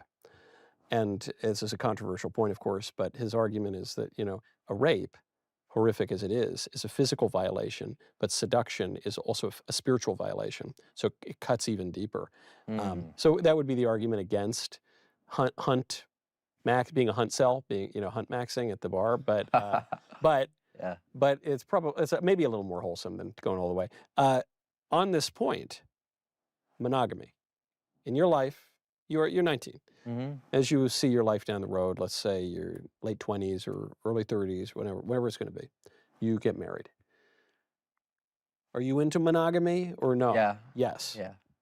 Because there are all these guys who come out and say, no, if you want to be like real cool, and there you got it. Dude, those are just like performative gestures, in my opinion. I totally agree. I think like all that rhetoric is extremely performative. I have no idea, don't really honestly. think that Probably they believe would, that honestly. even They're trying to themselves. convince themselves. Oh yeah, no, absolutely. So it's just got to be the right person for you to be faithful to. And that's just where, maybe there's some overlap with what those people and me, is it's just very difficult to find that. But once it's Yeah. found, I think would be ridiculous to suggest that monogamy is anything but the ideal. Yeah, no question. Yep. Clavicular, I've given you a lot of advice. Do you have any advice for me? Any advice for you? Yes. Yeah. So as we know, you've got this good producer set here. You think they're a good producer set? Yeah, like with all Alright. the makeup and stuff, I would Oh, the like, makeup's great. Yes. I would hide like the recession in your under eyes with. I've had under eye bags since I was like a baby. It's crazy. It's the same Sydney Sweeney syndrome, I guess we could call it. Hold on. So now I would have been, because I think she's good looking. So if you had said, Michael, you have similar facial aspects to Sydney Sweeney, I'd say he's complimenting me. But you're telling me I looks mint. Just in the orbitals, I think. But you could fix that quite easily. Okay. How? You could either do an implant, an orbital implant would be the best way. All right. Or you could just do like the Band-Aid on, the gunshot wound method would be the concealer for like, the tear trough region, right? Okay. I like that. Seems easier. Yeah, a little bit. Just Okay. not as effective. All right. Okay. Of course I was So cracked. making sure that your hair stays intact. I don't know how old you are. 35. Okay, so I don't know if you take finasteride already. No. Or dutasteride. No. So starting a hair loss protocol sooner rather than later is the most important thing. Okay. Are you Because- on one of those? Yes. Okay. Absolutely. And there's no detriment to taking this stuff. It's amazing. So just maintaining the youthfulness, maintaining the looks as long as you can. I heard hair loss drugs sometimes can give you ED. That's like a nocebo thing, and that happens to like with finasteride. Yeah, that's true. It could happen to like 1%. It doesn't matter if she has recessed face. She still looks hot the waist down. I mean, not waist down, head down. Of users, I believe, have reported. 1%'s a lot. But and say you were to take finasteride and be that rare case, extremely rare, where you have libido issues, it's only acute while you're taking the drug. Oh, okay. It doesn't last forever. Okay. And plus, I already have 3 kids, so Yeah. I mean, I'd like some more, but okay. Well, you could also take TRT to offset that. Okay. All right. TRT, finasteride, that'd be a really good place to start. That would set you so much further ahead than your average 35-year-old guy. You really wouldn't have to do much more than that. And a GLP-1 to make dieting and staying lean extremely easy. Okay. A GLP, what is that? That's a peptide. A GLP-1 agonist. Yeah, that's a peptide. Okay, okay. Ozempic, retatrutide, All right. tirzepatide. Those Okay. are the 3 main GLP-1s. Should I close max at all? I'm in, they get me a nice wardrobe here. Is there any clothes maxing that goes with the looks maxing? I wouldn't be the one who could. That's good. That's a good wardrobe. You think no? I think that the comment section is going to brutalize me at this timestamp. Really? No, that's a nice shirt. I like that shirt. Yeah, Goodwill maxing. But Good. Now that I've done a little Goodwill maxing. there you go. So, essentially, those things to kind of just like place you ahead physically of people your age really go a long way. Clavicular. This has been a maximally enjoyable discussion. Oh, Thank man. you very much. Thank Thank you. you. We went through the whole podcast. What is this? like, Merlin, to be alone with God? Is it kind of movie? What is this? Man, oh my god, bro. I did not just watch the whole podcast on stream, bro. Oh man, dudes. Look at my fucking hair, dude. Look at my hair after wearing headphones. Oof, man.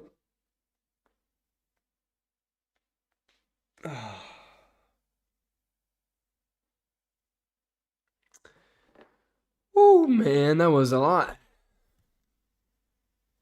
That was a lot. I'm not gonna lie with you, bruh. I ain't gonna cap with you.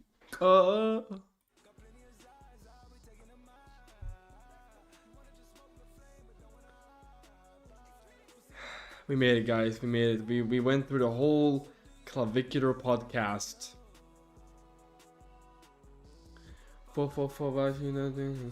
This kid needs God. This young man needs Jesus.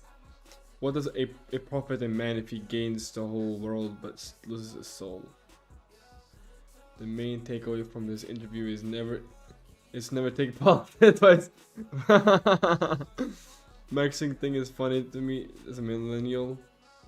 Personally, I'm going to start Jesus maxing. Michael wants to interview Nick Fuentes, but won't let him. But so that he interviews Nick's friends.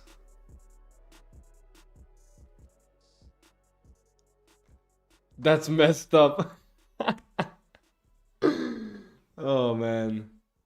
What are your takes? I mean, like, man, this was so much to go over, but I mean, overall the podcast was pretty good. I didn't like the podcast whenever they talk about politics, but I agree with a lot of the things that Clive says. Maybe not 100%, of course, but definitely a big portion of it. No evidence for God.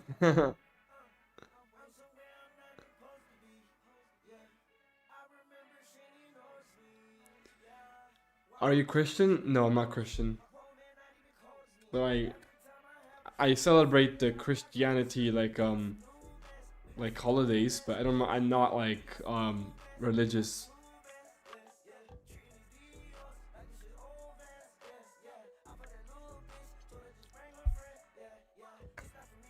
Clive failed to blackpill him.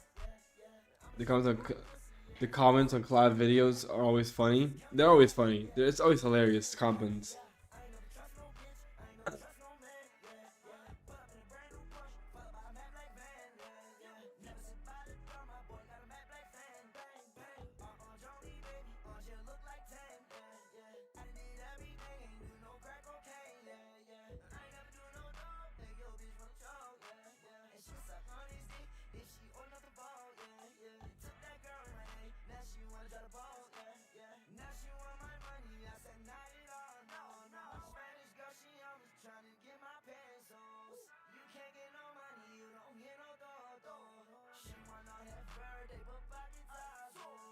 Oh man.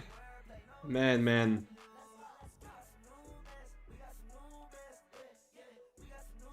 Crazy video, man. Crazy video.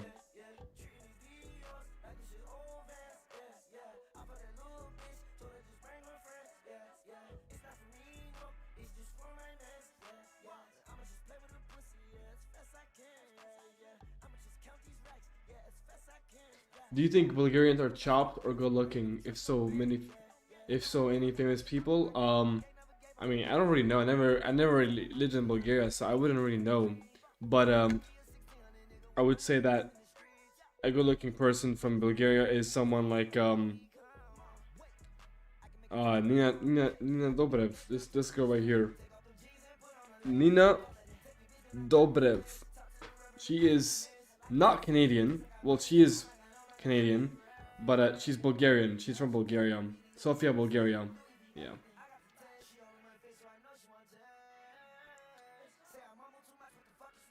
She's good looking. At least in her prime. Like back when she's here, you know. She looks pretty good. Like in this, like, she looks really hot here.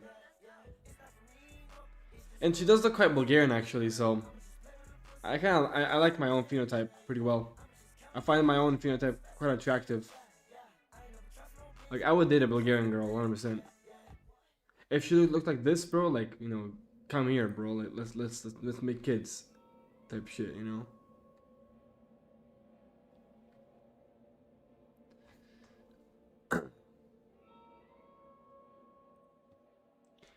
Chat, it's 2 in the morning. I probably should sleep, or not sleep, but I'd probably go, cause I'm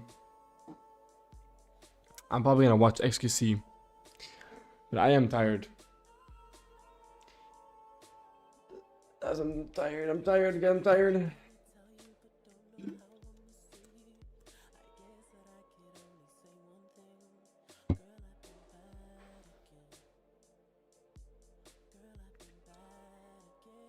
Ugh.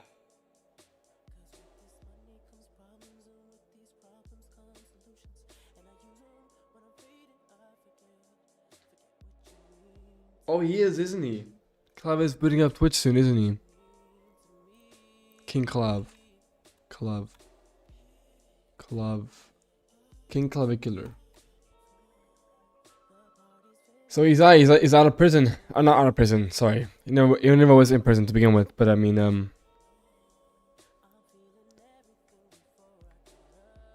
he said 8 p.m., right? 8 p.m. What is that? My time zone. 8 p.m. EST. What is that again? Oh, that's 2 in the morning. That's now. Yeah, I was thinking like, wait a minute, it's literally now.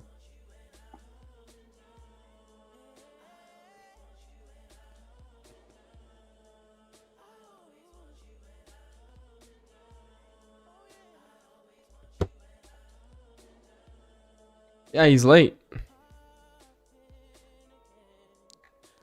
How's the chat going? The chat is rolling in. The chat is rolling in.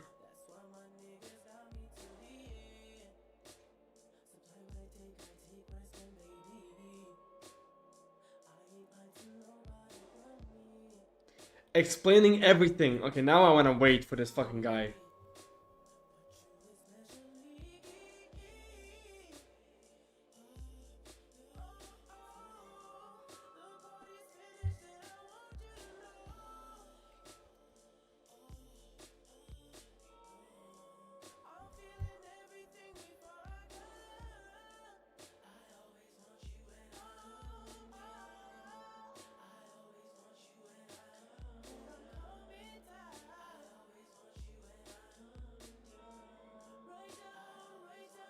Two AM, you're cooked.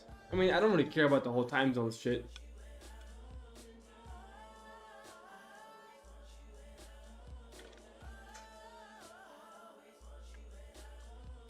Or not time zone, like sleep schedule shit. I'm like, I don't really care about sleep schedules. I sleep whenever I want to.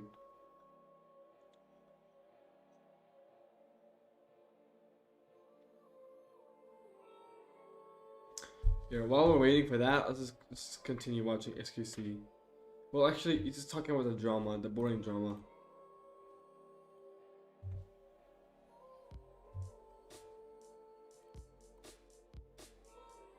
Mm-hmm.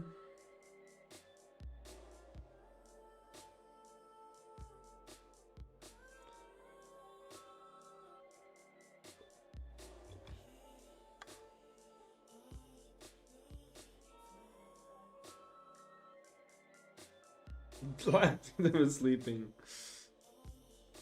I've actually heard a statistic that people who don't care about schedules as much and who stay awake up all night or stay awake late at night have like better productivity and are more intelligent on average. Which kind of makes me feel like, damn, I'm gonna be awake all night now.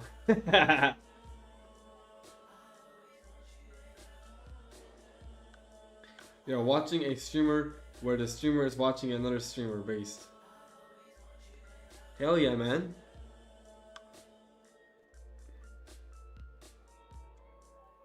Hell to the yeah.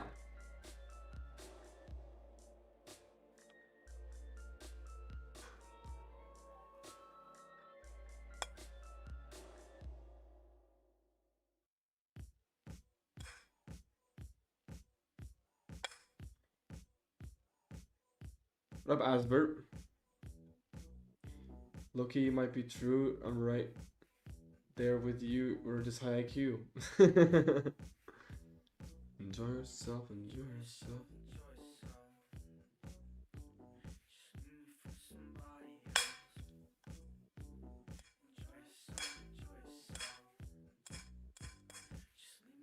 Somebody else.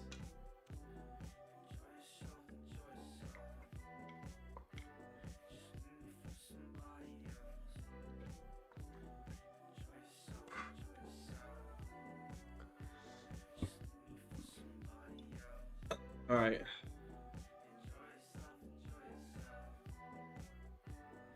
Nobody else.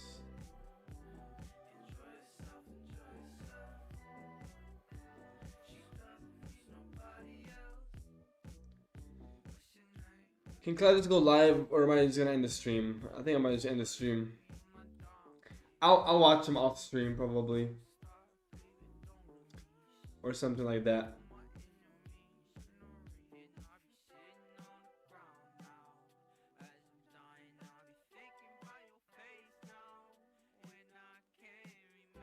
Yeah, I mean, sleep is important, but it doesn't matter when you sleep. It matters how much you sleep.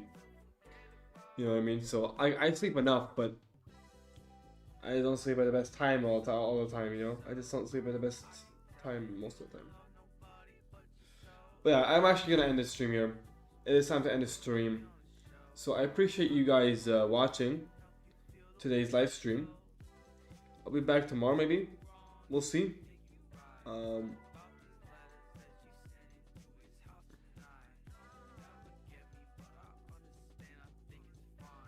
Thank you guys.